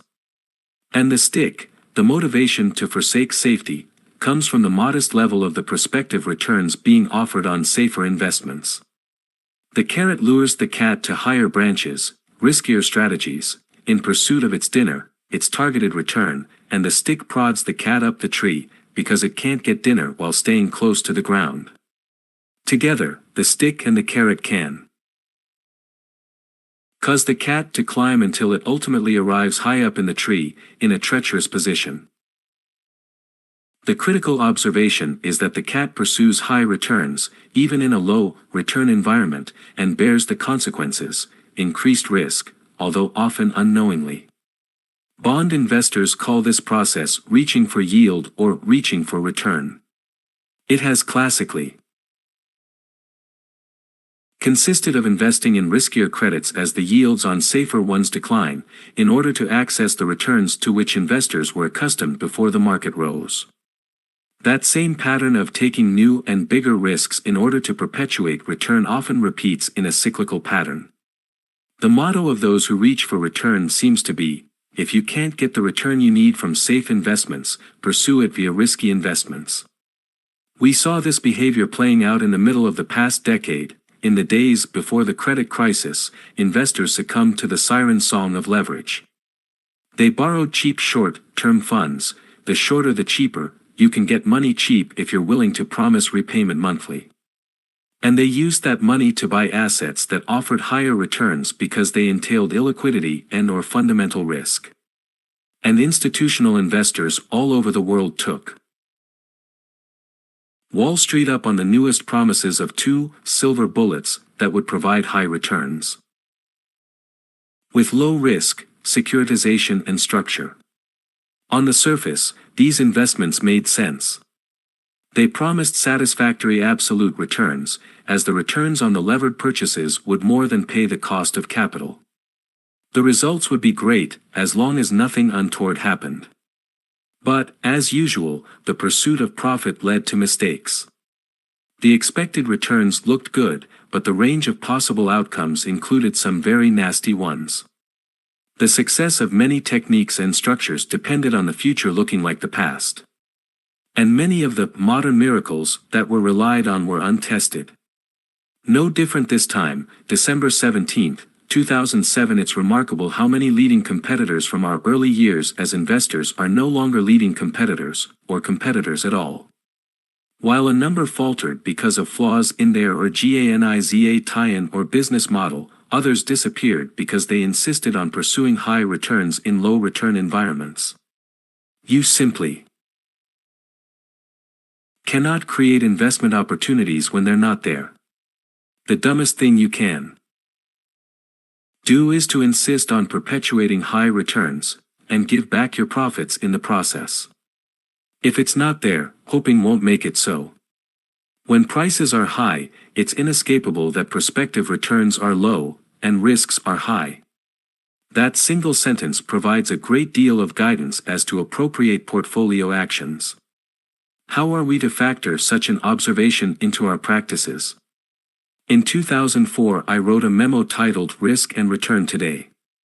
In it, as described in Chapter 6, I expressed my view that, A, the capital market line then was low and flat, meaning prospective returns in almost all markets were among the lowest we'd ever seen and risk premiums were the narrowest, and, B, if prospective returns should rise, it'd likely happen through price declines. But the hard question is, what can we do about it? A few weeks later, I suggested a few possibilities. How might one cope in a market that seems to be offering low returns? Invest as if it's not true.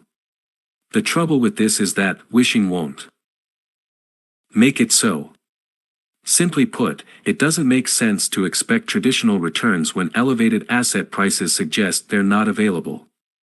I was pleased to get a letter from Peter Bernstein in response to my memo, in which he said something wonderful. The market's not a very accommodating machine, it won't provide high returns just because you need them. Invest anyway, trying for acceptable relative returns under the circumstances, even if they're not attractive in the absolute. Invest anyway, ignoring short-run risk and focusing on the long run. This isn't irrational, especially if you accept the notion that market timing and tactical asset allocation are difficult. But before taking this path, I'd suggest that you get a commitment from your investment committee or other constituents that they'll ignore short-term losses. Hold cash, but that's tough for people who need to meet an actuarial assumption or spending rate, who want their money to be fully employed at all times, or who'll be uncomfortable, or lose their jobs, if they have to watch for long as others make money they don't. Concentrate your investments in special niches and special people, as I've been droning on about for the last couple of years. But that gets harder as the size of your portfolio grows.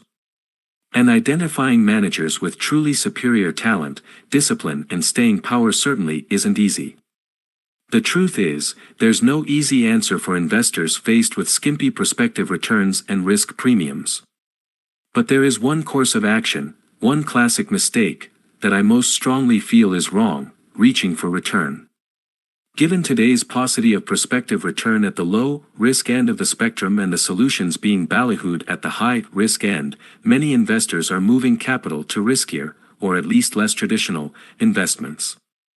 But, A, they're making those riskier investments just when the prospective returns on those investments are the lowest they've ever been. B, they're accepting return increments for stepping up in risk that are as slim as they've ever been. And, C, they're signing up today for things they turned down, or did less of, in the past, when the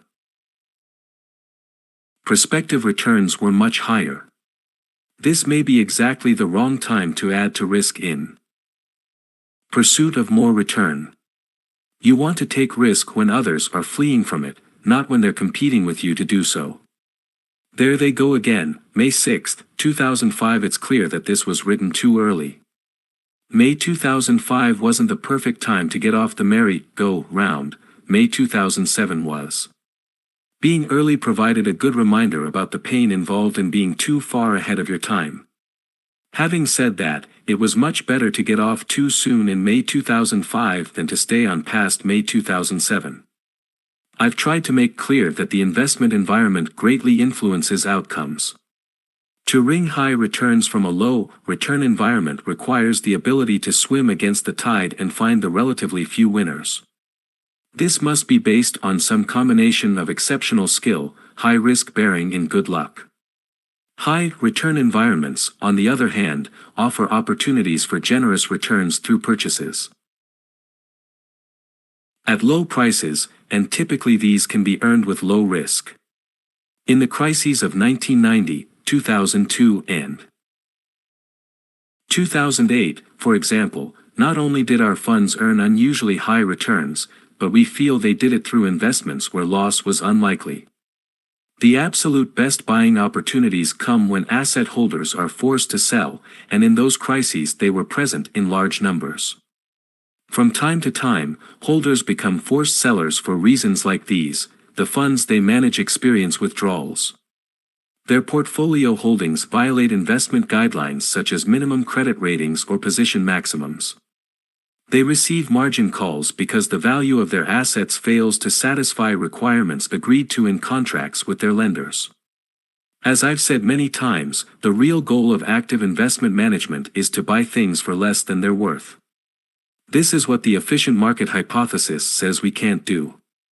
The theory's objection seems reasonable: why should someone part with something at a bargain? Price, especially if the potential seller is informed and rational, usually would-be sellers. Balance the desire to get a good price with the desire to get the trade done soon. The beauty of forced sellers is that they have no choice. They have a gun at their heads and have to sell regardless of price.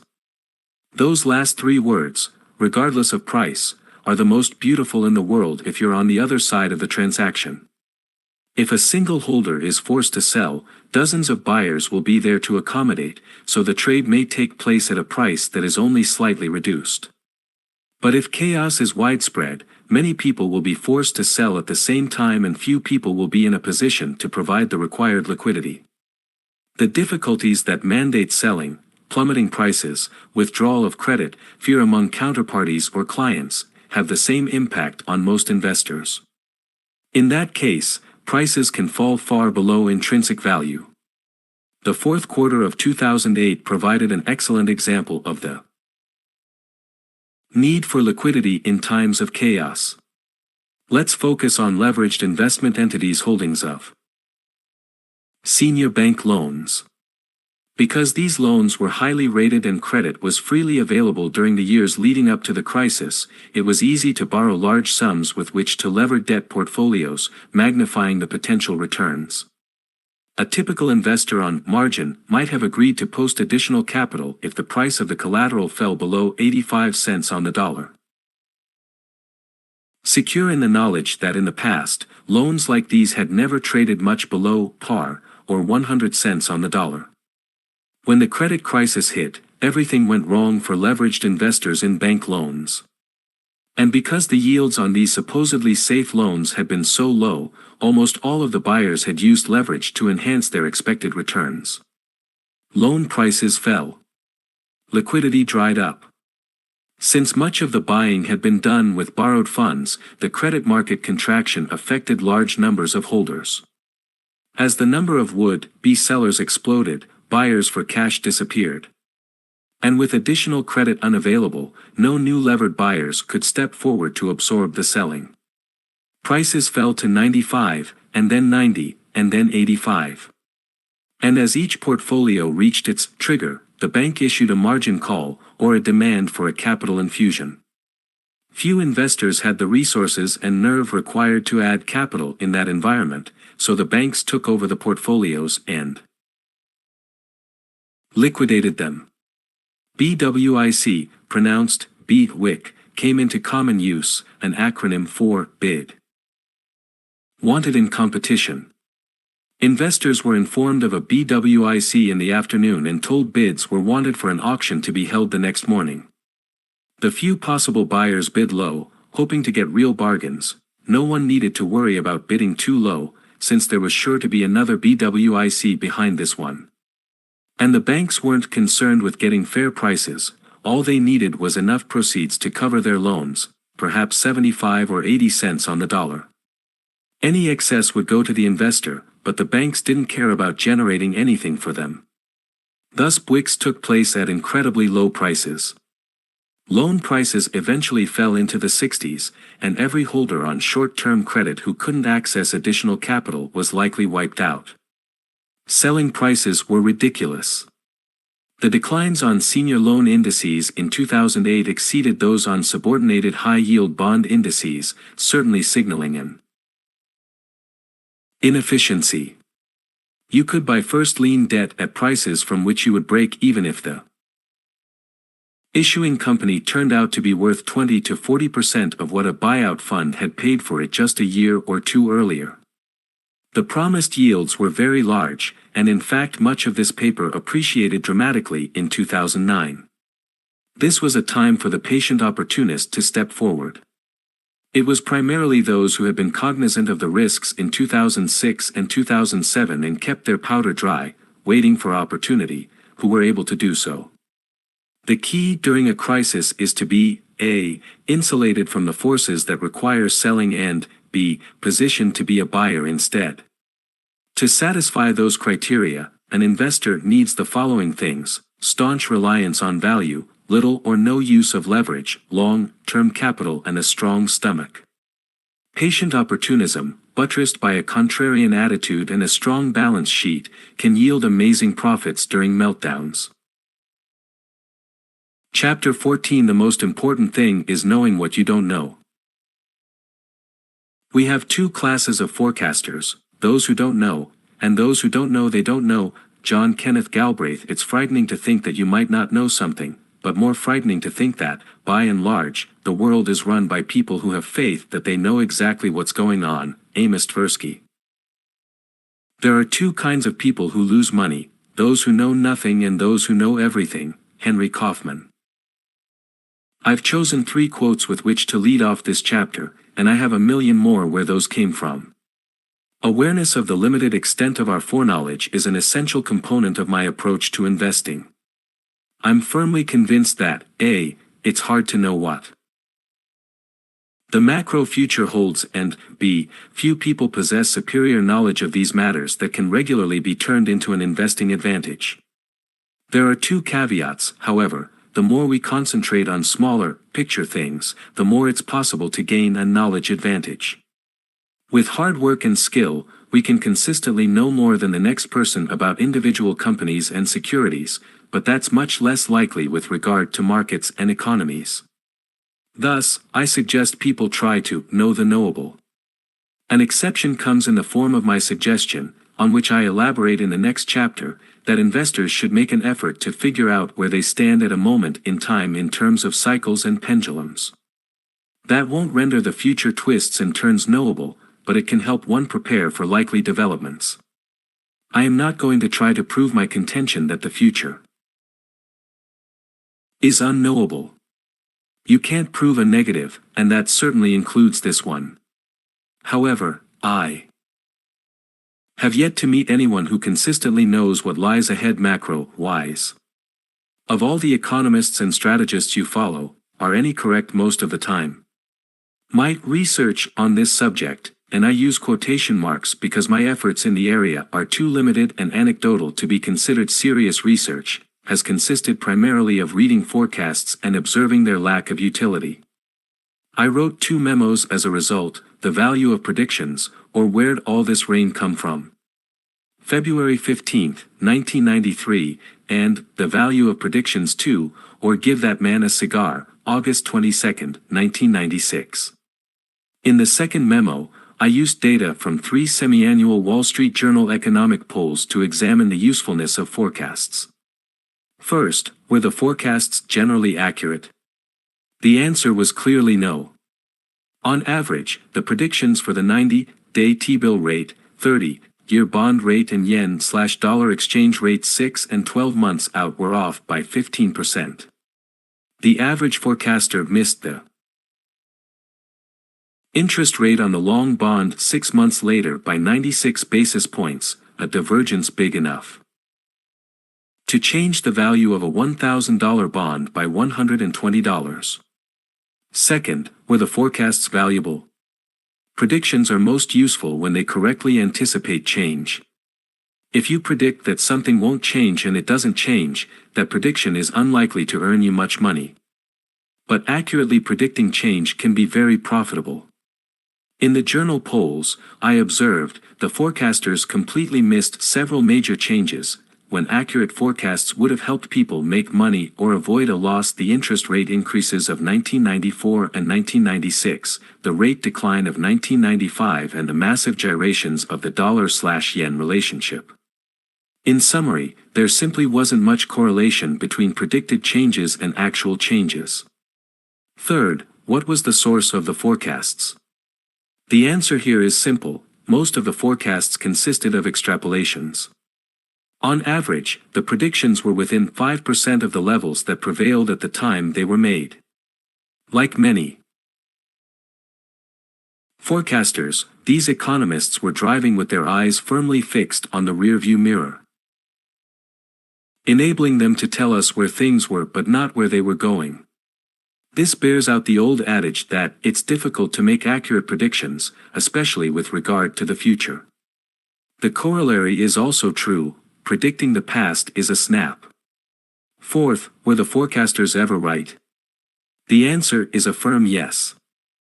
For example, in each semi-annual forecast, someone nailed the yield on the 30-year bond within 10 or 20 basis points, even as interest rates changed radically. The winning forecast was much more accurate than the consensus forecast, which was off by 70 to 130 basis points. Fifth, if the forecasters were sometimes right, and right so dramatically, then why do I remain so negative on forecasts? Because the important thing in forecasting isn't getting it right once. The important thing is getting it right consistently. I went on in the 1996 memo to show 2 things that might make you think twice about heeding the winner's forecasts. First, they generally failed to make accurate predictions in surveys other than the one they won. And second, half the time in the surveys they didn't win, their forecasts were much more wrong than even the inaccurate consensus. The most important thing, of course, isn't the data, but the conclusions, assuming they're correct and capable of being generalized, and their ramifications.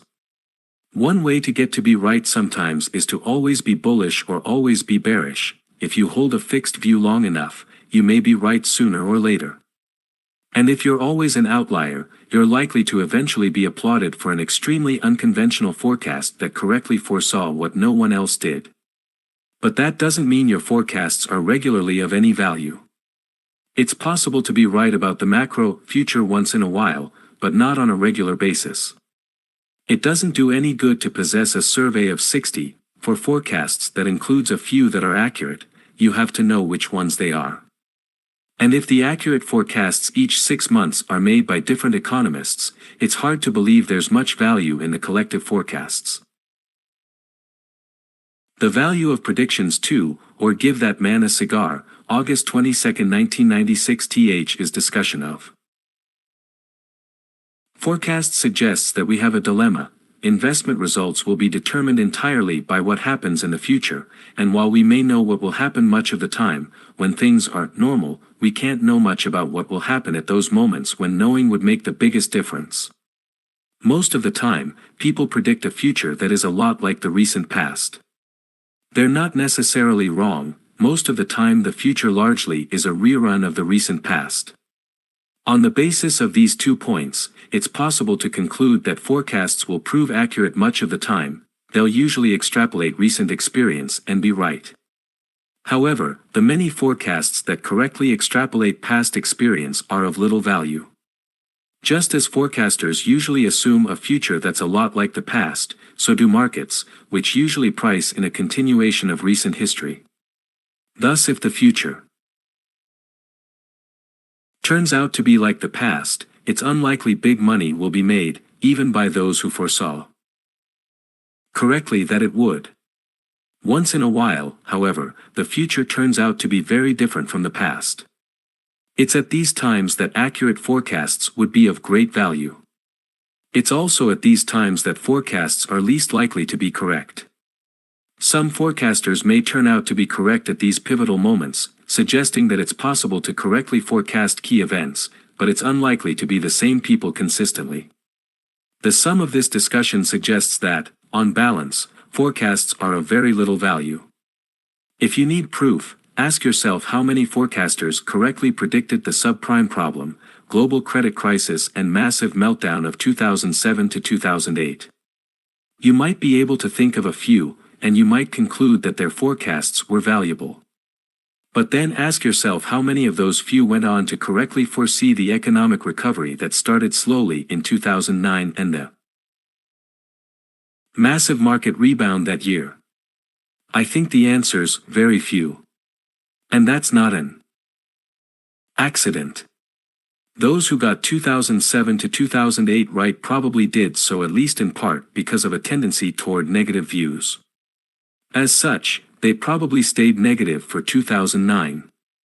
The overall usefulness of those forecasts wasn't great, even though they were partially right about some of the most momentous financial events in the last 80 years.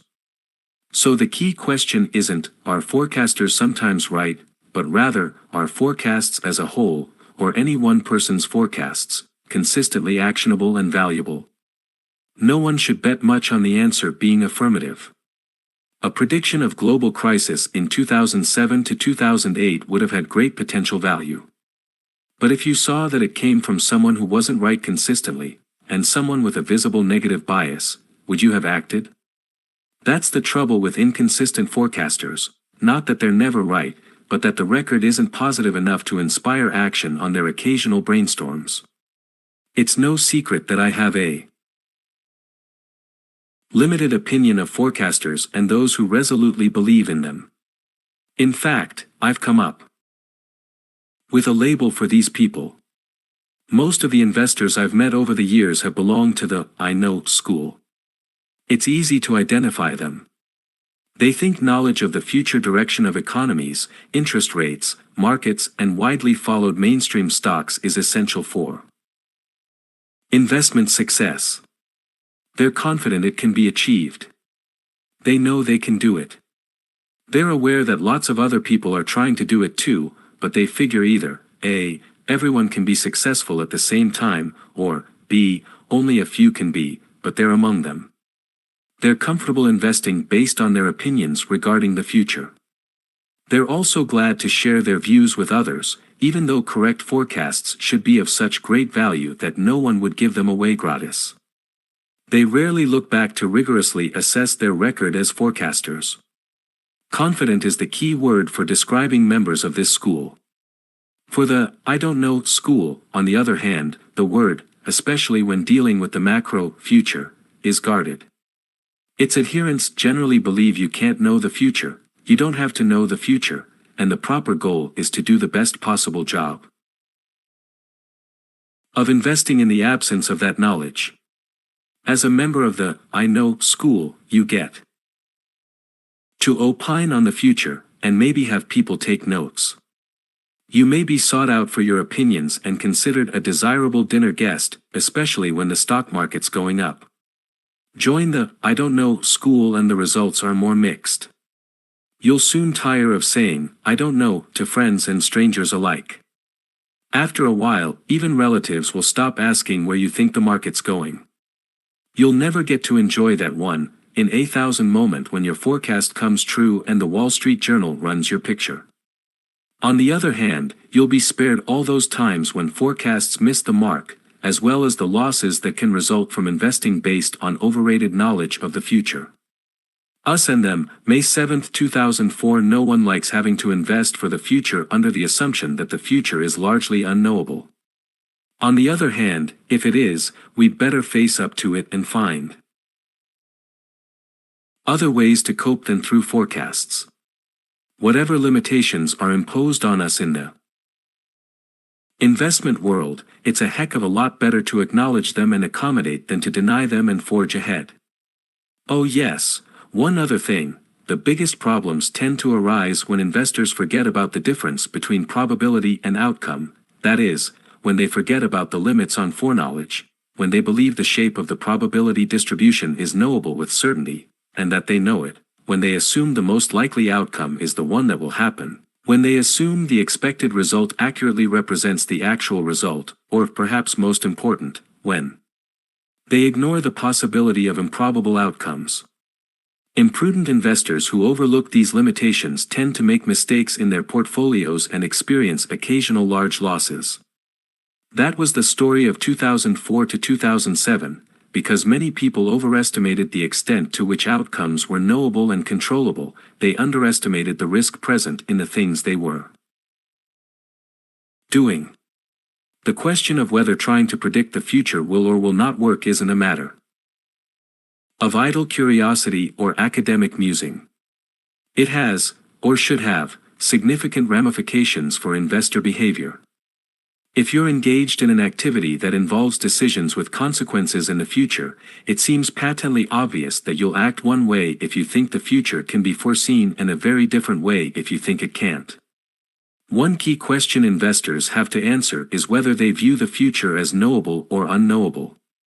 Investors who feel they know what the future holds will act assertively, making directional bets, concentrating positions, levering holdings and counting on future growth, in other words, doing things that in the absence of foreknowledge would increase risk. On the other hand, those who feel they don't know what the future holds will act quite differently, diversifying, hedging, levering less, or not at all, emphasizing value today over growth tomorrow, staying high in the capital structure, and generally girding for a variety of possible outcomes. The first group of investors did much better in the years leading up to the crash. But the second group was better prepared and the crash unfolded, and they had more capital available, and more intact psyches, with which to profit from purchases made at its nadir. Touchstones. November 10, 2009. If you know the future, it's silly to play defense. You should behave aggressively and target the greatest winners. There can be no loss to fear. Diversification is unnecessary, and maximum leverage can be employed. In fact, being unduly modest about what you know can result in opportunity costs, foregone profits. On the other hand, if you don't know what the future holds, it's foolhardy to act as if you do. Harkening back to Amos Tversky in the powerful quote that opened this chapter, the bottom line is clear. Investing in an unknowable future as an agnostic is a daunting prospect, but if foreknowledge is elusive, investing as if you know what's coming is close to nuts.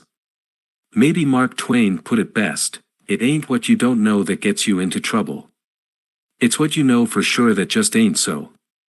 Overestimating what you're capable of knowing or doing can be extremely dangerous.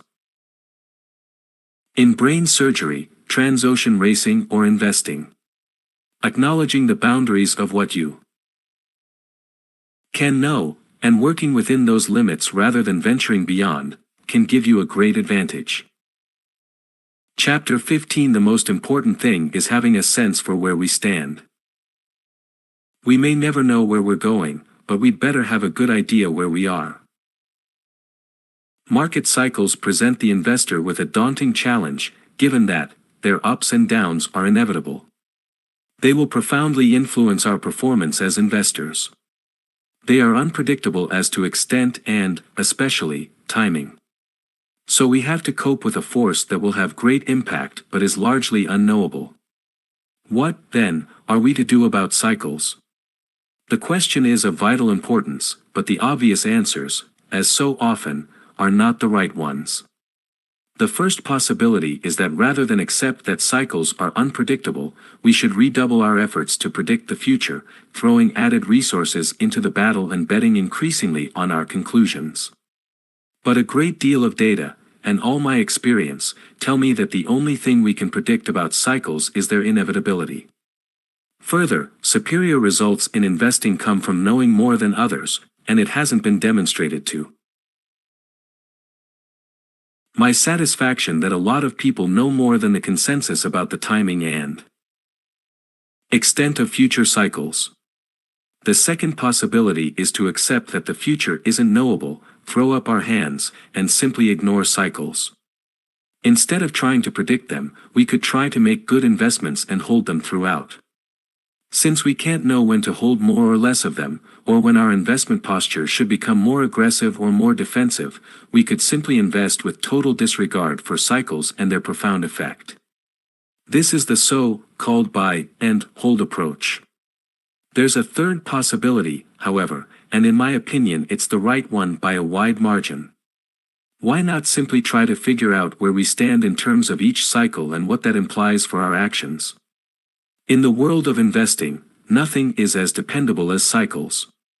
Fundamentals, psychology, prices and returns will rise and fall, presenting opportunities to make mistakes or to profit from the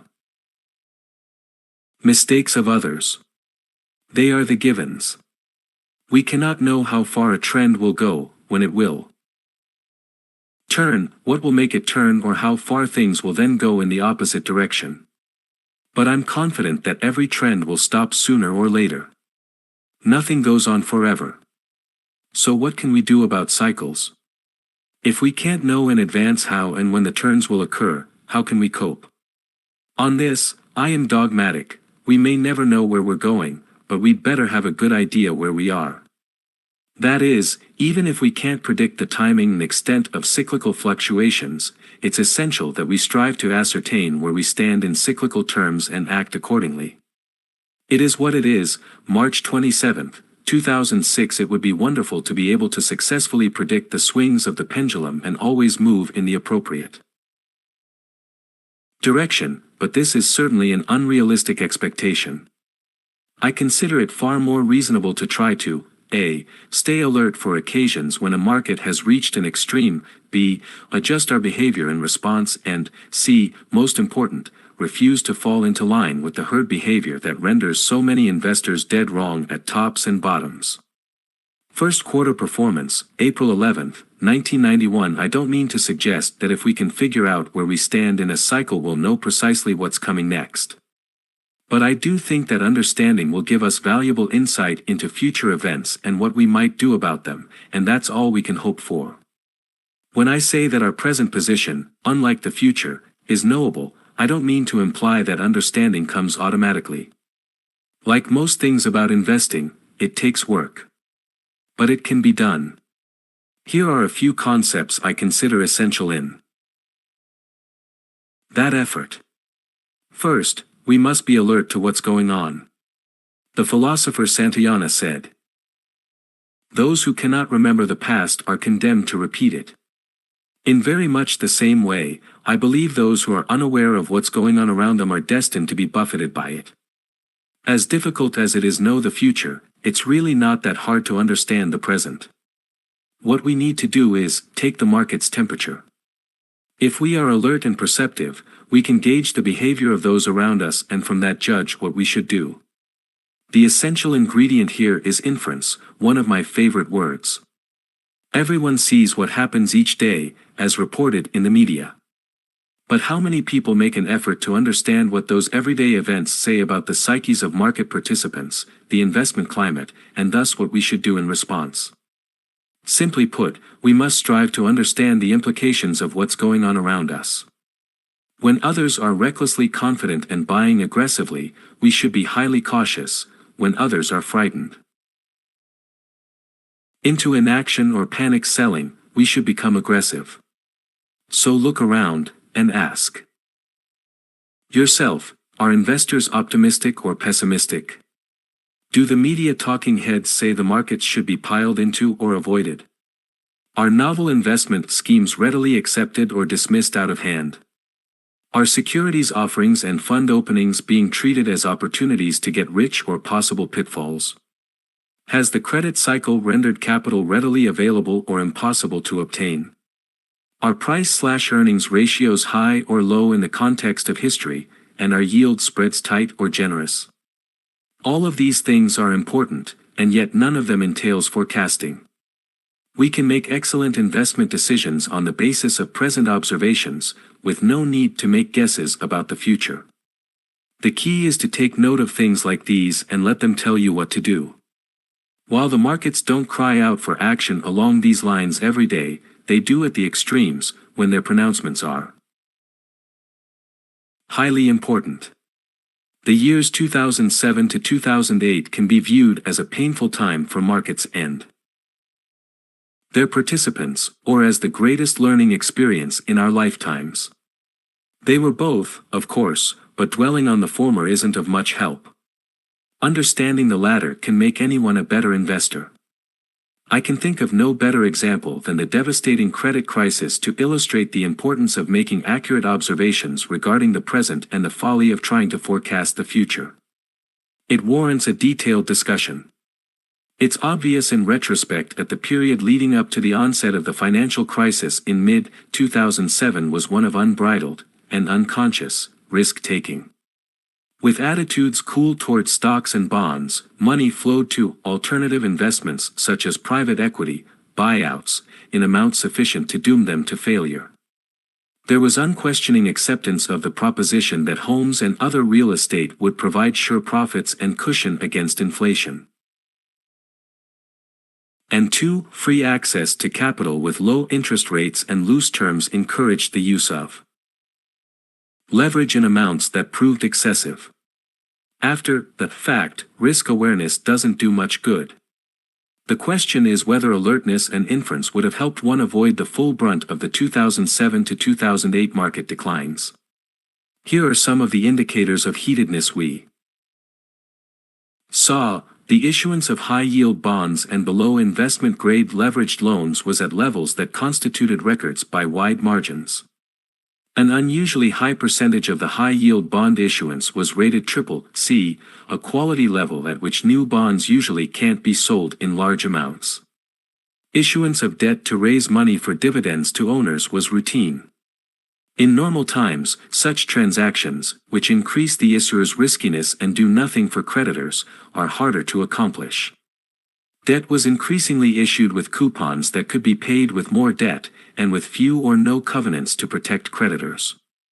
Formerly rare AAA debt ratings were assigned by the thousands to tranches of untested structured vehicles. Buyouts were done at increasing multiples of cash flow and at increasing leverage ratios. On average, buyout firms paid 50% more for $1 of cash flow in 2007 than they had in 2001. There were buyouts of firms in highly cyclical industries such as semiconductor manufacturing. In more skeptical times, investors take a dim view of combining leverage and cyclicality.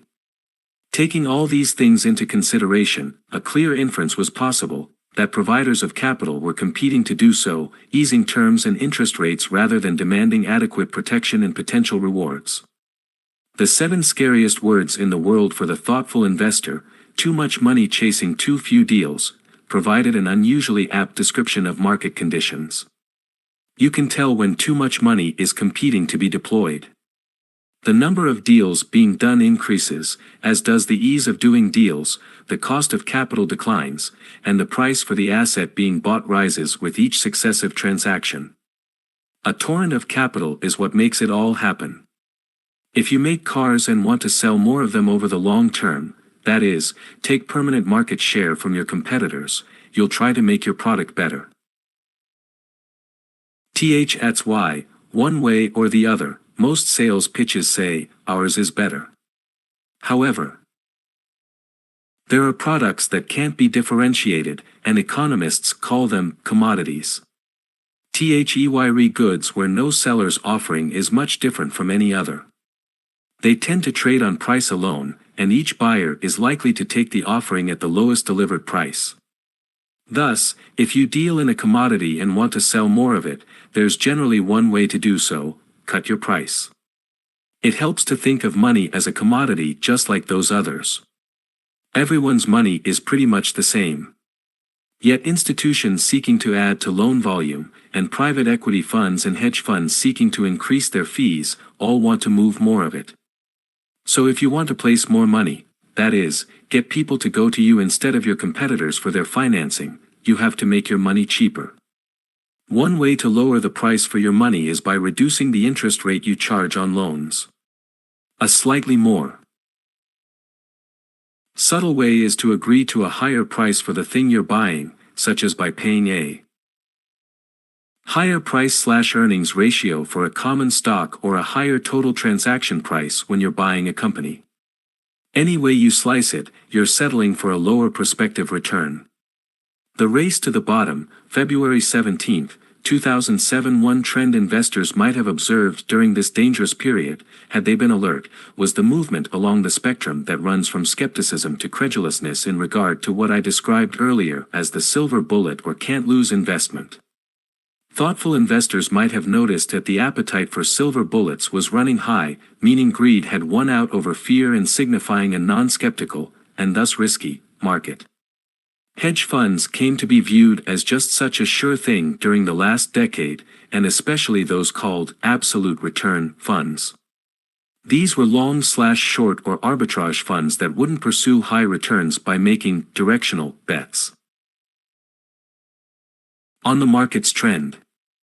Rather, the manager's skill or technology would enable them to produce consistent returns in the range of 8 to 11% regardless of which way the market went. Too few people recognize that achieving rock-steady returns in that range would be a phenomenal accomplishment, perhaps too good to be true. NB, that's exactly what Bernard Madoff purported to be earning. Too few wondered, A, how many managers there are with enough talent to produce that miracle, especially after the deduction of substantial management and incentive fees, B, how much money they could do it with, and C, how their highly levered bets on small statistical discrepancies would fare in a hostile environment. In the difficult year of 2008, the term absolute return was shown to have been overused and misused, as the average fund lost about 18%. As described at length in Chapter 6, we heard at the time that risk had been eliminated through the newly popular wonders of securitization, tranching, selling onward, disintermediation and decoupling. Tranching deserves particular attention here. It consists of allocating a portfolio's value and cash flow to stakeholders in various tiers of seniority. The owners of the top tier claim get paid first, thus, they enjoy the greatest safety and settle for relatively low returns. Those with bottom-tier claims are in the first loss position, and in exchange for accepting heightened risk they enjoy the potential for high returns from the residual that's left over after the fixed claims of the senior tranches have been paid off. In the years 2004 to 2007, the notion arose that if you cut risk into small pieces and sell the pieces off to investors best suited to hold them, the risk disappears. Sounds like magic.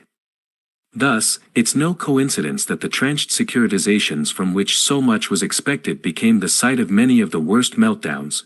There's simply no magic in investing. Absolute return funds, low-cost leverage, riskless real estate investments and tranched debt vehicles were all the rage. Of course, the error in all these things became clear beginning in August 2007. It turned out that risk hadn't been banished and, in fact, had been elevated by investors' excessive trust and insufficient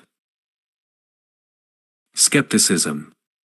The period from 2004 through the middle of 2007 presented investors with one of the greatest opportunities to outperform by reducing their risk, if only they were perceptive enough to recognize what was going on and confident enough to act.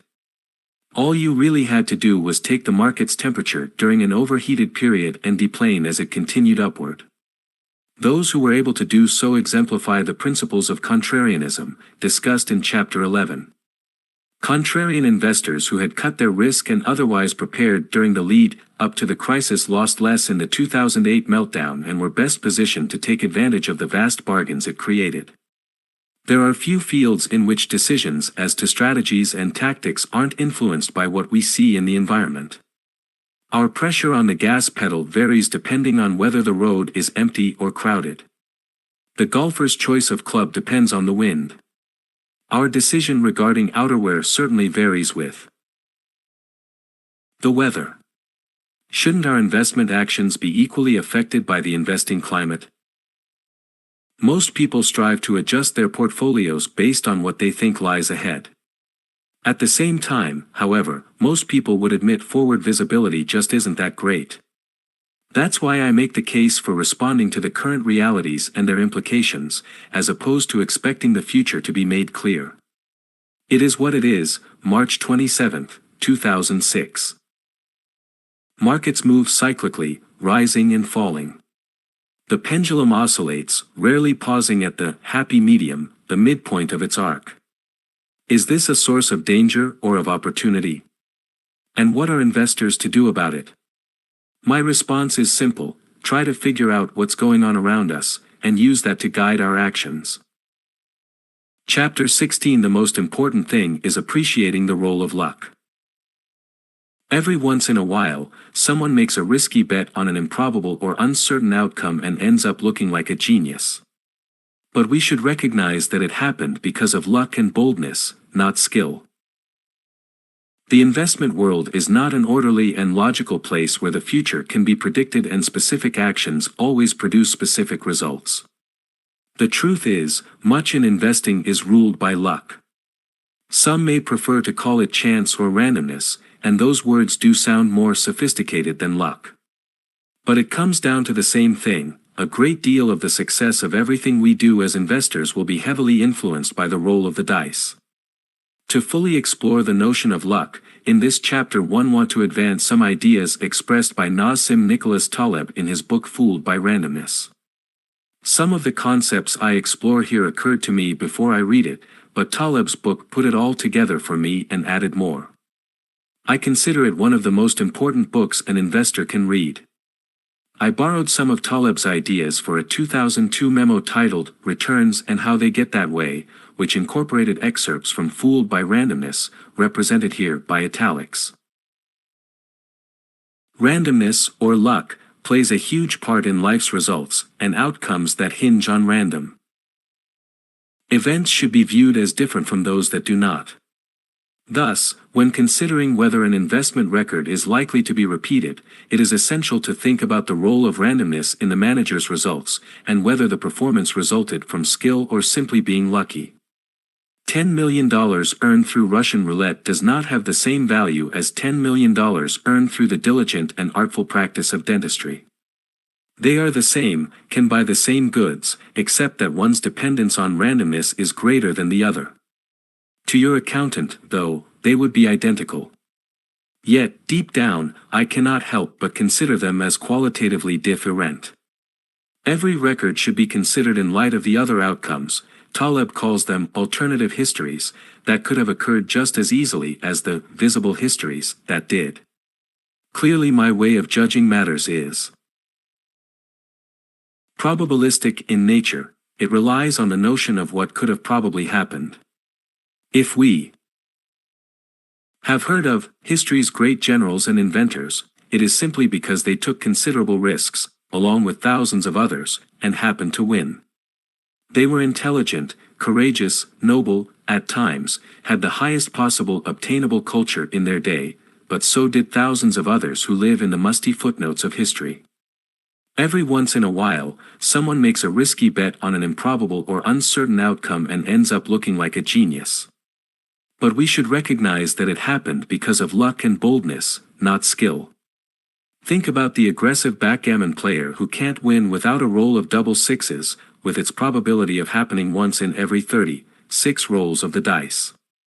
The player accepts the cube, doubling the stakes, and then gets his boxcars. It might have been an unwise bet, but because it succeeded, everybody considers the player brilliant. We should think about how probable it was that something other than double sixes would materialize, and thus how lucky the player was to have won.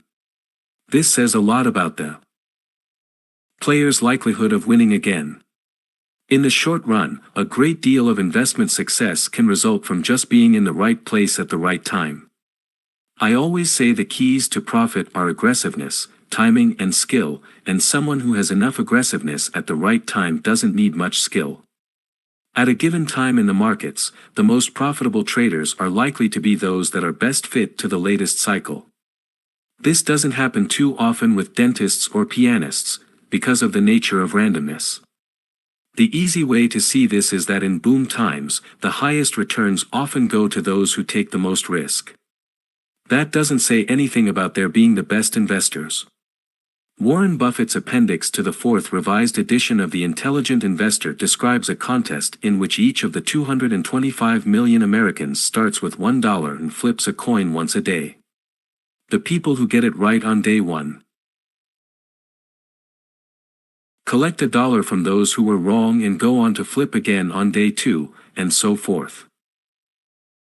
10 days later, 220,000 people have called it right 10 times in a row and won $1,000. They may try to be modest, but at cocktail parties they will occasionally admit to attractive members of the opposite sex what their technique is, and what marvelous insights they bring to the field of flipping. After another 10 days, we're down to 215 survivors who've been right 20 times in a row and have each won $1 million. They write books titled like How I Turned $1 into $1 million in 20 days working 30 seconds a morning and sell tickets to seminars. Sound familiar? Thus, randomness contributes to, or wrecks, investment records to a degree that few people appreciate fully. As a result, the dangers that lurk in thus far successful strategies often are underrated. Perhaps a good way to sum up Taleb's views is by excerpting from a table in his book. He lists in the first column a number of things that easily can be mistaken for the things in the second column. Luck, skill, randomness. Determinism, probability, certainty, belief, conjecture, knowledge, certitude, theory, reality. Anecdote, coincidence, causality, law, survivorship, bias, market outperformance, lucky, idiot, skilled investor. I think this dichotomization is sheer brilliance. We all know that when things go right, luck looks like skill. Coincidence looks like causality. A lucky idiot looks like a skilled investor. Of course, knowing that randomness can have this effect doesn't make it easy to distinguish between lucky investors and skillful investors. But we must keep trying. I find that I agree with essentially all of Taleb's important points. Investors are right and wrong all the time for the wrong reason. Someone buys a stock because he or she expects a certain development, it doesn't occur, the market takes the stock up anyway, the investor looks good, and invariably accepts credit. The correctness of a decision can't be judged from the outcome. Nevertheless, that's how people assess it. A good decision is one that's optimal at the time it's made, when the future is by definition unknown. Thus, correct decisions are often unsuccessful, and vice versa. Randomness alone can produce just about any outcome in the short run. In portfolios that are allowed to reflect them fully, market movements can easily swamp the skillfulness of the manager, or lack thereof. But certainly market movements cannot be credited to the manager, unless he or she is the rare market timer who's capable of getting it right repeatedly. For these reasons, investors often receive credit they don't deserve. One good coup can be enough to build a reputation, but clearly a coup can arise out of randomness alone. Few of these geniuses are right more than once or twice in a row. Thus, it's essential to have a large number of observations, lots of years of data, before judging a given manager's ability. Returns and how they get that way. November 11, 2002. Taleb's idea of alternative histories, the other things that reasonably could have happened, is a fascinating concept, and one that is particularly relevant to investing. Most people acknowledge the uncertainty that surrounds the future, but they feel that at least the past is known and fixed. After all, the past is history, absolute and unchanging. But Taleb points out that the things that happened are only a small subset of the things that could have happened.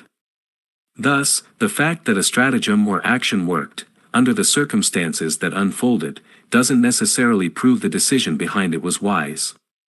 Maybe what ultimately made the decision a success was a completely unlikely event, something that was just a matter of luck. In that case, that decision, as successful as it turned out to be, may have been unwise, and the many other histories that could have happened would have shown the error of the decision. How much credit should a decision maker receive for having bet on a highly uncertain outcome that unfolded luckily? This is a good question, and it deserves to be looked at in depth. One of the first things I remember learning after entering Wharton in 1963 was that the quality of a decision is not determined by the outcome. The events that transpire afterward make decisions successful or unsuccessful, and those events are often well beyond anticipating. This idea was powerfully reinforced when I read Taleb's book. He highlights the ability of chance occurrences to reward unwise decisions and penalize good ones. What is a good decision? Let's say someone decides to build a ski resort in Miami, and 3 months later a freak blizzard hits South Florida, dumping 12 feet of snow. In its first season, the ski area turns a hefty profit. Does that mean building it was a good decision? No. A good decision is one that a logical, intelligent and informed person would have made under the circumstances as they appeared at the time, before the outcome was known. By that standard, the Miami ski resort looks like folly. As with risk of loss, many things that will bear on the correctness of a decision cannot be known or quantified in advance. Even after the fact, it can be hard to be sure who made a good decision based on solid analysis but was penalized by a freak occurrence, and who benefited from taking a flyer. Thus, it can be hard to know who made the best decision. On the other hand, past returns are easily assessed, making it easy to know who made the most profitable decision. It's easy to confuse the two, but insightful investors must be highly conscious of the difference. In the long run, there's no reasonable alternative to believing that good decisions will lead to investment profits. In the short run, however, we must be stoic when they don't. Since the investors of the I know school, described in Chapter 14, feel it's possible to know the future, they decide what it will look like, build portfolios designed to maximize returns under that one scenario, and largely disregard the other possibilities. The suboptimizers of the I don't know school, on the other hand, put their emphasis on constructing portfolios that will do well in the scenarios they consider likely and not too poorly in the rest. Investors who belong to the I know school predict how the dice will come up, attribute their successes to their astute sense of the future, and blame bad luck when things don't go their way. When they're right, the question that has to be asked is, could they really have seen the future or couldn't they? Because their approach is probabilistic, investors of the I don't know school understand that the outcome is largely up to the gods, and thus that the credit or blame accorded the investors, especially in the short run, should be appropriately limited. The I know school quickly and confidently divides its members into winners and losers based on the first roll or two of the dice. Investors of the I don't know school understand that their skill should be judged over a large number of rolls, not just one, and that rolls can be few and far between. Thus they accept that their cautious, sub-optimizing approach may produce undistinguished results for a while, but they're confident that if they're superior investors, that will be apparent in the long run. Short-term gains and short-term losses are potential. Imposters, as neither is necessarily indicative of real investment ability, or the lack thereof. Surprisingly good returns are often just the flip side of surprisingly bad returns. 1 year with a great return can overstate the manager's skill and obscure the risk he or she took. Yet people are surprised when that great year is followed by a terrible year. Investors invariably lose track of the fact that both short-term gains and short-term losses can be imposters, and of the importance of digging deep to understand what underlies them. Investment performance is what happens to a portfolio when events unfold. People pay great heed to the resulting performance, but the questions they should ask are, were the events that unfolded, and the other possibilities that didn't unfold, truly within the ken of the portfolio manager? And what would the performance have been if other events had occurred instead? Those other events are Taleb's Alternative Histories. Pigweed, December 7, 2006. I find Taleb's ideas novel and provocative. Once you realize the vast extent to which randomness can affect investment outcomes, you look at everything in a very different light. The actions of the I know school are based on a view of a single future that is knowable and conquerable. My I don't know school thinks of future events in terms of a probability distribution. That's a big difference. In the latter case, we may have an idea which one outcome is most likely to occur, but we also know there are many other possibilities, and those other outcomes may have a collective likelihood much higher than the one we consider most likely. Clearly, Taleb's view of an uncertain world is much more consistent with mine. Everything I believe and recommend about investing proceeds from that school of thought. We should spend our time trying to find value among the knowable industries, companies, and securities, rather than base our decisions on what we expect from the less knowable macro world of economies and broad market performance. Given that we don't know exactly which future we'll obtain, we have to get value on our side by having a strongly held, analytically derived opinion of it and buying for less when opportunities to do so present themselves. We have to practice defensive investing, since many of the outcomes are likely to go against us. It's more important to ensure survival under negative outcomes than it is to guarantee maximum returns under favorable ones. To improve our chances of success, we have to emphasize acting contrary to the herd when it's at extremes, being aggressive when the market is low and cautious when it's high. Given the highly indeterminate nature of outcomes, we must view strategies and their results, both good and bad, with suspicion until proved out over a large number of trials. Several things go together for those who view the world as an uncertain place: healthy respect for risk, awareness that we don't know what the future holds, an understanding that the best we can do is view the future as a probability distribution and invest accordingly, insistence on defensive investing, and emphasis on avoiding pitfalls. To me, that's what thoughtful investing is all about. Chapter 17. The most important thing is investing defensively. There are old investors, and there are bold investors, but there are no old bold investors. When friends ask me for personal investment advice, my first step is to try to understand their attitude toward risk and return. Asking for investment advice without specifying that is like asking a doctor for a good medicine without telling him or her what ails you.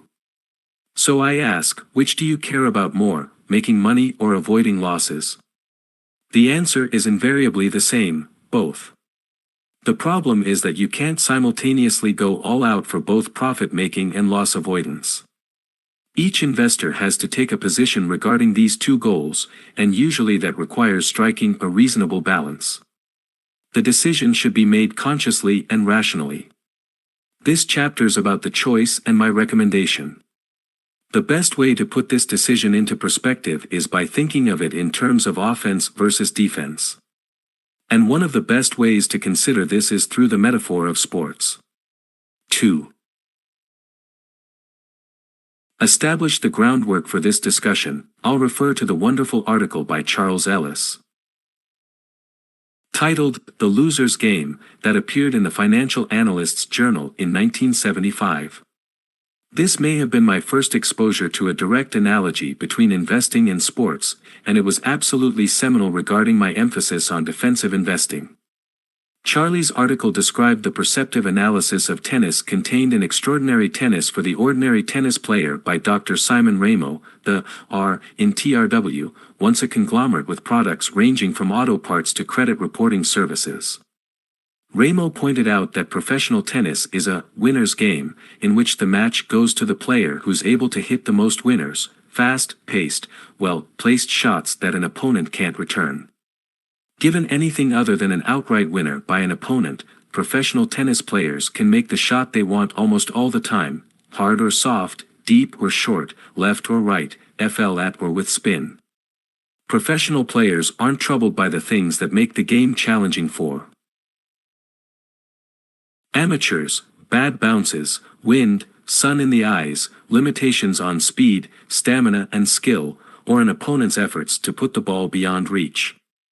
The pros can get to most shots their opponents hit and do what they want with the ball almost all the time. In fact, pros can do this so consistently that tennis statisticians keep track of the relatively rare exceptions under the heading "unforced errors." But the tennis the rest of us play is a loser's game, with the match going to the player who hits the fewest losers. The winner just keeps the ball in play until the loser hits it into the net or off the court. In other words, in amateur tennis, points aren't won, they're lost. I recognized in Ramo's loss avoidance strategy the version of tennis I try to play. Charlie Ellis took Ramo's idea a step further, applying it to investments. His views on market efficiency and the high cost of trading led him to conclude that the pursuit of winners in the mainstream stock markets is unlikely to pay off for the investor. Instead, you should try to avoid hitting losers. I found this view of investing absolutely compelling. The choice between offense and defense investing should be based on how much the investor believes is within his or her control. In my view, investing entails a lot that isn't. Professional tennis players can be quite sure that if they do A, B, C and D with their feet, body, arms and racket, the ball will do E just about every time. There are relatively few random variables at work. But investing is full of bad bounces and unanticipated developments, and the dimensions of the court and the height of the net change all the time. The workings of economies and markets are highly imprecise and variable, and the thinking and behavior of the other players constantly alter the environment. Even if you do everything right, other investors can ignore your favorite stock, management can squander the companies. Opportunities, government can change the rules, or nature can serve up a catastrophe. So much is within the control of professional tennis players that they really should go for winners. And they'd better, since if they serve up easy balls, their opponents will hit winners of their own and take points. In contrast, investment results are only partly within the investor's control, and investors can make good money, and outlast their opponents, without trying tough shots. The bottom line is that even highly skilled investors can be guilty of mishits, and the over-aggressive shot can easily lose them the match. Thus, defense, significant emphasis on keeping things from going wrong, is an important part of every great investor's game. There are a lot of things I like about investing, and most of them are true of sports as well. It's competitive, some succeed and some fail, and the distinction is clear. It's quantitative, you can see the results in black and white. It's a meritocracy, in the long term, the better returns go to the superior investors. It's team-oriented, an effective group can accomplish more than one person. It's satisfying and enjoyable, but much more so when you win. These positives can make investing a very rewarding activity in which to engage. But as in sports, there are also negatives. There can be a premium on aggressiveness, which doesn't serve well in the long run. Unlucky bounces can be frustrating. Short-term success can lead to widespread recognition without enough attention being paid to the likely durability and consistency of the record.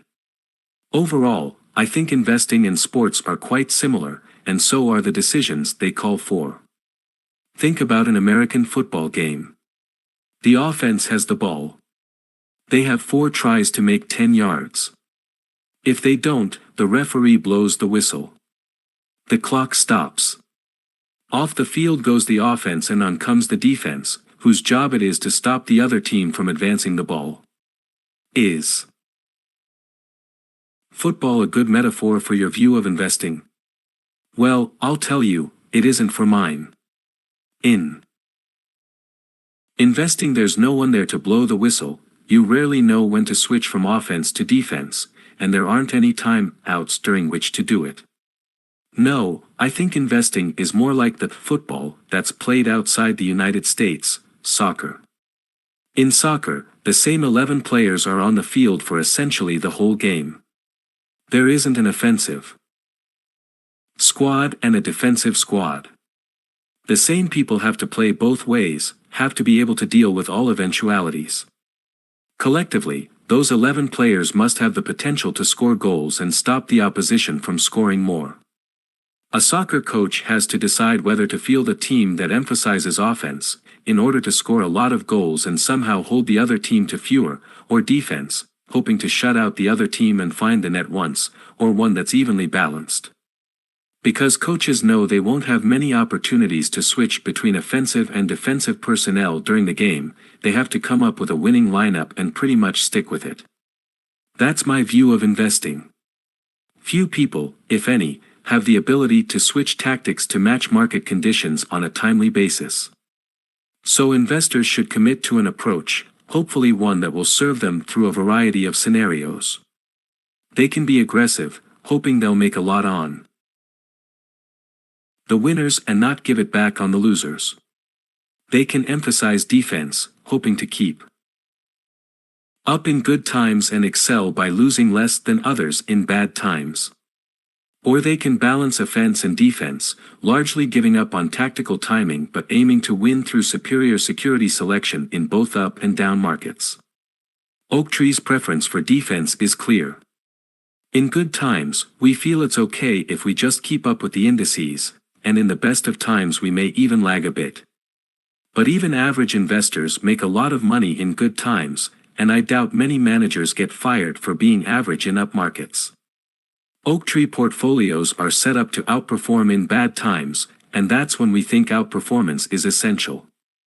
Clearly, if we can keep up in good times and outperform in bad times, we'll have above-average results over full cycles with below-average volatility, and our clients will enjoy outperformance when others are suffering. What's your game plan? September 5, 2003. What's more important to you, scoring points or keeping your opponent from doing so? In investing, will you go for winners or try to avoid losers? Or, perhaps more appropriately, how will you balance the two? Great danger lies in acting without having considered these questions. And, by the way, there's no right choice between offense and defense. Lots of possible routes can bring you to success, and your decision should be a function of your personality and leanings, the extent of your belief in your ability, and the peculiarities of the markets you work in and the clients you work for. What is offense in investing, and what is defense? Offense is easy to define. It's the adoption of aggressive tactics and elevated risk in the pursuit of above-average gains. But what's defense? Rather than doing the right thing, the defensive investor's main emphasis is on not doing the wrong thing. Is there a difference between doing the right thing and avoiding doing the wrong thing? On the surface, they sound quite alike.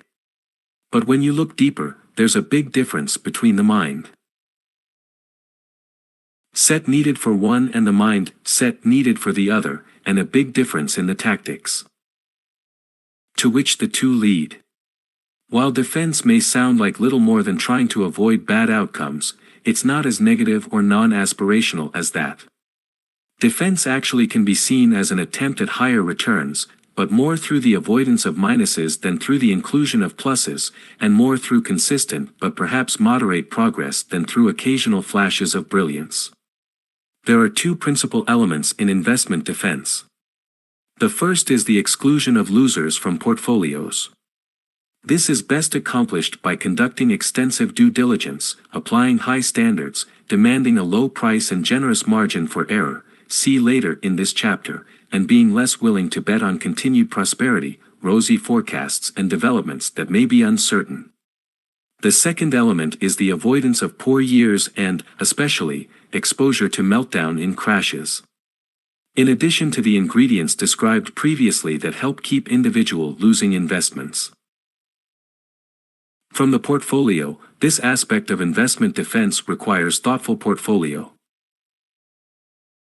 diversification, limits on the overall riskiness borne, and a general tilt toward safety. Concentration, the opposite of diversification, and leverage are two examples of offense. They'll add to returns when they work but prove harmful when they don't, again, the potential for higher highs and lower lows from aggressive tactics. Use enough of them, however, and they can jeopardize your investment survival if things go awry. Defense, on the other hand, can increase your likelihood of being able to get through the tough times and survive long enough to enjoy the eventual payoff from smart investments. Investors must brace for untoward developments. There are lots of forms of financial activity that reasonably can be expected to work on average, but they might give you one bad day on which you melt down because of a precarious structure or excess leverage. But is it really that simple? It's easy to say you should prepare for bad days. But how bad? What's the worst case, and must you be equipped to meet it every day? Like everything else in investing, this isn't a matter of black and white. The amount of risk you'll bear is a function of the extent to which you choose to pursue return. The amount of safety you build into your portfolio should be based on how much potential return you're willing to forego. There's no right answer, just trade-offs.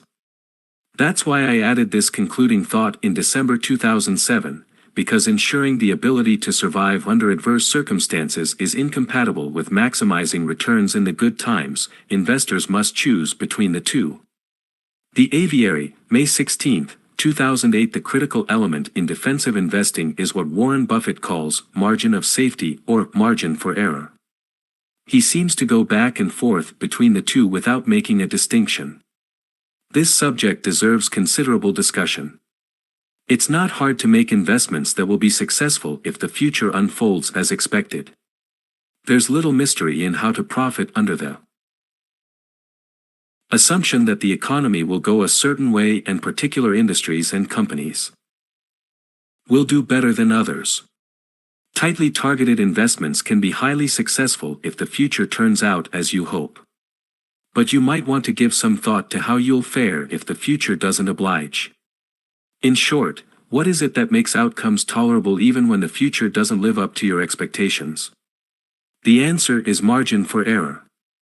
Think about what happens when a lender makes a loan. It's not hard to make loans that will be repaid if conditions remain as they are. Example, if there's no recession, the borrower holds on to his or her job. But what will enable that loan to be repaid even if conditions deteriorate? Once again, margin for error. If the borrower becomes jobless, the probability of the loan being repaid is greater if there are savings, saleable assets, or alternative sources of income to fall back on. These things provide the lender's margin for error. The contrast is simple. The lender who insists on margin for error and lends only to strong borrowers will experience few credit losses. But this lender's high standards will cause him or her to forego lending opportunities, which will go to lenders who are less insistent on creditworthiness. The aggressive lender will look smarter than the prudent lender, and make more money, as long as the environment remains salutary. The prudent lender's reward comes only in bad times, in the form of reduced credit losses. The lender who insists on margin for error won't enjoy the highest highs but will also avoid the lowest lows. That's what happens to those who emphasize defense. Here's another way to illustrate margin for error. You find something you think will be worth $100. If you buy it for $90, you have a good chance of gain, as well as a moderate chance of loss in case your assumptions turn out to be too optimistic. But if you buy it for $70 instead of $90, your chance of loss is less. That $20 reduction provides additional room to be wrong and still come out okay. Low price is the ultimate source of margin for error. So the choice is simple: try to maximize returns through aggressive tactics, or build in protection through margin for error. You can't have both in full measure. Will it be offense, defense, or a mix of the two, and, if so, in what proportions? Of the two ways to perform as an investor, racking up exceptional gains and avoiding losses, I believe the latter is the more dependable.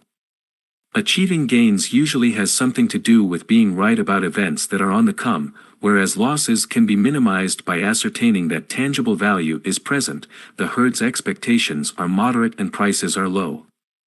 My experience tells me the latter can be done with greater consistency.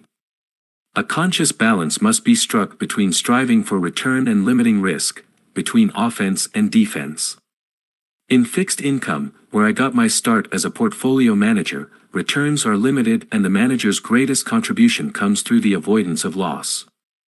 Because the upside is truly fixed, the only variability is on the downside, and avoiding it holds the key. Thus, distinguishing yourself as a bond investor isn't a matter of which paying bonds you hold, but largely of whether you're able to exclude bonds that don't pay. According to Graham and Dodd, this emphasis on exclusion makes fixed income investing a negative art. On the other hand. In equities and other more upside-oriented areas, avoiding losses isn't enough, potential for return must be present as well. While the fixed income investor can pretty much practice defense exclusively, the investor who moves beyond fixed income, typically in search of higher return, has to balance offense and defense. The key is that word balance. The fact that investors need offense in addition to defense doesn't mean they should be indifferent to the mix between the two. If investors want to strive for more return, they generally have to take on more uncertainty, more risk. If investors aspire to higher returns than can be achieved in bonds, they can't expect to get there through loss avoidance alone. Some offense is needed, and with offense comes increased uncertainty. A decision to go that way should be made consciously and intelligently. Perhaps more than any other one thing, Oaktree's activities are based on defense. But not to the exclusion of offense. Not. Everything we engage in is a negative art. You can't invest successfully in convertibles, distressed debt or real estate if you're not willing to think about both upside and downside. Investing is a testosterone-laden world where too many people think about how good they are and how much they'll make if they swing for the fences and connect. Ask some investors of the "I know" school to tell you what makes them good, and you'll hear a lot about home runs they've hit in the past and the home runs in the making that reside in their current portfolio. How many talk about consistency, or the fact that their worst year wasn't too bad? One of the most striking things I've noted over the last 35 years is how brief most outstanding investment careers are. Not as short as the careers of professional athletes, but shorter than they should be in a physically non-destructive vocation. Where are the leading competitors from the days when I first managed high-yield bonds 25 or 30 years ago? Almost none of them are around anymore. And astoundingly, not one of our prominent distressed debt competitors from the early days 15 or 20 years ago remains a leader today. Where'd they go? Many disappeared because organizational flaws rendered their game plans unsustainable. And the rest are gone because they swung for the fences but struck out instead.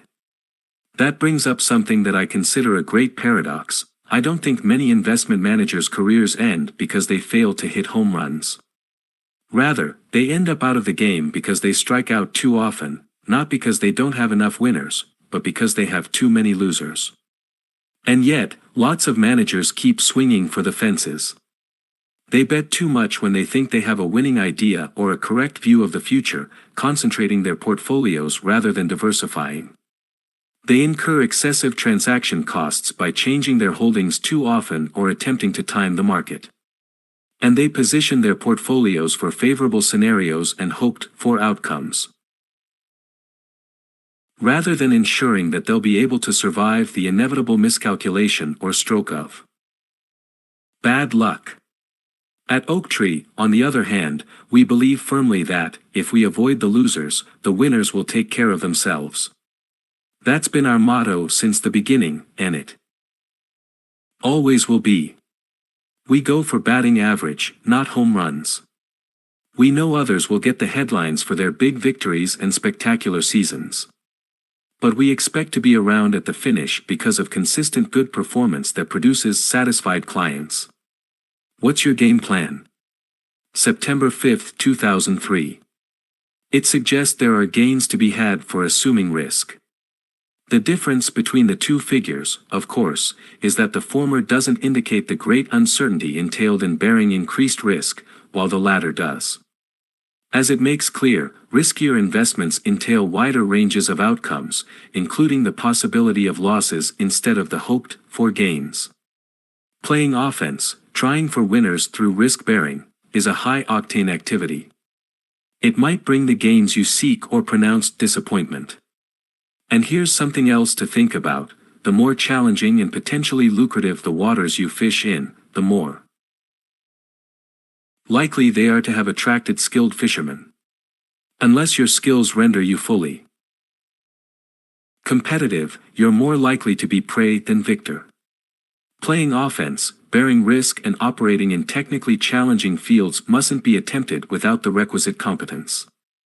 In addition to technical skills, aggressive investing also requires intestinal fortitude, patient clients, if you manage money for others, and dependable capital. When developments become adverse, you'll need these things to get through. Investment decisions may have the potential to work out in the long run or on average, but without these things, the aggressive investor may not get to see the long run. Operating a high-risk portfolio is like performing on the high wire without a net. The payoff for success may be high and bring oohs and ahs. But those slip-ups will kill you. The bottom line on striving for superior performance has a lot to do with daring to be great. One of the investor's first and most fundamental decisions has to be on the question of how far out the portfolio will venture. How much emphasis should be put on diversifying, avoiding loss and ensuring against below-pack performance, and how much on sacrificing these things in the hope of doing better? I learned a lot from my favorite fortune cookie, the cautious seldom err or write great poetry. It cuts two ways, which makes it thought-provoking. Caution can help us avoid mistakes, but it can also keep us from great accomplishments. Personally, I like caution in money managers. I believe that in many cases, the avoidance of losses and terrible years is more easily achieved than repeated greatness, and thus risk control is more likely to create a solid foundation for a superior long-term track record. Investing scared, requiring good value and a substantial margin for error, and being conscious of what you don't know and can't control are hallmarks of the best investors I know. Dare to be Great, September 7th.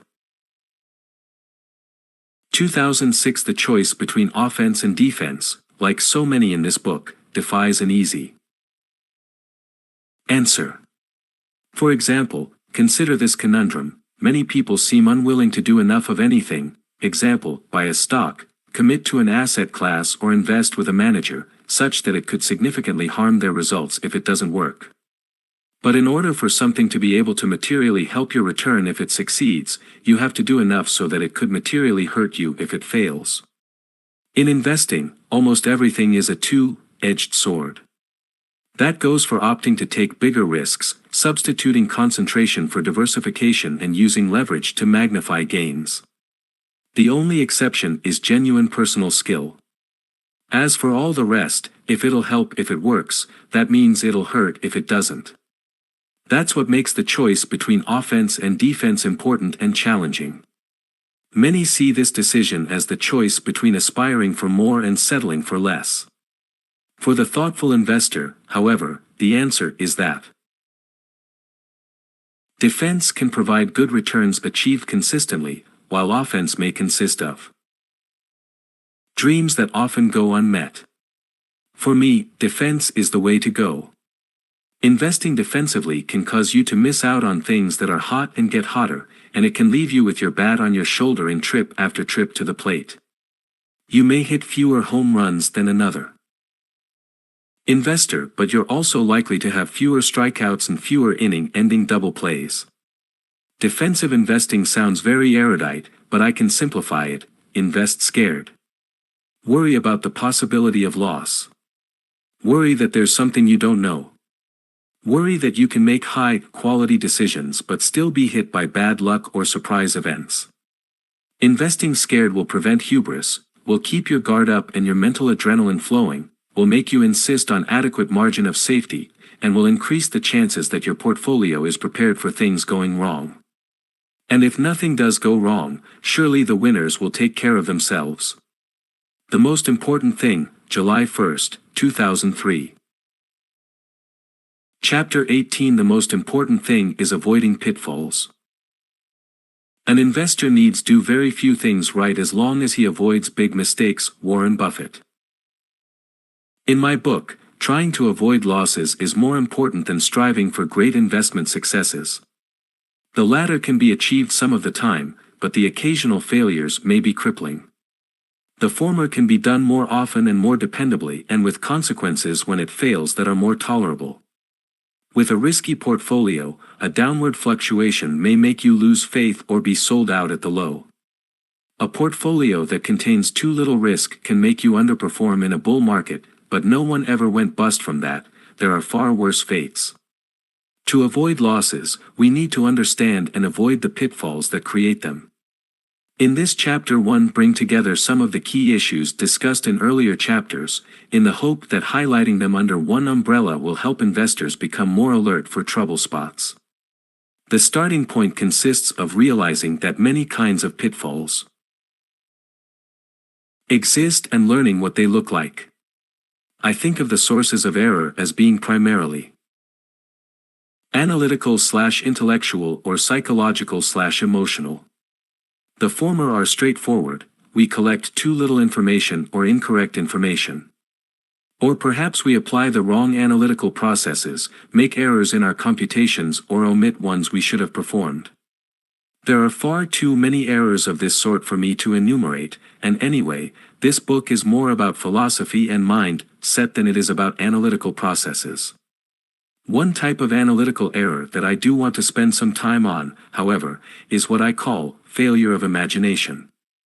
By that I mean either being unable to conceive of the full range of possible outcomes or not fully understanding the consequences of the more extreme occurrences. I go into this subject at greater length in the next section. Many of the psychological or emotional sources of error were discussed in previous chapters: greed and fear, willingness to suspend disbelief, and skepticism, ego and envy, the drive to pursue high returns through risk-bearing, and the tendency to overrate one's foreknowledge.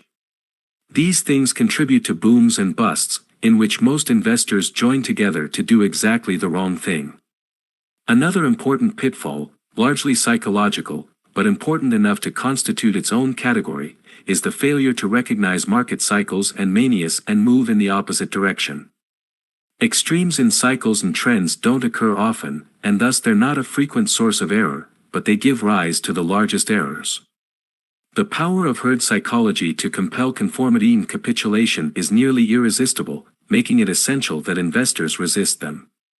These, too, were discussed earlier. Failure of imagination, the inability to understand in advance the full breadth of the range of outcomes, is particularly interesting, and it takes effect in many ways. As I've said before, investing consists entirely of dealing with the future. In order to invest, we must have a view of what the future will look like.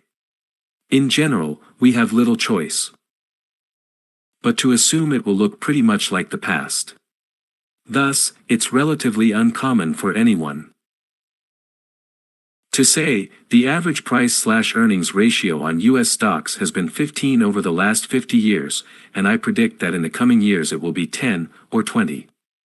So most investors extrapolate the past into the future, and, in particular, the recent past. Why the recent past? First, many important financial phenomena follow long cycles, meaning those who experience an extreme event often retire or die off before the next recurrence.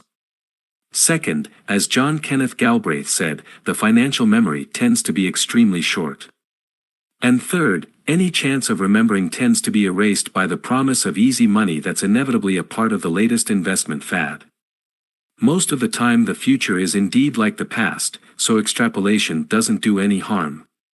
But at the important turning points, when the future stops being like the past, extrapolation fails and large amounts of money are either lost or not made. Thus, it's important to return to Bruce Newberg's pithy observation about the big difference between probability and outcome. Things that aren't supposed to happen do happen. Short-run outcomes can diverge from the long-run probabilities, and occurrences can cluster. For example, double sixes should come up once in every 36 rolls of the dice. But they can come up 5 times in a row, and never again in the next 175 rolls, and in the long run have occurred as often as they're supposed to. Relying to excess on the fact that something should happen can kill you when it doesn't. Even if you properly understand the underlying probability distribution, you can't count on things happening as they're supposed to. And the success of your investment actions shouldn't be highly dependent on normal outcomes prevailing, instead, you must allow for outliers. Investors make investments only because they expect them to work out, and their analysis will center on the likely scenarios.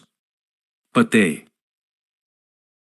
mustn't fixate on that which is supposed to happen to the exclusion of the other possibilities. And load up on risk and leverage to the point where negative outcomes will do them in. Most of the meltdowns in the recent credit crisis took place because something didn't go as it was supposed to. The financial crisis occurred largely because never before seen events collided with risky, levered structures that weren't engineered to withstand them. For example, mortgage derivatives had been designed and rated on the assumption that there couldn't be a nationwide decline in home prices, since there never had been one, or at least not in the modern era of statistics. But then we had one of major proportions, and structures built on the assumption that it couldn't happen were decimated. As an aside, it's worth noting that the assumption that something can't happen has the potential to make it happen, since people who believe it can't happen will engage in risky behavior and thus alter the environment. 20 or more years ago, the term mortgage lending was associated inextricably with the word conservative. Home buyers put down 20 to 30% of the purchase price. Mortgage payments were limited to 25% of monthly income by tradition, houses were appraised carefully, and borrowers' income and financial position had to be documented. But when the appetite for mortgage-backed securities rose in the past decade, in part because mortgages had always performed so dependably and it was agreed there couldn't be a nationwide surge in mortgage defaults, many of these traditional norms went out the window. The consequences shouldn't have come as a surprise. That brings me back to a dilemma we have to navigate. How much time and capital should an investor devote to protecting against an improbable disaster? We can insure against every extreme outcome, for example, against both deflation and hyperinflation. But doing so will be costly, and the cost will detract from investment returns when that protection turns out not to have been needed, and that'll be most of the time. You could require your portfolio to do well in a rerun of 2008, but then you'd hold only treasury, cash and gold. Is that a viable strategy? Probably not. So the general rule is that it's important to avoid pitfalls, but there must be a limit. And the limit is different for each investor. There's another important aspect of failure of imagination. Everyone knows assets have prospective returns and risks, and they're possible to guess at. But few people understand asset correlation, how one asset will react to a change in another, or that two assets will react similarly to a change in a third. Understanding and anticipating the power of correlation, and thus the limitations of diversification, is a principal aspect of risk control and portfolio management, but it's very hard to accomplish. The failure to correctly anticipate movement within a portfolio is a critical source of investment error. Investors often fail to appreciate the common threads that run through portfolios. Everyone knows that if one automaker's stock falls, factors they have in common could make all auto stocks decline simultaneously. Fewer people understand the connections that could make all U.S. stocks fall, or all stocks in the developed world, or all stocks worldwide, or all stocks and bonds, etc. So failure of imagination consists in the first instance of not anticipating the possible extremeness of future events, and in the second instance of failing to understand the knock-on consequences of extreme events.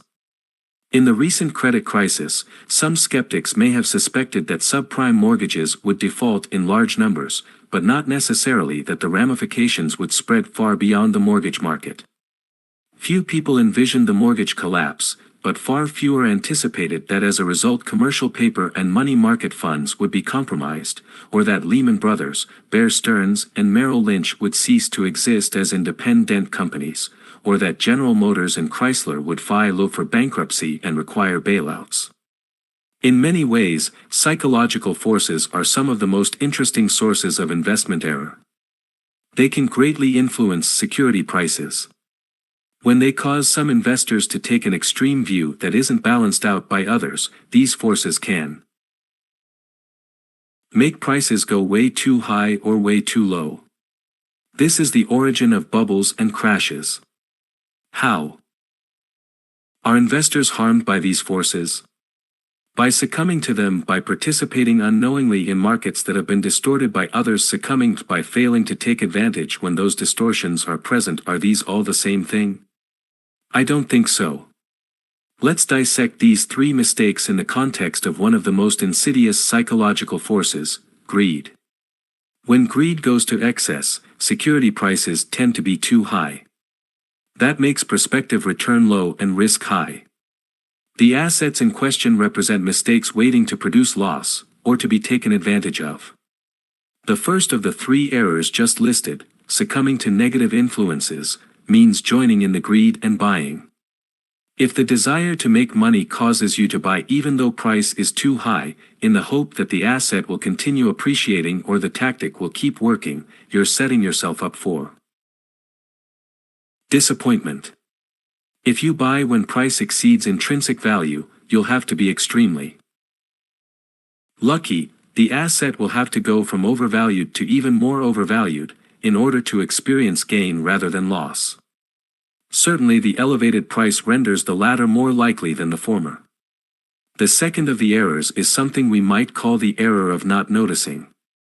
You may not be motivated by greed. For example, your 401k plan may invest in the stock market steadily and passively through an index fund. Nevertheless, participating, even unknowingly, in a market that has become elevated because of undisciplined buying by others has serious implications for you. Each negative influence, and each kind of wrong market, presents ways to benefit instead of err. Thus, the third form of error doesn't consist of doing the wrong thing, but rather of failing to do the right thing. Average investors are fortunate if they can avoid pitfalls, whereas superior investors look to take advantage of them. Most investors would hope to not buy, or perhaps even to sell, when greed has driven a stock's price too high. But superior investors might sell it short in order to profit when the price falls. Committing the third form of error, example, failing to short an overvalued stock, is a different kind of mistake, an error of omission, but probably one most investors would be willing to live with. As I mentioned before, among the pitfalls attributable to psychology is investors' occasional willingness to accept the novel rationales that underlie bubbles and crashes, usually out of a belief that it's different this time. In bullish markets, inadequate skepticism makes this a frequent occurrence, as investors accept that some new development will change the world. Patterns that have been the rule in the past, like the ups and downs of the business cycle, will no longer occur. The rules have been changed, such as the standards that determine whether companies are creditworthy and their debt worth holding, or traditional valuation norms are no longer relevant, including price/earnings ratios for stocks, yield spreads for bonds, or capitalization rates for real estate. Because of the way the pendulum swings, see Chapter 9, these errors often occur simultaneously when investors become too believing and default on the requirement to be skeptical. There's always a rational, perhaps even a sophisticated, explanation of why some eighth wonder of the world will work in the investor's favor. However, the explainer usually forgets to mention that A. The new phenomenon would represent a departure from history, B. It requires things to go right, C. Many other things could happen instead, and D. Many of those might be disastrous. The essential first step in avoiding pitfalls consists of being on the lookout for them. The combination of greed and optimism repeatedly leads people to pursue strategies they hope will produce high returns without high risk, pay elevated prices for securities that are in vogue, and hold things after they have become highly priced in the hope there's still some appreciation left. Afterwards, hindsight shows everyone what went wrong, that expectations were unrealistic and risks were ignored. But learning about pitfalls through painful experience is of only limited help. The key is to try to anticipate them. To illustrate, I turn to the recent credit crisis. The markets are a classroom where lessons are taught every day. The keys to investment success lie in observing and learning. In December 2007, with the subprime problem well underway and its potential for contagion to other markets in the process of becoming clear, I set out to enumerate the lessons that I thought should be learned from it. By the time I completed that task, I realized that these weren't just the lessons of the latest crisis, but key lessons for all time. While I've touched on many of these elsewhere, you may benefit from seeing them all together in one place. What we learn from a crisis, or ought to, too much capital availability makes money flow to the wrong places. When capital is scarce and in demand, investors are faced with allocation choices regarding the best use for their capital, and they get to make their decisions with patience and discipline. But when there's too much capital chasing too few ideas, investments will be made that do not deserve to be made. When capital goes where it shouldn't, bad things happen. In times of capital market stringency, deserving borrowers are turned away. But when money's everywhere, unqualified borrowers are offered money on a silver platter.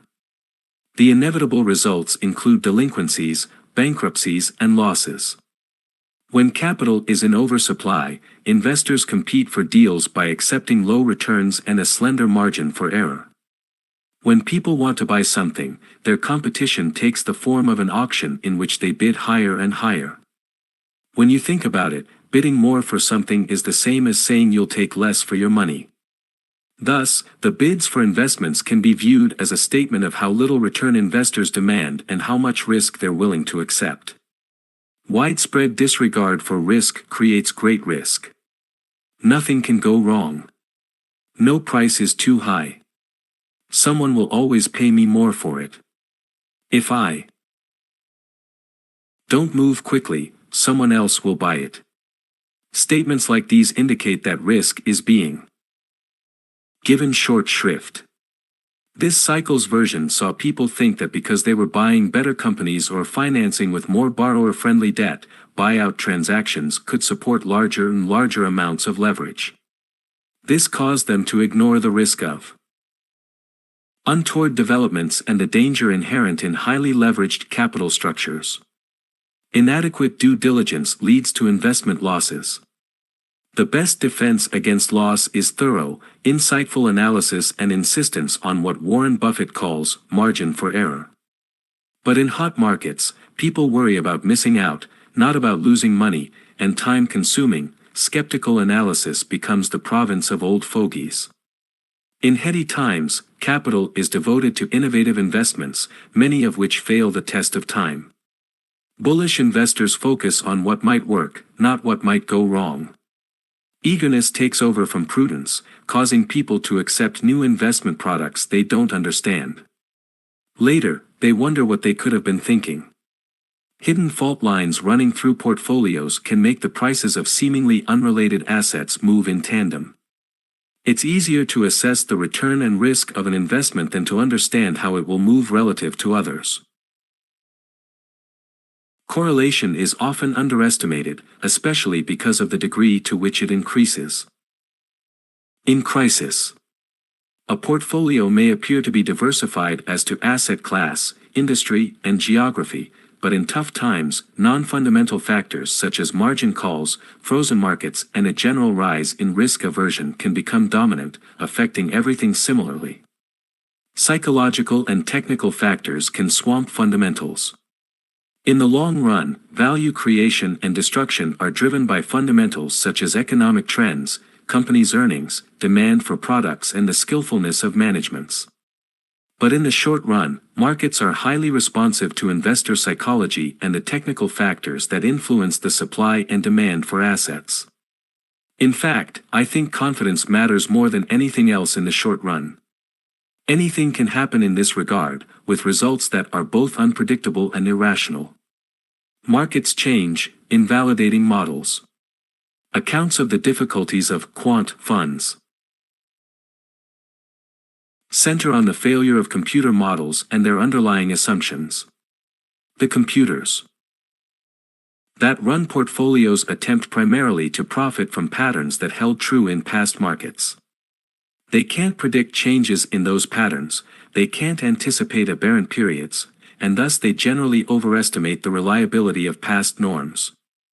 Leverage magnifies outcomes but doesn't add value. It can make great sense to use leverage to increase your investment in assets at bargain prices offering high promised returns or generous risk premiums. But it can be dangerous to use leverage to buy more of assets that offer low returns or narrow risk spreads, in other words, assets that are fully priced or overpriced. It makes little sense to use leverage to try to turn inadequate returns into adequate returns. Excess is correct. When investor psychology is extremely rosy and markets are priced for perfection, based on an assumption that things will always be good, the scene is set for capital destruction. It may happen because investors' assumptions turn out to be too optimistic, because negative events occur, or simply because too high prices collapse of their own weight. Most of these 11 lessons can be reduced to just one: be alert to what's going on around you with regard to the supply/demand balance for investable funds and the eagerness to spend them. We know what it feels like when there's too little capital around and great hesitance to part with it. Worthwhile investments can go begging, and business can slow throughout the economy. It's called a credit crunch. But the opposite deserves to receive no less attention. There's no official term for it, so too much money chasing too few ideas may have to do. Regardless of what it's called, an oversupply of capital and the accompanying dearth of prudence such as we saw in 2004 to 2007, with their pernicious effects, can be dangerous for your investing health and must be recognized and dealt with. No different this time. December 17, 2007. The global crisis provided a great opportunity to learn, since it entailed so many grave errors and offered up the lessons enumerated in my December 2007 memo. Pitfalls were everywhere, investors were unworried, even ebullient in the years leading up. People believed that risk had been banished, and thus they need worry only about missing opportunity and failing to keep up, not about losing money. Risky, untested investment innovations were adopted on the basis of shaky assumptions. Undue weight was accorded opaque models and black boxes, financial engineers and quants, and performance records compiled during salutary periods. Leverage was piled on top of leverage. Almost no one knew exactly what the consequences would be, but it was possible to have a sense that we were riding for a fall. Even though specific pitfalls may not have been susceptible to identification and avoidance, this was a perfect time to recognize that many were lurking, and thus to adopt a more defensive posture. Failure to do so was the great error of the crisis. Leading up to it, what could investors have done? The answers lay in taking note of the carefree, incautious behavior of others, preparing psychologically for a downturn, selling assets, or at least the more risk-prone ones, reducing leverage, raising cash, and returning cash to clients if you invested for others, and generally tilting portfolios toward increased defensiveness. Any of these would have helped. Although almost nothing performed well in the meltdown of 2008, it was possible as a result of elevated caution to lose less than others and reduce the pain.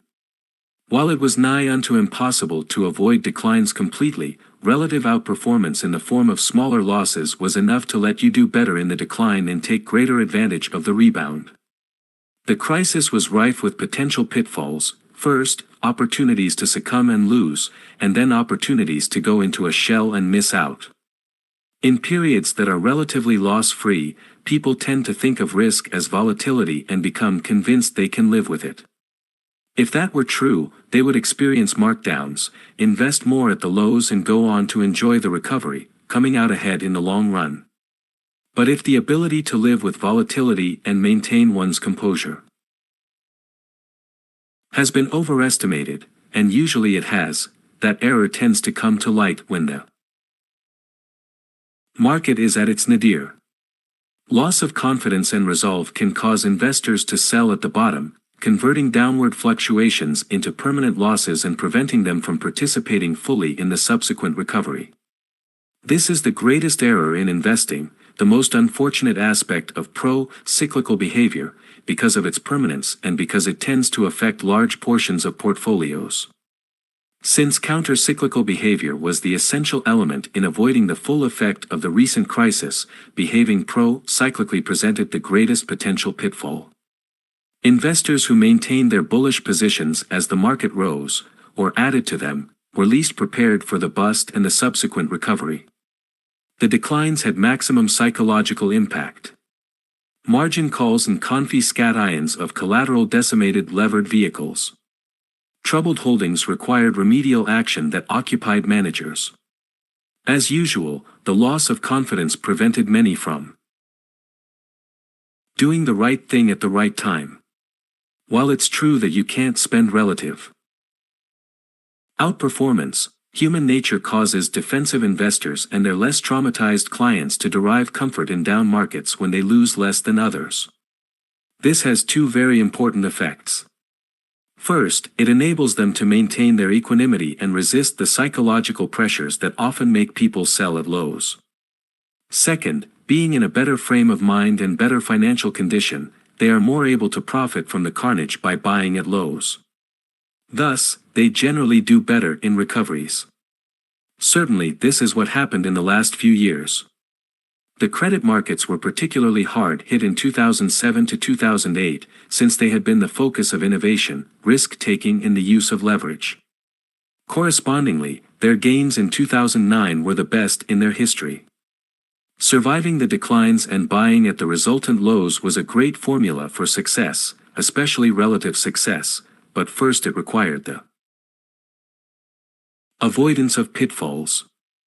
The formula for error is simple, but the ways it appears are infinite. Far too many to allow enumeration. Here are the usual ingredients. Data or calculation error in the analytical process leads to incorrect appraisal of value, the full range of possibilities.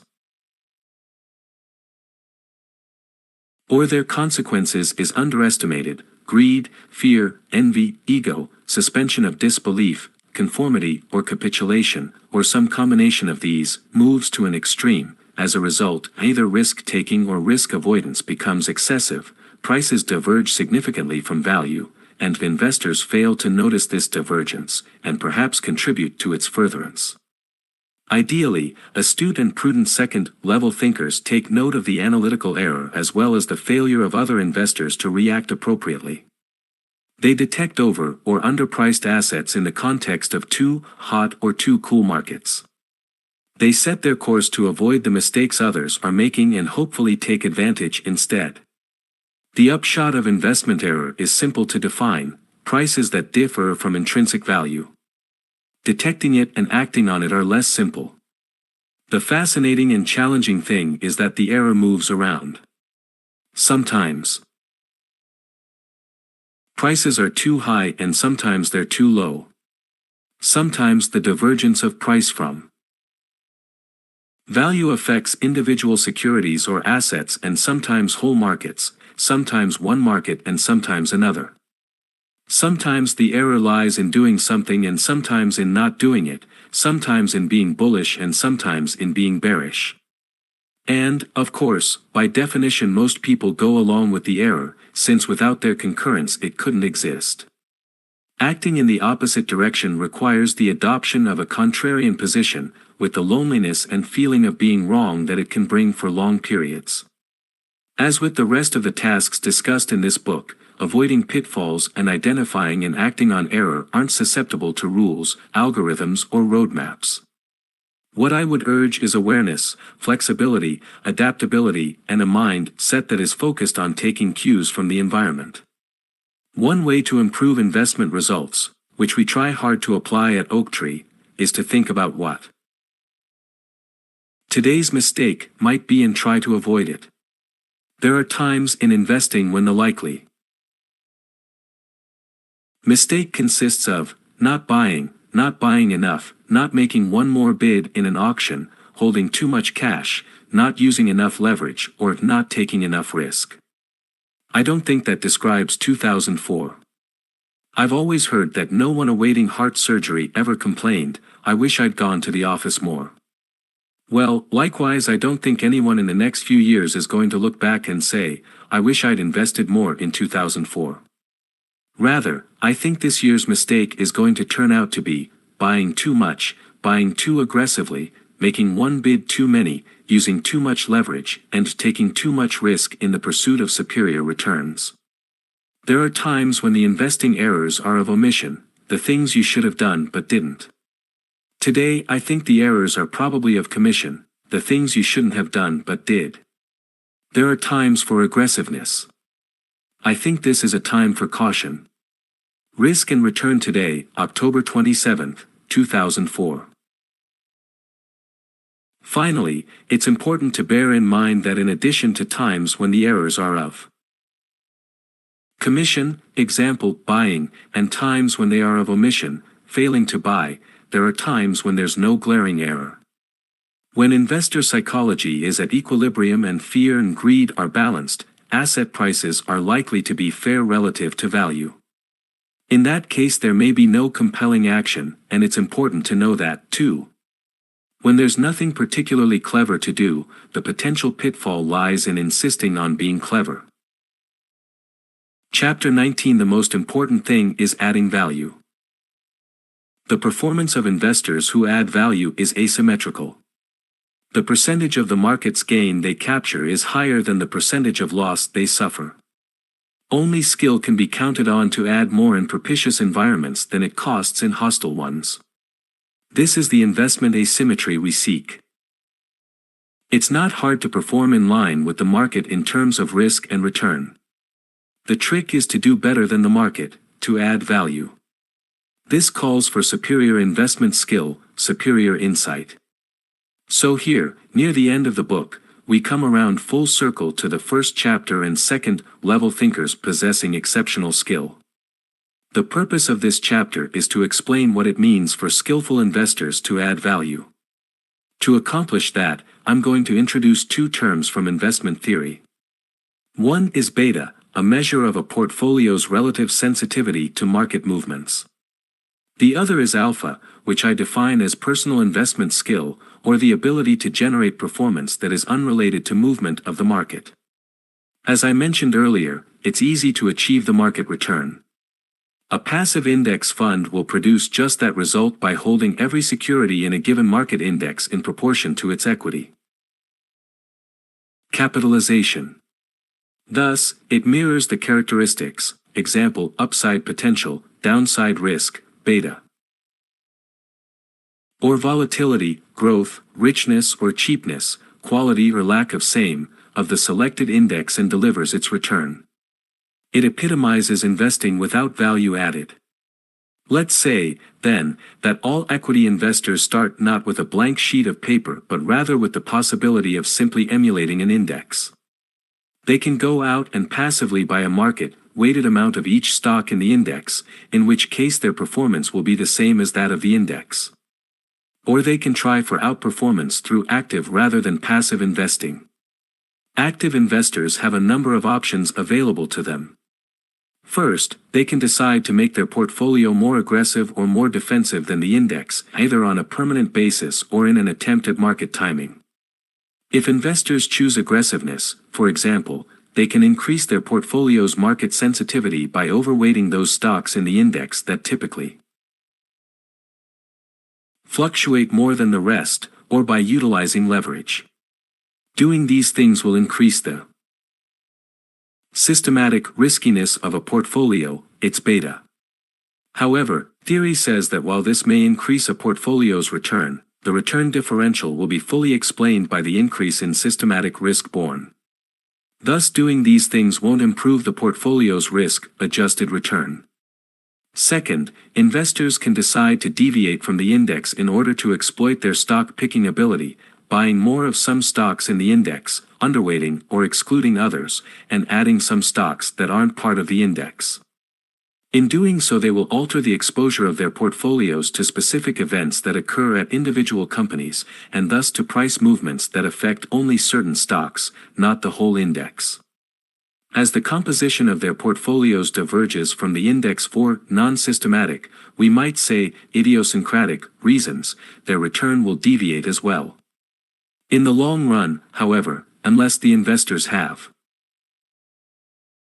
superior insight, these deviations will cancel out, and their risk-adjusted performance will converge with that of the index. Active investors who don't possess the superior insight described in Chapter 1 are no better than passive investors, and their portfolios shouldn't be expected to perform better than a passive portfolio. They can try hard, put their emphasis on offense or defense, or trade up a storm, but their risk-adjusted performance shouldn't be expected to be better than the passive portfolio. And it could be worse due to non-systematic risks borne and transaction costs that are unavailing. That doesn't mean that if the market index goes up 15%, every non-value added active investor should be expected to achieve a 15% return. They'll all hold different active portfolios, and some will perform better than others, just not consistently or dependably. Collectively they'll reflect the composition of the market, but each will have its own peculiarities. Pro-risk, aggressive. Investors, for example, should be expected to make more than the index in good times and lose more in bad times. This is where beta comes in. By the word beta, theory means relative volatility, or the relative responsiveness of the portfolio return to the market return. A portfolio with a beta above 1 is expected to be more volatile than the reference market, and a beta below 1 means it'll be less volatile. Multiply the market return by the beta and you'll get the return that a given portfolio should be expected to achieve, omitting unsystematic sources of risk. If the market is up 15%, a portfolio with a beta of 1.2 should return 18%, plus or minus alpha. Theory looks at this information and says the increased return is explained by the increase in beta, or systematic risk. It also says returns don't increase to compensate for risk other than systematic risk. Why don't they?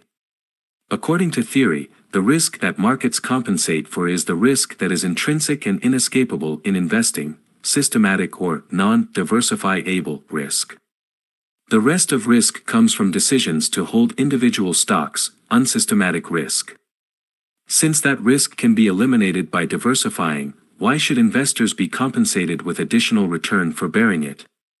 According to theory, then, the formula for explaining portfolio performance, Y, is as follows: Y equals alpha plus beta x. Here alpha is the symbol for alpha, beta stands for beta, and x is the return of the market. The market-related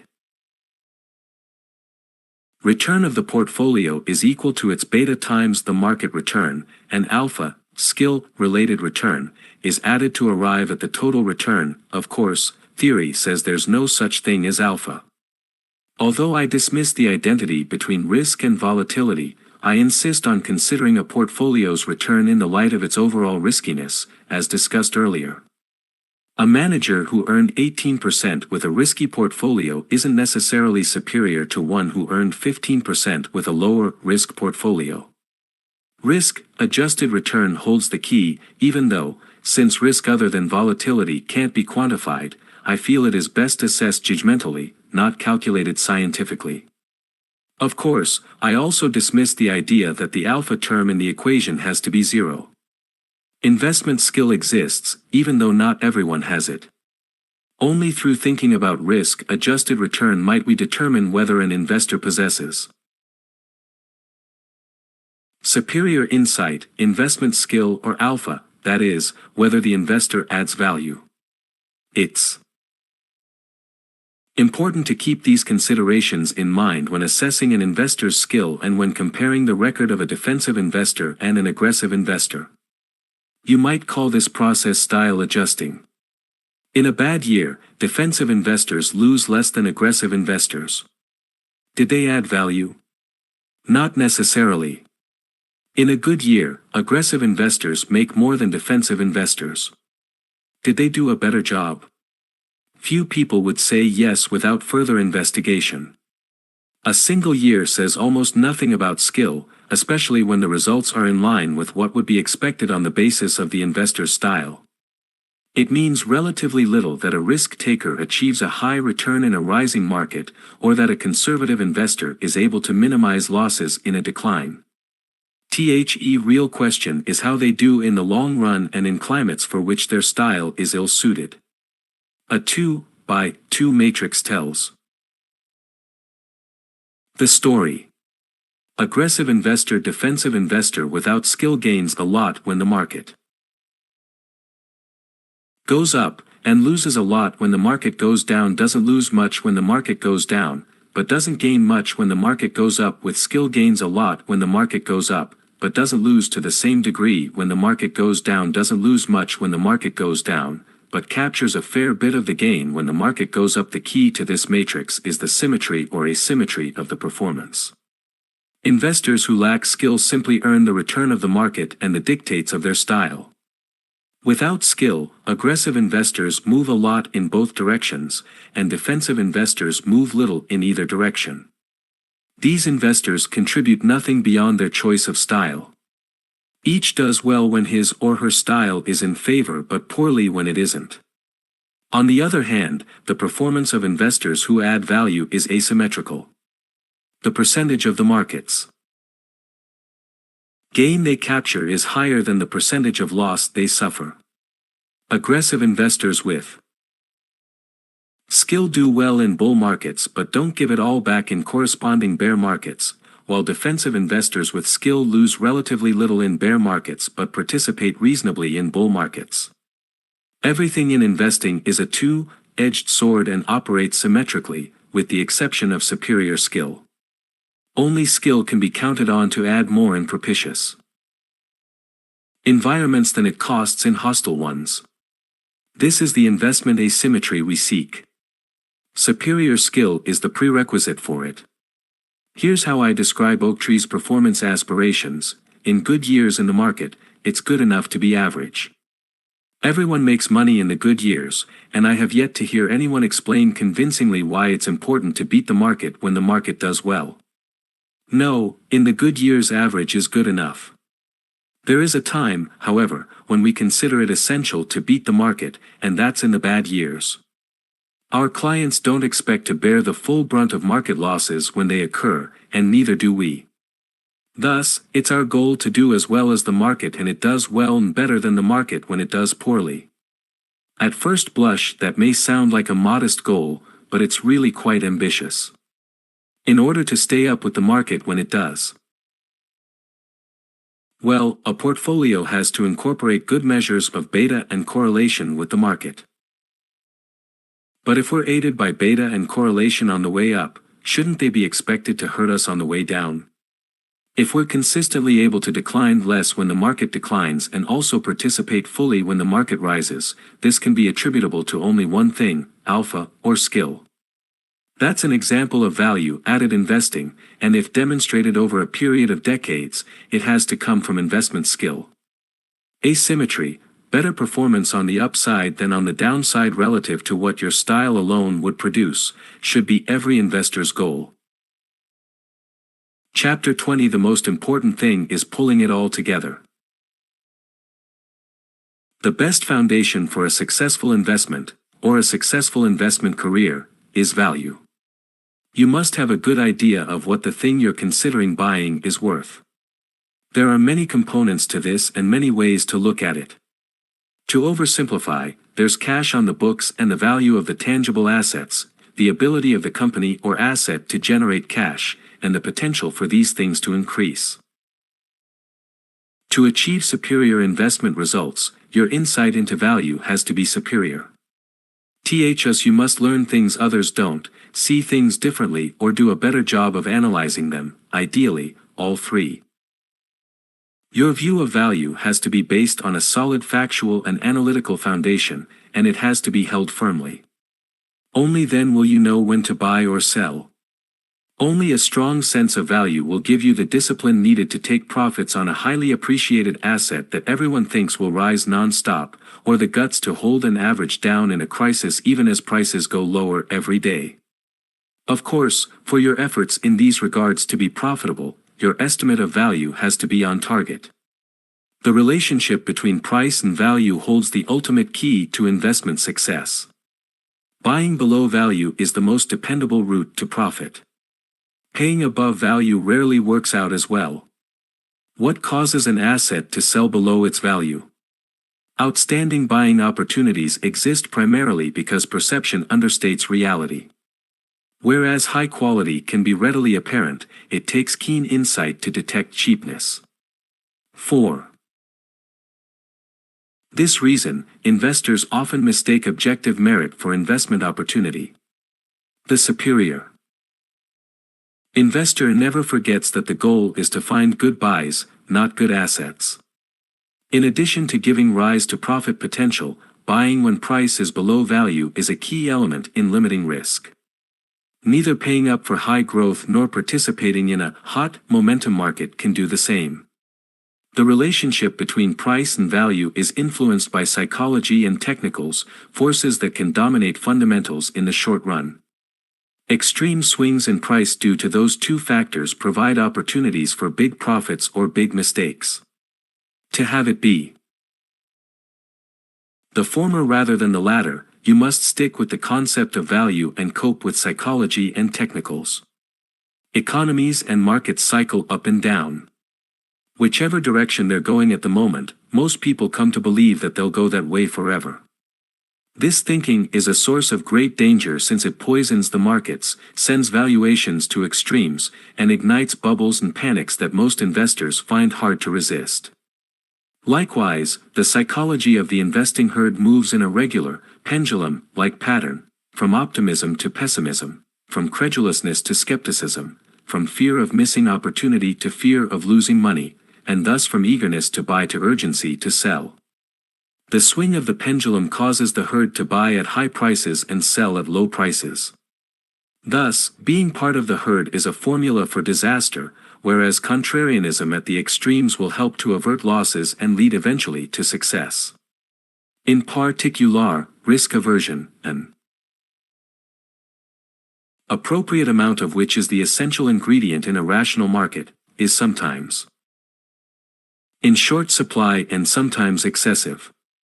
The fluctuation of investor psychology in this regard plays a very important part in the creation of market bubbles and crashes. The power of psychological influences must never be underestimated. Greed, fear, suspension of disbelief, conformism, envy, ego, and capitulation are all part of human nature, and their ability to compel action is profound, especially when they're at extremes and shared by the herd. They'll influence others, and the thoughtful investor will feel them as well. None of us should expect to be immune and insulated from them. Although we will feel them, we must not succumb, rather, we must recognize them for what they are and stand against them. Reason must overcome emotion. Most trends, both bullish and bearish, eventually become overdone, profiting those who recognize them early but penalizing the last to join. That's the reasoning behind my number one investment adage, what the wise man does in the beginning, the fool does in the end. The ability to resist excesses is rare, but it's an important attribute of the most successful investors. It's impossible to know when an overheated market will turn down, or when a downturn will cease and appreciation will take its place. But while we never know where we're going, we ought to know where we are. We can infer where markets stand in their cycle from the behavior of those around us. When other investors are unworried, we should be cautious. When investors are panicked, we should turn aggressive. Not even contrarianism, however, will produce profits all the time. The great opportunities to buy and sell are associated with valuation extremes, and by definition they don't occur every day. We're bound to also buy and sell at less compelling points in the cycle, since few of us can be content to act only once every few years.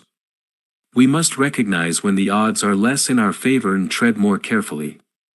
Buying based on strong value, low price relative to value, and depressed general psychology is likely to provide the best results.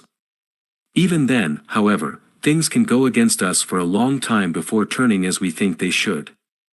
Underpriced is far from synonymous with going up soon. Thus the importance of my second key adage, being too far ahead of your time, is indistinguishable from being wrong. It can require patience and fortitude to hold positions long enough to be proved right.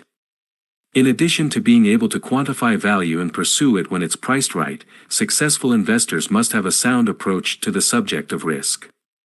They have to go well beyond the academic singular definition of risk as volatility and understand that the risk that matters most is the risk of permanent loss. They have to reject increased risk-bearing as a surefire formula for investment success and know that riskier investments entail a wider range of possible outcomes and a higher probability of loss. They have to have a sense for the loss potential that's present in each investment and be willing to bear it only when the reward is more than adequate. Most investors are simplistic, preoccupied with the chance for return. Some gain further insight and learn that it's as important to understand risk as it is return. But it's the rare investor who achieves the sophistication required to appreciate correlation, a key element in controlling the riskiness of an overall portfolio. Because of differences in correlation, individual investments of the same absolute riskiness can be combined in different ways to form portfolios with widely varying total risk levels. Most investors think diversification consists of holding many different things. Few understand that diversification is effective only if portfolio holdings can be counted on to respond differently to a given development in the environment.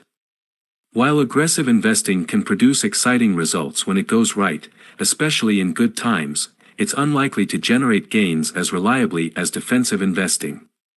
Thus, a low incidence and severity of loss is part of most outstanding investment records. Oaktree's motto, "If we avoid the losers, the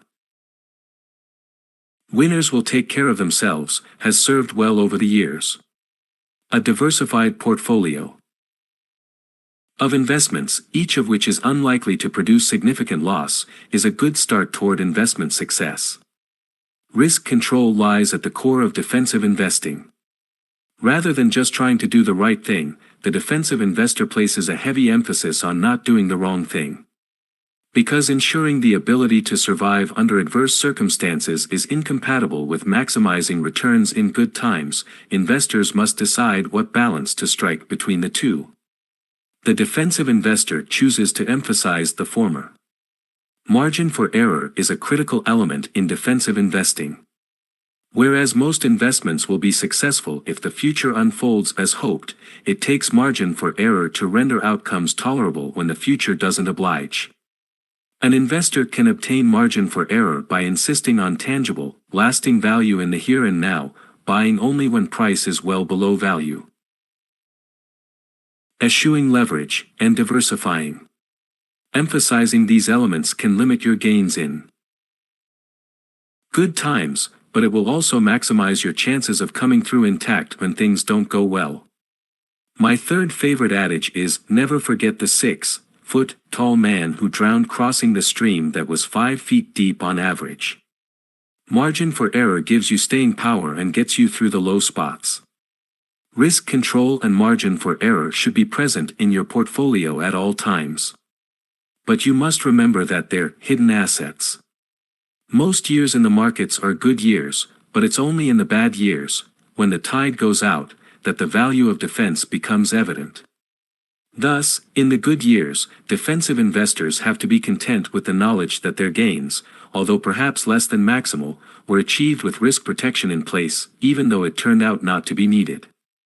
One of the essential requirements for investment success, and thus part of most great investors' psychological equipment, is the realization that we don't know what lies ahead in terms of the macro future. Few people, if any, know more than the consensus about what's going to happen to the economy, interest rates, and market aggregates. Thus, the investor's time is better spent trying to gain a knowledge advantage regarding the knowable industries, companies, and securities.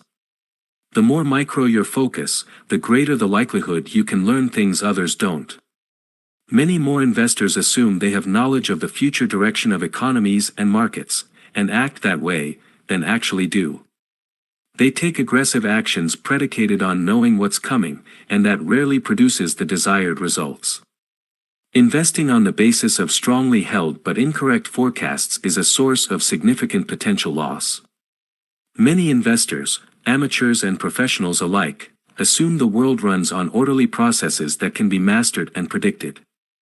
They ignore the randomness of things and the probability distribution that underlies future developments. Thus, they opt to base their actions on the one scenario they predict will unfold. This works sometimes, winning kudos for the investor, but not consistently enough to produce long-term success. In both economic forecasting and investment management, it's worth noting that there's usually someone who gets it exactly right, but it's rarely the same person twice. The most successful investors get things about right most of the time, and that's much better than the rest. An important part of getting it right consists of avoiding the pitfalls that are frequently presented by economic fluctuations, companies' travails, the market's manic swings, and other investors' gullibility. There's no surefire way to accomplish this, but awareness of these potential dangers certainly represents the best starting point for an effort to avoid being victimized by them. Neither defensive investors who limit their losses in a decline nor aggressive investors with substantial gains in a rising market have proved they possess skill. For us to conclude that investors truly add value, we have to see how they perform in environments to which their style isn't particularly well suited. Can the aggressive investor keep from giving back gains when the market turns down? Will the defensive investor participate substantially when the market rises? This kind of asymmetry is the expression of real skill. Does an investor have more winners than losers? Are the gains on the winners bigger than the losses on the losers? Are the good years more beneficial than the bad years are painful? And are the long-term results better than the investor's style alone would suggest? These things are the mark of the superior investor. Without them, returns may be the result of little more than market movement and beta. Only investors with unusual insight can regularly divine the probability distribution that governs future events and sense when the potential returns compensate for the risks that lurk in the distribution's negative left-hand tail. This simple description of the requirements for successful investing, based on understanding the range of possible gains and the risk of untoward developments, captures the elements that should receive your attention. I commend the task to you. It'll take you on a challenging, exciting, and thought-provoking journey.